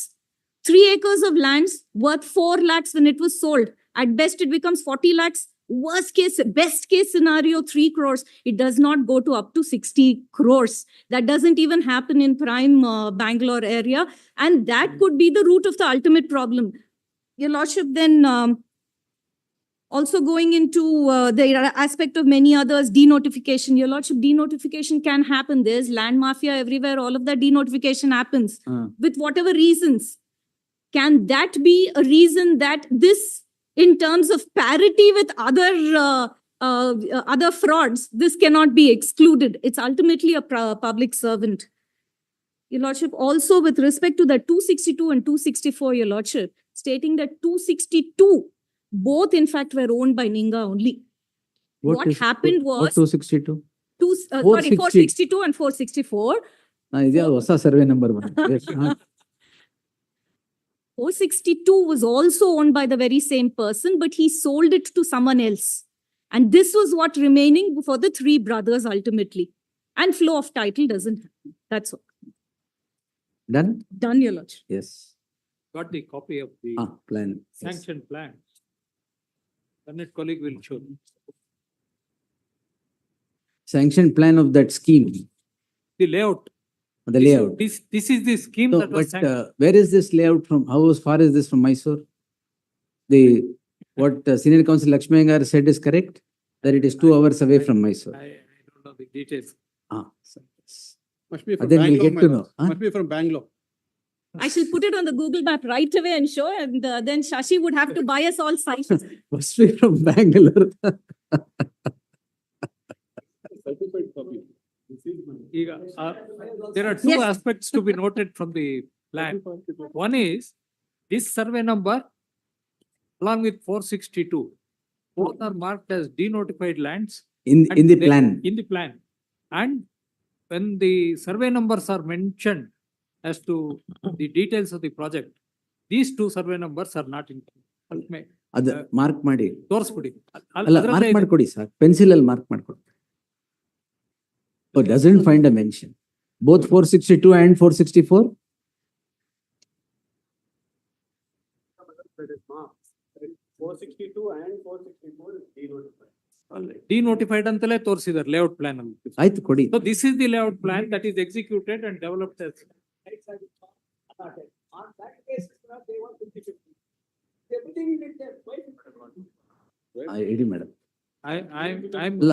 I'm now 2 instructed. hours ಸ್ವಲ್ಪ. ಅಲ್ಲ, I'm now instructed to submit. Kesre is behind Columbia Asia in Mysore. ಕೆಸರೆ ಗ್ರಾಮ. Then how can it be Devanur Badamane 2 hours from Mysore? We checked both cases. We Bangalore. checked. Bangalore ನಿಂದ ಅಂತ. We'll see. We'll see. Yes. Hale Kesre is different. 40 kilometers, yes. What they are trying to put in is an Hale Kesru, which is near Columbia Asia. That's not the one. This is acquisition to us. Anyway, Google will tell. In the birds are creeping, chirping down. ಯಾಕೆ ಹೋಗ್ಬೇಕು ಅಂತ. Then I'll be the bellwether, your lordship. We'll all. Yes. Anybody else, sir? The painstaking hearing. No. Don't worry about that. I should determine that. That's all right. If anybody have to say something, please tell. Because I'm not going to list this again. Yes. ಯಾರ್ದು? ಕೊಡಿ. ನಿಮ್ದು return submission ಕೊಟ್ಟಿದ್ದೀರಾ? By tomorrow, your lordship. By tomorrow it should be there. Yes. ನಿಮ್ದು ಕೊಟ್ಟಿದ್ದೀರಾ ಎಲ್ಲ? ನಿಮ್ದು ಹಾಕಿದ್ದೀರಾ?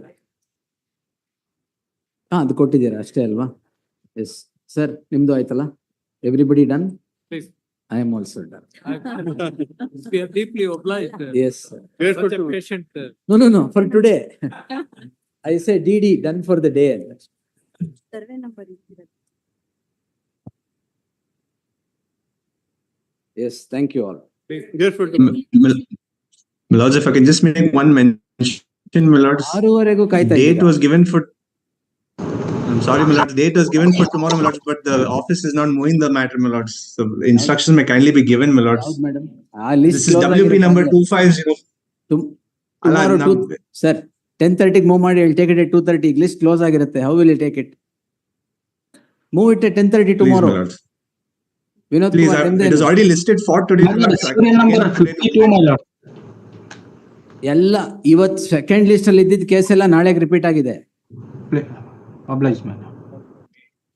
Bill number 61 and this 2, my lord. ಹಾ, Settlement, the time may be fixed, my lord. The respondent. parties are there. Yes, my lord, they're here right now. It was listed today. ನಾಳೆ list ಆಗೋಗಿದೆ. My lord, the urgency that I cited yesterday was, my lord, the respondents don't, already decided. What's the offense?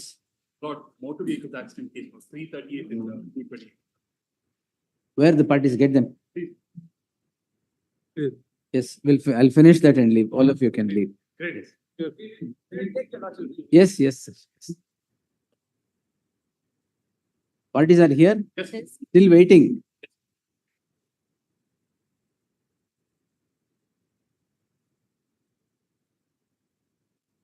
Respondent yaru? Respondents are the complainant and the victim, my lord. The petitioner is the accused. But true, sir. Respondents counsel idara?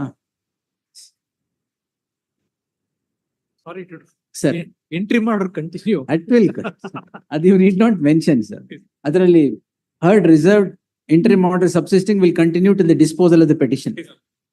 For respondent number 2 and 3, for 2 and 3, my lords. May permit me to file. What's the offense, sir? My lords, the Who said- offense is 279 and 338 of IPC, my lords. 229 and 279 and 338. Yes. Kodi. Lordship, may Madam, permit me idella to file tegeedi. wakalat Give for- it. Give the settlement, Yes, my lords. madam.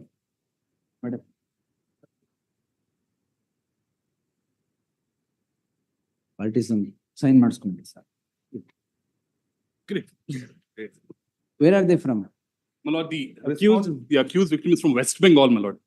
Oh, ask him to go. No problem. Order, you sign the order sheet and go. Please. Please. Settled, closed. Great. But you'll get the order only after a week. Great. Grateful. Because they were waiting, I took it. Grateful. Grateful. Obliged. Ember-in-law.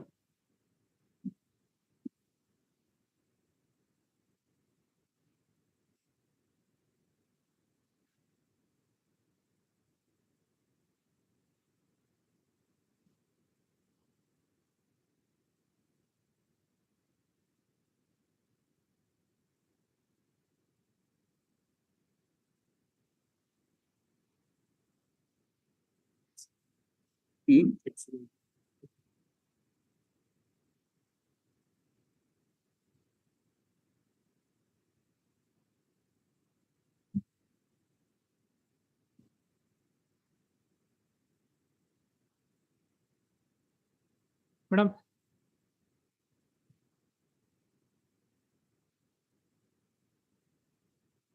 Madam, list number 2, Cyril. Ella. Thank you.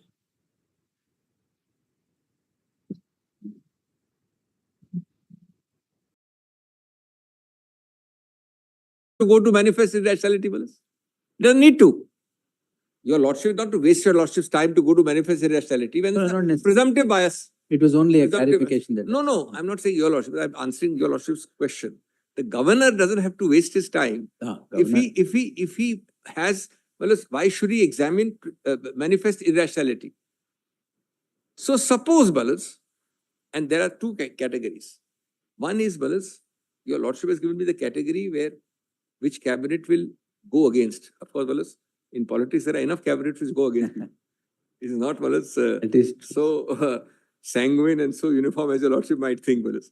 These are very turbulent waters, no, to put it mildly. yes. But that apart, your lordship is, Balas, not looking at the other aspect which my learned friends will, my learned friends are not looking at other aspect which your lordship will appreciate.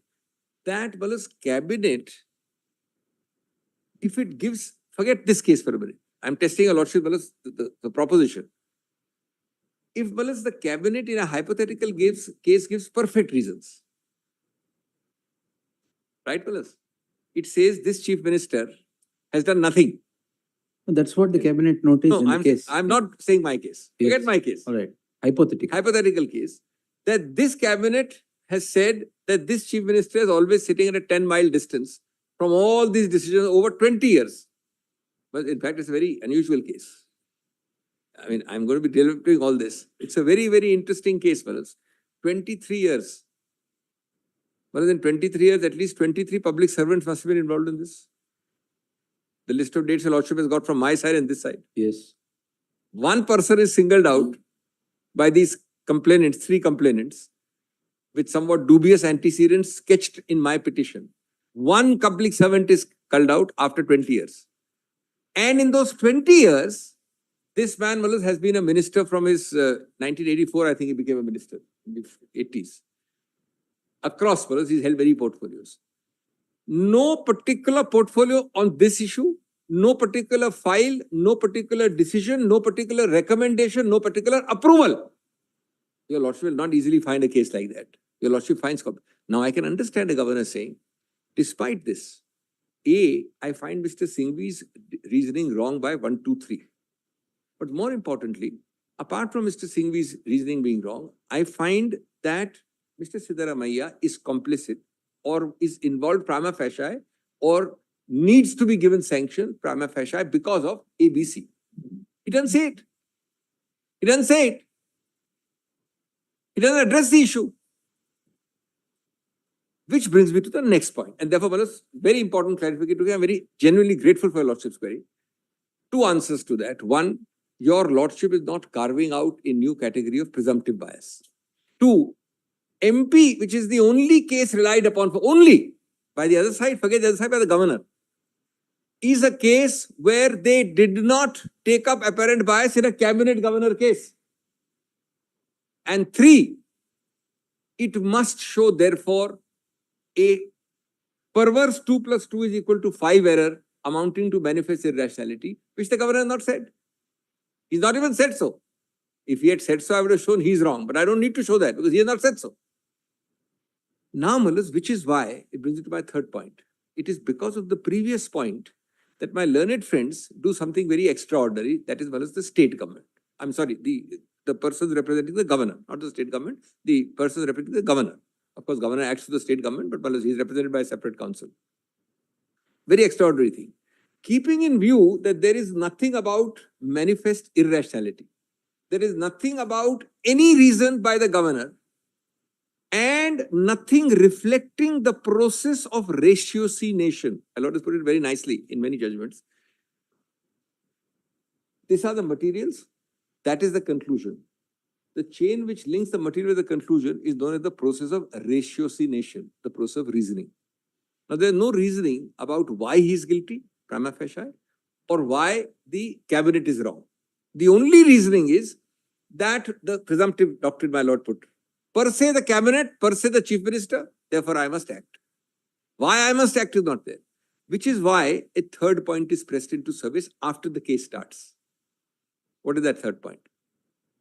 Knowing that there is no manifest irrationality commented by the governor, knowing that he has not dealt with any issue about Mr. Siddaramaiah, knowing that he has not found any reason to deal with the cabinet itself. They say now, after the case is started, we will not file an affidavit. We will produce files. And well, I mean that, well, like Alice, it gets more and more curious. So first thing is, I will produce files. Files are produced. Second thing is, in the files, there is only, if you also look carefully, a chart saying two versions. Version 1, version 2. There will always be two versions, Malas. There is hardly a case which does not have two versions. Life is all about, Malas, grey, very rarely black and white. Two versions and the minimum. Minimum, if not 3, 4. Absolutely correct, Malas. Multiple versions. Our Malas, religions say that it's multifaceted use. There is no Malas. Relativity doctrine itself, everything is relative. Time and space is also relative, Malas. What about versions? Versions will be many. Minimum two versions. Minimum. He then, Malas, puts the two versions, and in the entire bunch, big fat bunch given to your lordships, he doesn't say anything except at the end, I think it should be given. But more importantly, none of the reasoning in the files by the lower officers, not one word is reflected in the impugned order. There is no law that I know of that you produce material and say you deem this sanction order to be valid, because at the back of my office, people gave me 5, 10, 12 versions with 1,000 pages of files. That is like saying that I will be the inscrutable sphinx.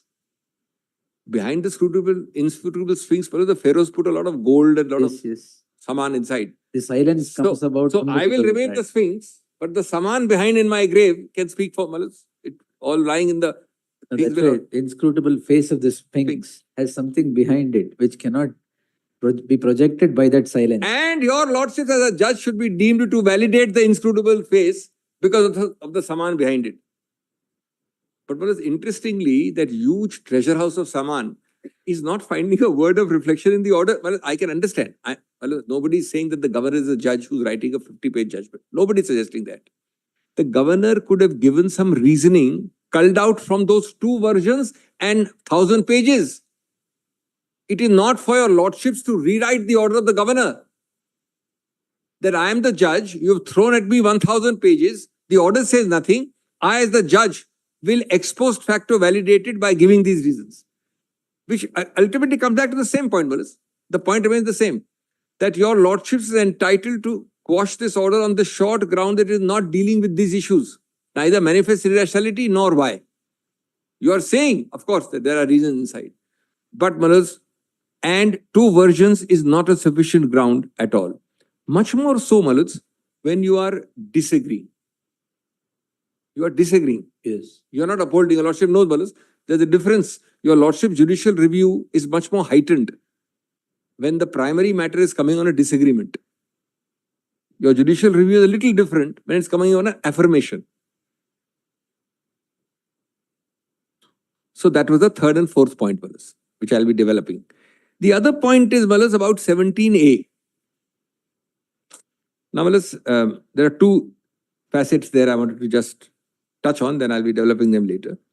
Well, it's 17A is not bullets in any manner.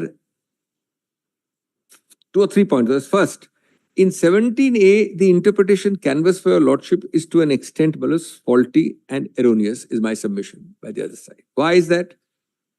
A very broad brush blanket proposition is thrown at your lordships. Lalita Kumari test is 17A.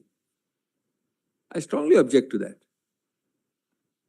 Lalita Kumari test is not 17A test. In fact, it's very interesting. I've now investigated the legislative history of 17A. The idea of 17A was to provide a genuine, strong filter. Yes, a protective layer. Protective layer is the correct word, filter is the correct word, and umbrella of protection is the correct word. No, both are used to protective layer to protect the innocent and not shield Not the shield guilty. the guilty. Correct. That is what is said correct. in that. Absolutely. But bullets, Lalita Kumari, born much later, can't be just fellows read into 17A. No, These when tests are all mixed up. 17A comes into the statute, Yes. Lalita Kumari is 4 years before the 17A coming into the statute. No, that's true, Malas. But the FIR test of Lalita Kumari could have easily been put in 17A. Oh, that is not put anyway. No, not only that. I show that, but in fact, the legislative history originally of 17A provided for the filter through the Lokayukt. That's very interesting. The idea was that I am now not on the deletion because the first argument is deleted, which means the filter is, that's not the argument. But what happened was that they went through very draft. I've got in my note. Broadly, it said it is a protective, they were emphasizing the protection. Otherwise, governance will come to a standstill. That's the whole idea of this. We have enough people taking pot shots every time. And according to me, this is a classic case because after 20 years, your lordship has different kinds of. But the protective layer originally envisaged was A, a full substantive, and B, it had to go to a very detailed scrutiny, and they put the Lokayukt. Then they said Lokayukt will be a different institution. So we change it only as to the hooper, not the test. We change it to the government or the police officer. So the change is from him to me. The change is not of the degree or the heightened degree of scrutiny required. That's going to be my point. Then to dissolve it from that higher test into a Lalita Kumari test. Lalita Kumari test is a very, you should know what Lalita Kumari test is, at the end of the day. It is ultimately, you go and file something and you're supposed to act on that. That is, reducing the entire object of 17A. And then, I'm also going to be showing to your lordships that, and this, your lordship has a judgment on this, Shirupa's, but I have a different nuance to it. I've quoted it as to the nuance.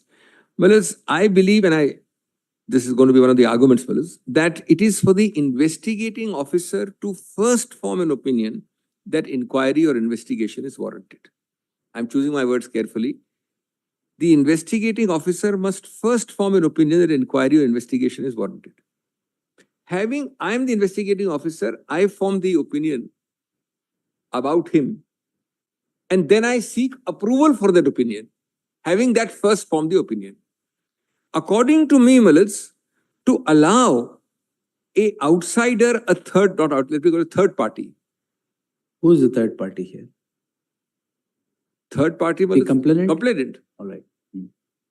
The third party could be, outsider or complainant or whatever, third element. To or a stranger, to come into it is to actually remove a very significant part of that protective layer. Whereas I am the investigating officer, I form an opinion about it. I take it elsewhere for approval. Thereafter, people, it's not that it's the end of it. There are so many other remedies. But here, my formation of opinion is the first step. Approval is the second step. Before these two steps, the third party actually removes the protective layer altogether. That's the second error on 17A, is going to be my submission. And Shirupa has been wrongly read. The lordship has not changed this law, according to me.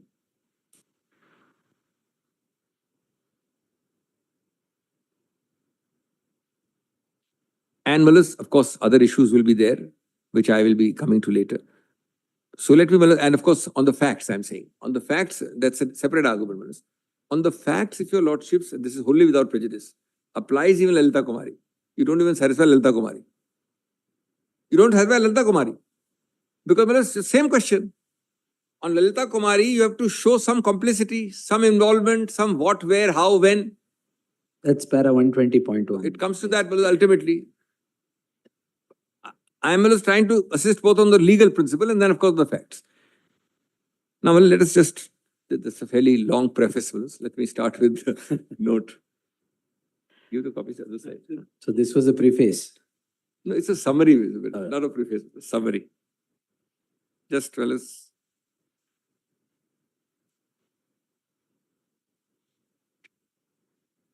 No. Now, Malis, I'll be reading parts of it, but and then Malis, let me read the first part of it. Yes. At the very outset, it is most respectfully submitted the present case falls for this Honorable Court's consideration of an action taken by the highest constitutional functionary of the state, by which the umbrella of statutory protection accorded and afforded to public servants has been lifted. Case involving the elected Chief Minister, paving the way for an inquiry or investigation. As such, shorn of the personalities involved and the positions which they may presently hold, this Honorable Court must subject such action. That's the point I'm trying to make. It's your Lordship's scrutiny. Where are you reading? Oh, I'm very sorry. Yes. I'm very sorry. Para 1. Oh, My apologies. I thought it was. yes, sir. And it will be faster reading many parts of it because of quotations, No but there are problem. very important Yes. points. The nuances are important. That's the. Yes. Yes. So now the first para is not about Chief Minister, it's about the heightened scrutiny of the court required. That's what I'm on. At the very outset, most respectfully submitted that the present case calls for the Honorable Court's consideration of an action taken by the highest constitutional function of the state, by which the umbrella of statutory protection accorded and afforded to public servants has been lifted. In a case involving the elected Chief Minister of the state, paving the way for an inquiry or investigation, as such shorn of personalities involved and the positions which they may presently hold today, this court must subject such action. This is the proposition. This court must subject such action to the necessary judicial scrutiny, such that the fine threads of constitutional democracy are kept in balance, are not frayed by unduly stretched or torn asunder. Little rhetorical, but this is just a setting. Little rhetorical. I'm not otherwise trying to. The following points are highlighted. Torn apart. Okay. Yes. Asunder is apart. Yes. Correct. Absolutely.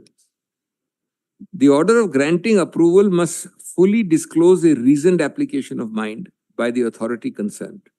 In the instant case, the impugned order of the governor fails to meet this test, the fact there exists this power, albeit an extremely narrow one. Now, this is the nuance. It exists. Nobody is denying. My learned friends have argued as if it's an automatic.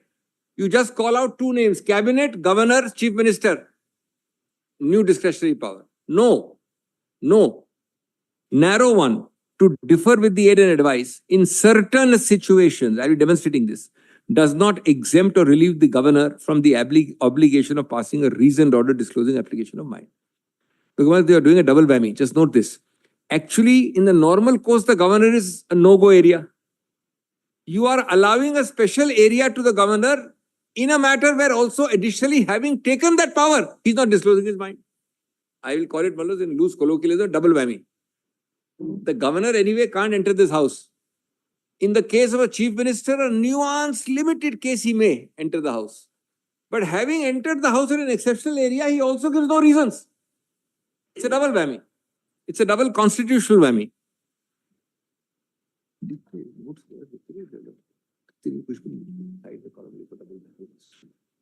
The reliance by respondent 2 on file notings and comparative charts, tables or notes analysis as dictated by the governor. Well, I take it when we say dictated by the governor, no governor dictates what your lordship saw. We all accept it. We can say dictated by governor's office, no problem. Don't say dictated by the governor. I don't think anybody here is so gullible to think the governor has the time or what is the interest to dictate what your lordship saw in the files.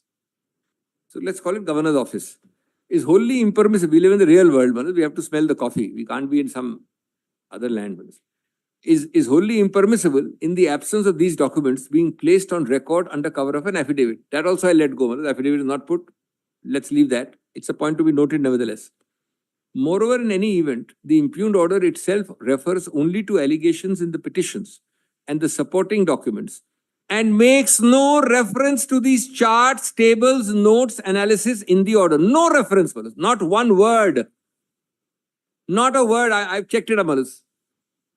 and therefore it is not an order which refers to or is based on antecedent file notings, nor does it endorse, accept, adopt, or in any way engraft such notings. All those 4 words. Endorse, accept, adopt, or engraft.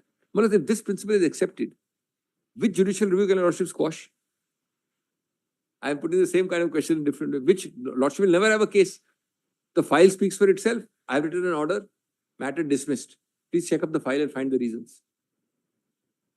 I have a very impressive staff. I have thousands of pages. I have people making notes. I have dismissed your matter. Check up the reasons from the file. That's not the law, Malas. The whole administrative law, public law will fall to the ground. Your lordship's doctor of judicial review, forget Tata Cellular, Malas. Ordinary principles of judicial review will not be there. The nature and extent of judicial review as it applies to such actions of the governor, applying his independent discretion. Now, Malas, here you are more. Your lordship knows you are going to exceptional area. Therefore, judicial review is more. Therefore, reasoning has to be more robust. The other nuances which have been missed out, with great respect, I say so, in the respondent's approach, must be all the more robust in cases where the governor is exercising a power that ought ordinarily to be exercised only on the aid and advice of the Council of Ministers. Thus, in cases where a different view is taken, the burden is higher to show that there was manifest irrationality. This is a phrase of Wallace MP.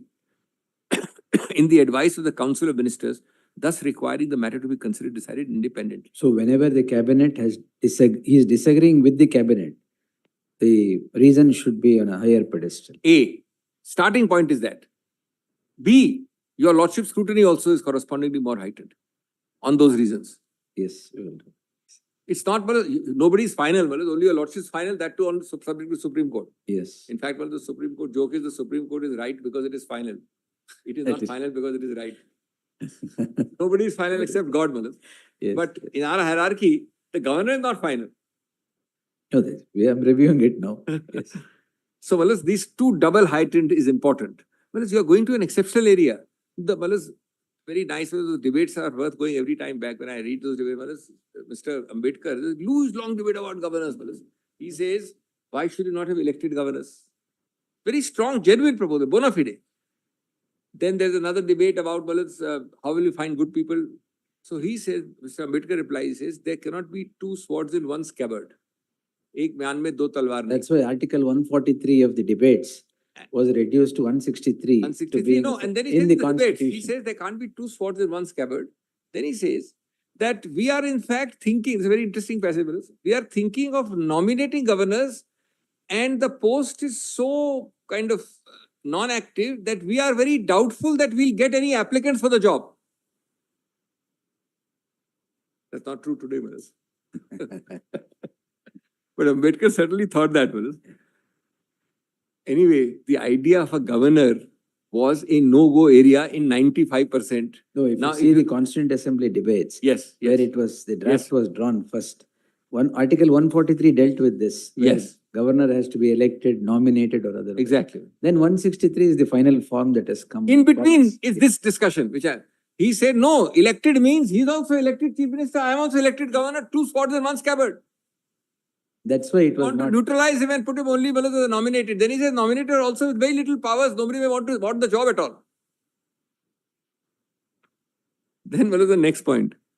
The power of granting approval under 17A of the POCA is not an independent discretionary power of the governor, but an executive power or executive function which should ordinarily and normally be exercised by the governor only on the aid and advice. This is consistent with both some last sentence in my proposition, wrongly suggested to your lordships otherwise. A broad brush is done. It is thrown, some share had this, on that one word, not exhaustive. Lordship remembers the argument, it's totally wrong. Exhaustive doesn't mean Lordship is rewriting the constitution with a number of new engraftment of the governor's power. The exceptions to this rule are not an open-ended category, nor did the Honorable Supreme Court in some shades set forth a non-exhaustive list as sought to be contended. Now, real para is, this is IR 154. And there is nothing in the majority which is inconsistent with 154. Nothing. As part of the concurring judgment, there is no variance by the majority to this concurrence. I'll be developing all this, but it's just a summary. The decision is MP Oil carves out a narrow, MP Special Police, I'm very sorry, narrow and extremely limited exception where the governor may differ from the aid and advice. Now just see the nuance. Where there is overwhelming material on record on the basis of which prima facie case is clearly made out, and yet the council has refused sanction. I'm taking malice. Forget this case, I'm giving the law malice. Then to the extent the decision of the council is ex facie or manifestly irrational. Manifestly means ex facie malice actually. Or relevant material has not been considered, the governor may take a different view. That's the nuance. The findings in para 32 of the judgment, which are cited in the impugned order, relate to manifest irrationality and not to apparent bias. Now look at the error now. This is a matter of question. I don't want to oversimplify, I don't want to exaggerate. Just kindly consider this. The governor, malice, the honorable governor cites one para of MP, which is 32. And then entire 5 pages is bias, presumptive. The clarificatory question which my lord put. Presumptive bias, automatic bias. And he cites this one para. There is a manifest error by the governor himself because the para cited does not touch on bias. It says apparent bias, which means demonstrated bias. Somewhere, malice, he's attending the meeting. Well, demonstration is not difficult, malice. I attend the meeting. Or I don't attend the meeting, malice. I attend the meeting and I say, I will go out to the room and have a cup of coffee, you go and decide. Or I recuse. Whereas this meeting is separate, there is, and otherwise the man is fully in every ministry dealing with the subject. It's possible, malice. It happened partly in Antule's case, malice, where I had the privilege of assisting the court. Antule, malice, your lordship sees the file notice that directly malice is involved in so many things. Yes. So now in that case, apparent bias may be demonstrable bias. But malice, if subconscious bias was the test alone, then your lordship doesn't have to go to manifest irrationality. And the moment you have a paradigm of a cabinet, a chief minister and a governor, it's automatic. No, the two are contradictory. Subconscious, any concept of subconsciousness need not be manifest at all. This is the subconscious level. Yeah, no, I'm saying, malice, subconscious will mean manifest is to query the reasons. Manifest is not query bias. And Manifest is query irrationality in the order. I'm saying, malice, if your lordship were to accept presumptive automatic bias, then the law would be that in any case and every case, without examining the reasons of the cabinet for being wrong or right, merely because it is the cabinet and merely because it is the CM, the governor must automatically deny or grant sanction, as the case may be, on the ground that MP means that the moment there are 3 entities, governor, CM and cabinet, bias is established. I don't have to examine the order of the cabinet to see whether it is manifest irrational. I hope I'm clear. That's my proposition. So that's the proposition. so you're saying that irrationality should be palpable and demonstrable. In the order, no. In the order, only then that would come about. That is your suggestion? Means, he must address it. I will let it put it lower. Let me put it lower for my lord is absolutely right according to me in the way your lordship has formulated it. So that is number 1. But let us take a worst case against me. I am now deliberately testing. First point is what your lordship has said. That's the perfect formulation for manifest irrationality. But now I'm taking a point against myself. Let me assume that the governor doesn't delve into the way your lordship has put it just now. He must show something that, look, I have read para 50 to 80 of this cabinet decision. They missed out that in para 69, this gentleman was actually handling the portfolio, or he gave an instruction, or he did sign the file. This is the error of the cabinet. And therefore, I believe prima facie, there should be some inquiry. What the learned governor does is, he doesn't address, he doesn't go down that path at all. He says only, I'll read the order again, Yes. He says, because this is a cabinet is deemed to be, I wish chief ministers would appoint cabinet the way the governor thinks they can. A lot of chief ministers would be very wistful to be told that every member of the cabinet is appointed by them. Your lordship knows that, all of us know it. But let us for a minute assume the only reason given is cabinet is deemed to be part of Mr. Siddaramaiah. Siddaramaiah is the head, and the constitution says that the cabinet is represented through the chief minister. He's the first among equals. Therefore, presumptive bias, well, what your lordship put to me in a question form. Therefore, there is no question of my going and seeing where in para 89 they have messed up or given an irrational reason. I don't need to go there. Why? Because para 32 of MP Oil says so. But MP Oil never talks of bias. I'll read that. MP Oil goes into the and says the cabinet is wrong for these reasons. And therefore the governor must do it independently and decide it like this.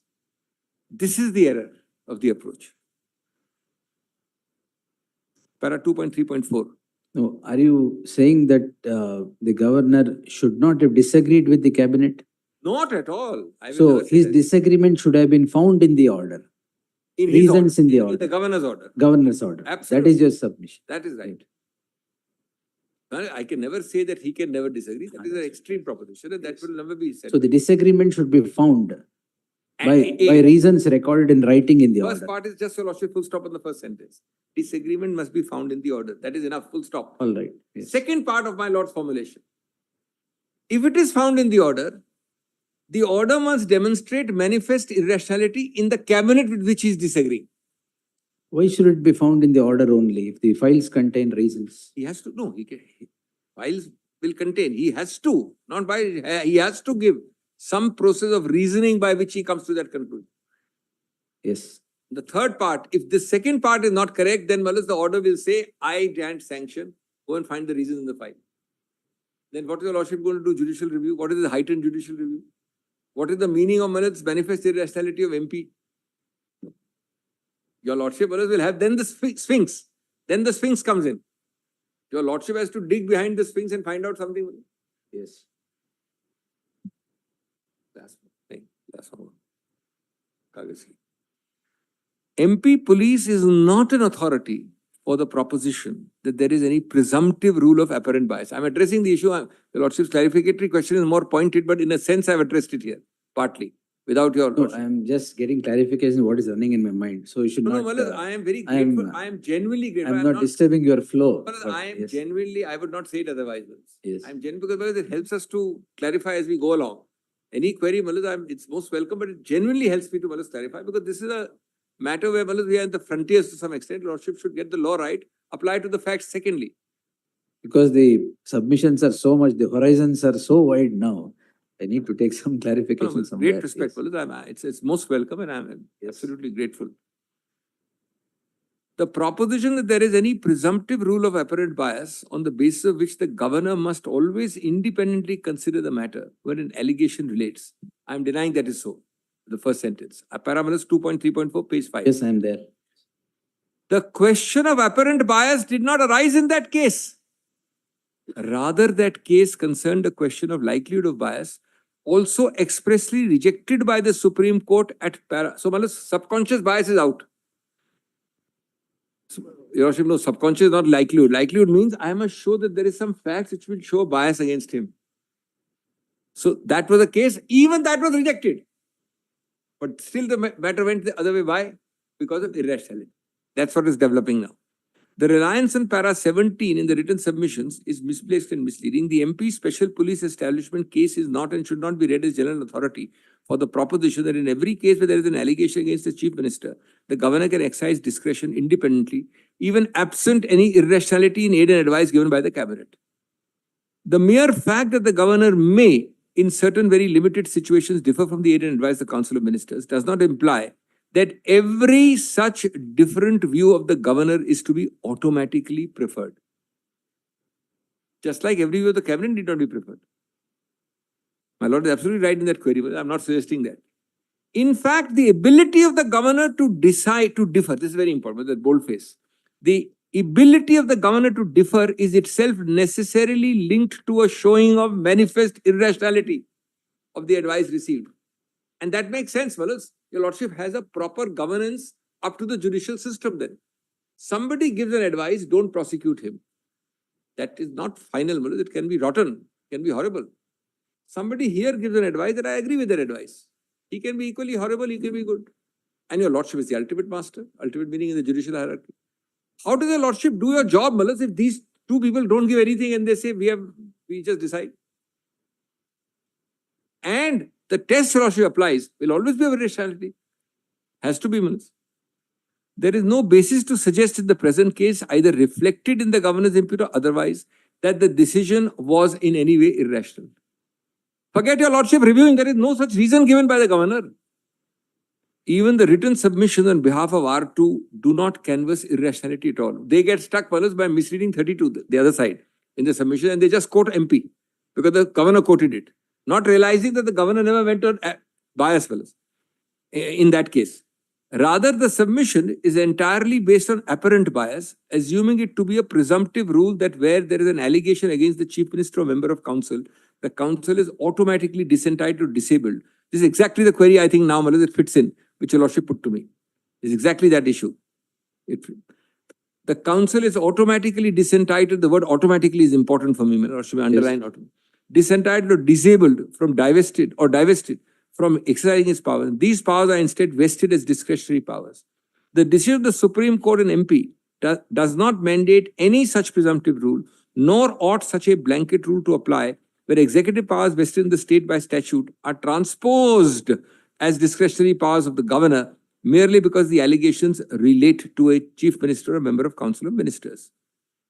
The reference to the file put up to the governor and comparative charts, as well as notes dictated by the governor as part of a decision-making process, do not suggest any reasons as to why the advice was manifestly irrational.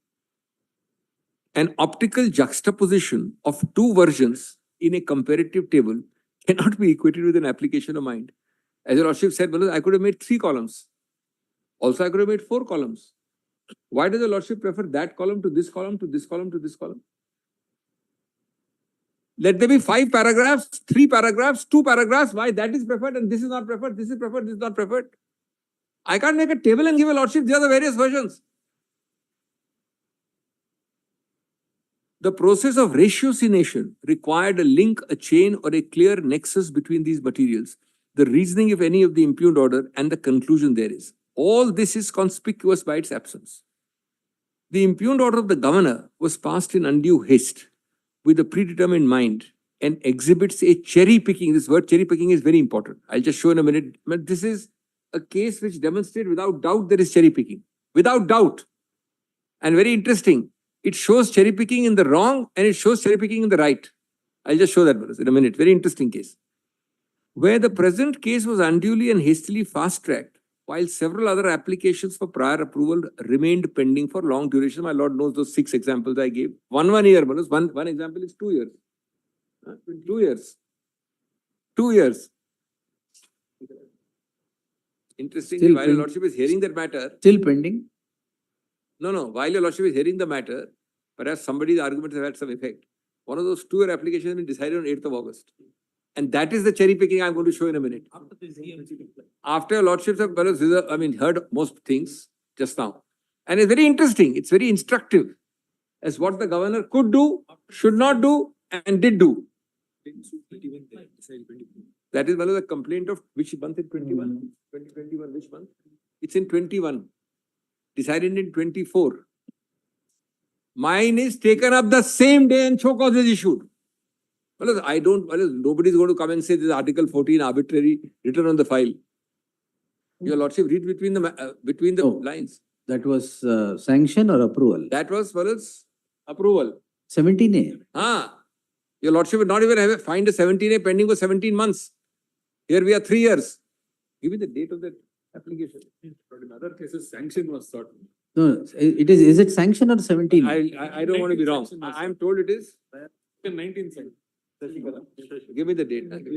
I am instructed. No, it can't be 17A, I guess. But it should not be. It's different from can't be. It is. This is 17. You sure? Page 127. Do you want me to give you? 120. Give it. 127. We have the order. Let's be factually correct. Give it. This is issued while your lordship is hearing the matter. So. Not while hearing the matter. One minute. You appear for the complainant, not the Right. governor. No. What is this? After the PM's reply, this particular document, just come to 127 minutes. After this, the chief minister, my client, replied. When did I reply? 3rd of August, I replied. 9th of August, this order comes. As directed, I am enclosing a copy of the decision of the competent authority, for permission to conduct inquiry under 17A. The first point is 17A. I hope I'm clear, Malice. It is 17A. Against Shishikala Jole, former government, etc., etc. It is, permission is denied. Yes. That part is not surprising, Malice, but that is different. This is denied. It is. Now, let's not get into details, but this is a supposed sting operation on camera for a person supposedly supplying eggs, etc. for midday meals of schools, recorded on candid camera, where the Honorable Governor takes 2.5 years to apply his mind, and after 2.5 years or 3 years, rejects it. In my case, for 20 years, not a single file dealt with by me, and he issues show cause on the same day. Well, this is not Article 14, it's shocking, is the word for it. But at the moment, I'll be coming to this thing. 17A is important, the question my lords asked. Give me the date when the application. I'll not give you the date. It's 2021 someday. 9/12/2021. And the decision is 9th August 2024, exactly 3 years. 4 months less. That's all right. You don't get into details. Well, the application is also in this bunch at page 693. In the writ petition, annexure J, is this application which I talked about. December 2021 is when the application was made to prosecute or to get this 17A. Yes. This small digression, I'll spending a minute, half a minute on Article 14, as I've said so many times, the two most important articles, and even more than 21 is 14. And 14 had 3 phases. Give me a minute to digress. I know it's a digression, but it's very important to emphasize.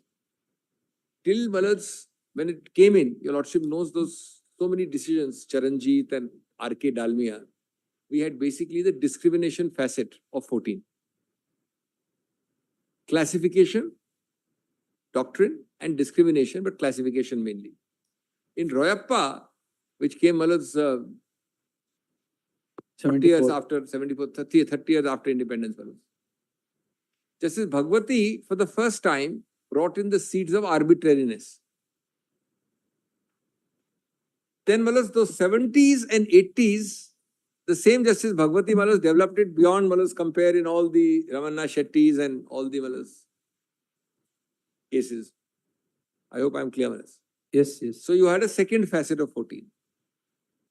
Then the third facet came in Maneka, developed later, or procedural due process. We still kept the figment of the fig leaf of denying that we have no substantive due process in our constitution, because the lordship knows Venegal Rao had gone abroad. Yes. Frankfurter said, do anything, but for God's sake, don't put this phrase, due process. So, Article 21 had a due process clause, or the counterpart article. So, when Venegal Rao met Frankfurter, who was a very restrained, limited judicial review man, he said the bugbear of American jurisprudence is this crazy phrase, due process. Don't use it, do anything else you like. So, Venegal Rao came back and reported. So, they put this phrase, except in accordance with law from the Japanese constitution. They dropped due process. So we like to say that we had no due process, but Maneka brought in procedural due process, clearly. So that was phase number 3.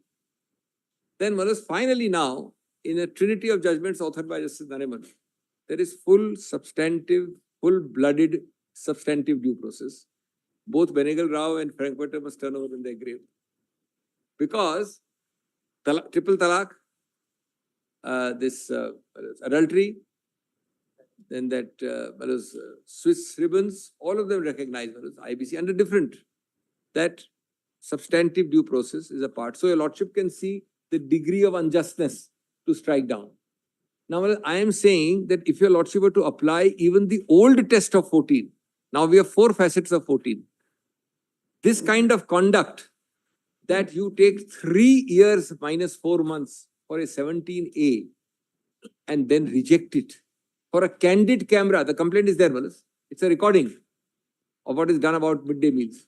And on the same day, for a person who for 23 years has not signed a file, not made a recommendation, not been anywhere, you issue a show cause then malice. You don't need Article 14 for that, man. You need common sense, is all that I'm saying. You don't need Article 14 to make out malice clearly. Now malice at 2.9. No, I'm sorry. 2.8 malice is very important. 2.8 your lordship is marked cherry picking. Now your lordship will come to 2.8a.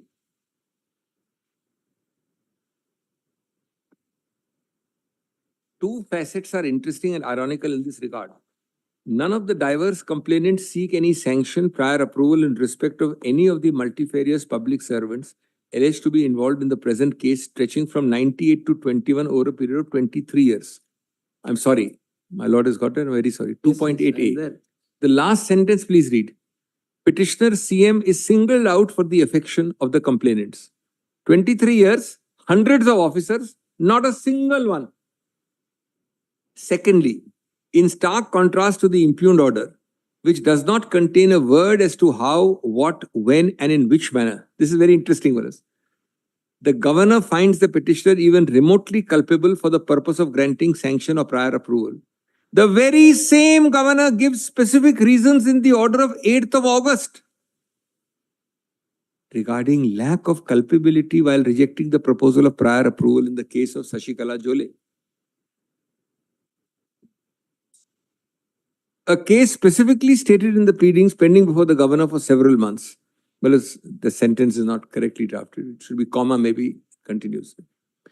The point is, Wallace, I am not asking for reasons, inviting. I'm saying the order is bad because it has no reasons. But is it not relevant that your lordship is hearing a matter? 8th August is hardly a month ago or whatever, Wallace. Your lordship gets an order which has reasons copiously saying why don't grant sanction. Because this person is not prima facie complicit. Because this person is not prima facie found to be involved. And in my case, on the same day show cause, not a single reason. Then 2.9. The manner in which approval has been granted is contrary to the statutory scheme and judicial interpretation of 17A. The statutory restraint is on the investigating officer. It is thus the investigating officer to first form an opinion. Their inquiry, this point is important, Wallace, in the nuance of the interpretation. I'm coming to that later. Thus, for the investigating officer to first form an opinion, don't prevent him from doing that by this lateral entry. That inquiry or investigation is warranted and then seek approval or inquire investigation. The statute does not contemplate the said approval being sought by a third party, namely the complainant. The respondent wrongly contends that the test to be applied at the stage of 17 capital A is only whether the materials disclose the commission of a cognizable offense. The legislative history behind the introduction of 17A does not support such a contention, as is demonstrated later, even assuming that 17A is different from the standard of sanction. I'm assuming it, my lord has got that para. That does not mean that it is a Lalita Kumari standard. The lordship may add in hand here, third point. Even Lalita Kumari is not met on the facts. That's a third level argument for this. Because the same reason, doesn't tell you how I'm involved, when I'm involved, what did I do, recommendation, signing, event, decision, minister, portfolio, nothing. Even if the Lalita Kumari test is applied, in the facts of this case, it is clear on record that do not disclose the commission. The complaint request for prior approval does not specifically advert to any recommendation made, decision taken, or even any action. This is the single most important point in this case in my respectful submission. It's obvious from the reading of the order. The complaint request for prior approval sanction proceeds on a series of surmises and conjectures casting doubt on official actions taken in the ordinary course by different officials at different times under different administrations. They also proceed to disregard several registered deeds and instruments which ought by the nation not to be doubted. It is clear that the petitioner himself had no role to play in the decisions or even deliberations. I've added at the end a list of dates for lordships, which I'll be coming to. It's very, very important on the facts. All this prejudice was created. Oh, there's a writ suppressed from you. The order in one case is this, in your case is this. It was never denotified. It was never factually wrong. Documents of registered deeds are there. They argued all this. I am only rebutting. They argued the facts copiously.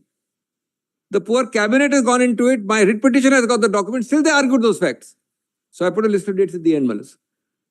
Only for prejudice. Only to prejudice your lordships. That look, all these years, there is no acquisition. The acquisition is valid. The acquisition could not have been given back. 48A is wrongly done. Notification is wrong. Everything is wrong. Document said otherwise. Now, this 50-50 rule. It is clear that the petitioner himself had no role to play, or even deliberations leading to the decisions in the case of denotification, registration of deeds, decision by MUDA with regard to 50-50 rule being applied, and allotment of compensatory sites to wife of the petitioner. Otherwise, had I got a role to play, I would certainly not have taken at least a decade to get this done. And had I a role to play, some of the most operative decisions would not have been taken when I was in the opposition. Some of the major ones.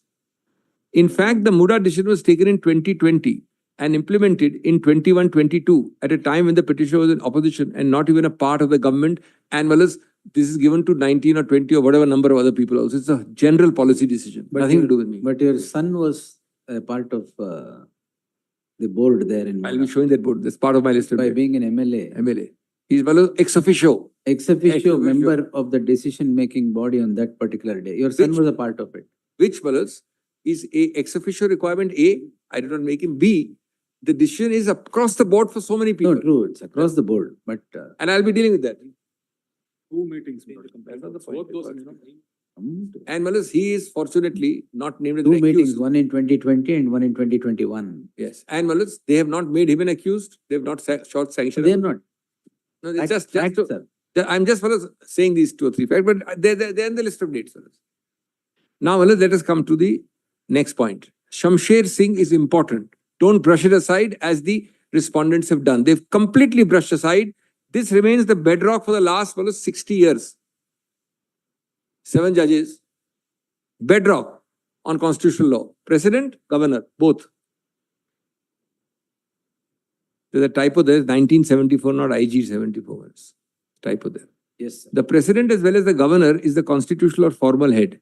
The president as well as the governor exercises his powers and functions conferred on him by or under the constitution on the aid and advice of his council of ministers, save in spheres where the governor is required by or under the constitution to exercise his function is discretion. Wherever the constitution requires the satisfaction of the president or the governor for the exercise by the president or the governor of any power or function, the satisfaction required by the constitution is not the personal satisfaction of the president or governor, but the satisfaction of the president or governor in the constitutional sense in the cabinet system of government, that is, satisfaction of his council of ministers on whose aid and advice the president or the governor generally exercises all his powers and duties. And the old saying, the elected people have a fundamental right, a duty, I would say, to do good. But they also have a right, not a fundamental right, to do bad and wrong. But it is their right to do wrong. It is my right to do wrong, and this population will set me right. It is not the governor's right to set me right, or the president's, is what Shamsher Singh's soul and spirit is. That's the meaning of elected democracy, or in a parliamentary system. It may not be in a presidential system the same way. Then, 54. The provisions of the constitution expressly require the governor to exercise his powers are contained in articles to illustrate. Now, one article is given on the 3rd line. Come to the boldface. The other articles which speak of the discretion, there are typos here. Typos have not been seen. Paras, what is that section? S2 and 18.3 of the 6th schedule. Then articles so and so. The discretion conferred on the governor means that at the constitutional head or formal head, the part. This is one of the northeast. Those powers, your lordship has special powers there. Then 55. Yes. This is the failure of constitutional machinery. In the context, Article 163, I don't know why only the articles are wrongly typed. Everything else is correctly typed. The number is 163. Article 163. Somebody is going with the uppercase and the lowercase is this. That's problem. not correctly typed. That's all. It's 163 actually. Yes. Multiple, all of them are like. 163.2 it should be. In article, in this context, 163.2 is explicable on the decision of the governor in his discretion shall be final and the validity shall not be called in question. Next, 2 lines later. In all other matters where the governor acts in his discretion, he will act in harmony with his council of ministers. The constitution does not aim at providing a parallel administration in the state by allowing the governor to go against the advice of the council of ministers. In such matters where the governor is to exercise his discretion, I'm reading para 56, He must discharge his duties to the best of his judgment. The governor is required to pursue such courses which are not detrimental to the state. For the foregoing reasons, we hold that President or Governor acts in the aid and advice of the Council of Ministers, with the Prime Minister at the head in the case of the Union, Chief Minister at the head in the case of the state, in all matters which vest in the executive, whether those functions are executive or legislative in character. Neither the President nor Governor is to exercise executive functions personally. I try and summarize some things in page 12. Next page, next page. In relation, I've put them point formulas. In relation to functions that are vested in the executive, the governor shall act at the aid and advice of the council with the chief minister at his head. The governor shall not exercise executive functions personally. 48 and 57 paras. Where the constitution provides that the governor shall act in his discretion, here the articles are correctly put, Malice. Even in these matters, the governor shall act in harmony with his council of ministers. These are Malice nuances which we tend to forget. It is not, very interesting nuance. This Shamsher Singh, 74, is saying that even where he has a separate power, he must act in harmony with me in that. Look at the whole delicate balance. You can't say automatically I receive the cabinet decision because the chief minister is involved, I'll defer. Thus, there is a constitutional restriction on the discretion which is not to be exercised as a personal function or as a function conferred on him, eo nomine. In very limited scenarios, such as under 356 is a classic case, fellows, and 200, the governor may act in his own discretion even against the advice of his council. In such cases, the governor is to exercise his duty to the best of his judgment. That's para 55 and 56. Now, the most important, Justice Krishna Iyer. Now, why it is misrepresented, Justice Krishna Iyer is right. Not a word in the majority. He's concurring. Not a word in the majority dilutes or overrules or goes against him. Then why should Lordship not read Krishna Iyer? Justice Krishna Iyer just brush aside, he's a concurrence. But concurrence is not a dissent, Malice. Please don't read the concurrence as a dissent. You can point out that this concurrence is violated by this part of the majority. That I can understand. Not a word. Ignore it because of the concurrence. And what Justice Krishna Iyer spoke for himself, Justice Bhagwati. If the inner voice of the founding fathers may be any guide, para 113, it is proved beyond reasonable doubt that the president and for sure the governor enjoys nothing more and nothing less than the status of a constitutional head in a cabinet type government, a few exceptions and marginal reservations apart. Mark this word, a few exceptions and marginal reservations apart. Yes. Actually, the governor has more powers than the president. Yes. People tend to forget that. President is even more limited. Governor has little extra powers. For example, president has no 356 powers. Yes. Our Pakistan president has a 356, which he has liberally excised 2 or 3 times. He dismisses the national government with us. We decided against having that in the president. We had it only for the governor. Nobody can dismiss the central government here with us. Of course, there is some qualitative difference between the position of the president and governor. The former, under 74, has no discretionary powers. The latter too has none, save in tiny strips. Look at the approach. Tiny strips covered by, please forgive me for the typos, but it's 163, somehow coming at 1C3. And all the others are given. These discretionary powers exist only where expressly spelled out, and even these are not left to the sweet will of the governor, but are remote controlled by the union ministry. This is very important. Well, the governor, when he acts independently, so-called, is independent of the state government. But the union government is answerable to parliament with a whole set of provisions. Lordship knows the 356 proclamation expires if parliament doesn't approve it within a certain time period. Again, a minimal area centering around reports to be dispatched may not, that's for us 356, not 35C, may not in the nature be amenable to ministerial advice. Now come to page 14. Even where express conferment of power of functions is written into the article, such business has to be disposed of decisively by the ministry, answerable to the legislature, and through it vicariously to the people, thus vindicating our democracy instead of surrendering it to a single summit soul. These are the simplest language which Justice Krishna Iyer may have used. He's erring on the side of oversimplicity. But a single summit soul has a rhythmic alliteration, which exactly describes the reason to avoid the governor or the president. That single summit soul is the governor or the president, whose deification is incompatible with the basics of our political architecture.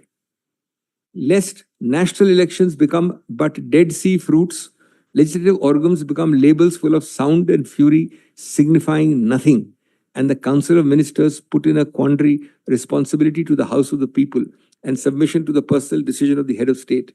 A parliamentary-style republic like ours could not have conceptualized its self-liquidation by this process. On the contrary, democratic, etc. Well, sometimes I think that how times have changed. Well, as today, even if you have a person like Krishna Iyer, he could never go onto the bench. Because we are into narrow confines. You can't be in public life, you can't be in law, you can't be on the bench. No, he was in public life. Actively, a Became- minister. Yeah, Forget active life. as a Minister, minister. Wallace. For 3 years. And then became a judge. Then became a judge of the Kerala. Which is why he never made it to the top, but he was a senior judge. But nobody could raise a finger. That is the spirit of the times. Nobody could even suggest this. And one of my most cherished memories is that as a young student, I wrote an article in the Illustrated Weekly. Oh, the then Illustrated Weekly, a very famous magazine Yes, about election law. I had been in some elections seeing something. Elections, law and reality. So I was juxtaposing. So, but Justice Krishna Iyer retired by then in his 80s. Yes. Wrote a very nice note handwritten to me, saying, I read the article. He knew my father was, so he took the trouble of writing a note to me personally. And he read the whole thing and he wrote something which overwhelming to have him. Then 152. Long arguments on the terminological niceties of the various provisions, divorced from the essentials of parliamentary perspective, will land us in Himalayan constitutional blunders. Similarly, expressions like is satisfied, opinion, as he thinks fit, if it appears to, have to be interpreted by superimposing the invisible but very real presence of the ministry over the head of state. Opinion of, in the view of, appears to be. We declare the law of this round. This is 154, which was brushed aside by saying this is only a concurrence. So I've quoted it. Please tell me which part of the majority dilutes or violates 154. Or tell the Lordship it is the overbreadth. Unless you do that, you can't just brush it aside. Supreme Court, 7 judges. In that way, Bomai could be Bomai Lordship at 9 judges with 4 or 5 judgments. Most for all concurrences. Yes, concurring. Your Lordship doesn't brush aside just like that. Very Karnataka flavor, Bomai. The most important change in 356 has been that Mr. Hegde, by the time Bomai was delivered, he was the petitioner originally. Yes, yes. By the time Bomai was delivered, the government had changed 2-3 times. Yes. He never got the fruits of his victory. Subsequent to 2000, there are only 7, 8, 10 356s. Because your Lordship's judicial review was not only the same as Bomai, very swift. Very swift. So many things. No, your Lordship's judicial review was very swift. I've had the privilege of assisting the court in Uttarakhand, Karnataka, Yes. Maharashtra. Your Lordship decided within a few weeks, this way or that way. So 356 did not become a very valuable tool to dismiss governments because your Lordship said reinstall him back. In all these cases, Uttarakhand, Karnataka, have the elections or have a floor test and all that. Bomai took 3-4 years before the man lost several governments. So he got a Parikh victory. Yes, it We was a Pyrrhic victory. It was a Parikh victory, although he established law forever. We declare the law of this branch of our constitution to be that the president and governor, custodians of all executive and other powers under various articles shall, by virtue of these provisions, exercise their formal constitutional powers only upon in accordance with the advice of their ministers, save in a few well-known exceptional situations. Without being dogmatic or exhaustive. This was read to your Lordship, so I'm reading it, Wallace. Please see the totality. Is it a fair interpretation? To say that this means non-exhaustive, means each case by case your Lordship will keep adding to the governor's powers. That's not fair, Wallace. It's against the constitutional scheme. Without being dogmatic or exhaustive, these situations relate to the choice of the Prime Minister, restricted through this choice by the paramount consideration it should come. But this word exhaustive here means something totally different. They are saying we are obviously not itemizing everything. It is not a license or an invitation for my lords to keep on having adventurous editions, which is what they are suggesting. The dismissal of a government which has lost its majority in the House but refuses to quit. The dissolution of the House for an appeal to the country is necessitous. Although this area, the head of state should avoid getting involved in politics, must be advised by the Prime Minister, who will eventually take the responsibility. We do not examine in detail the constitutional proprieties in these predicaments except to utter the caution that even here the action must be compelled by the peril to democracy, and the appeal to the House or to the country must become blatantly obligatory. Now, my conclusion, Malas, on this part. As such, the declaration of law in 154, which forms part of a concurring judgment, must be seen in proper context. By no stretch of imagination can the judgment in Shamsher be seen as providing an open-ended, non-executive list of subjects. That's the crucial point, where the Honorable Governor may exercise, etc. But rather the court expressly said it is confined to a few well-known exceptional situations, which your Lordship may in a very calibrated, controlled manner, restrained manner, sometimes allow. Then, the last judgment is where happened recently, the Maharashtra thing. This is not about this or 10th schedule, but just 2 minutes. Very after. Continue at 2:30. I'll continue. Yes. 2:30, 2:30. Yes. Obliged. Deeply obliged. Yes.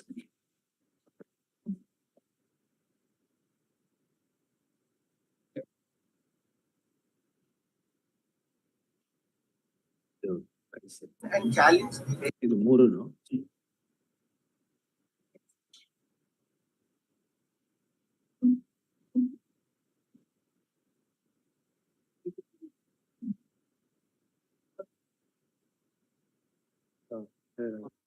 Sorry, I apologize for that.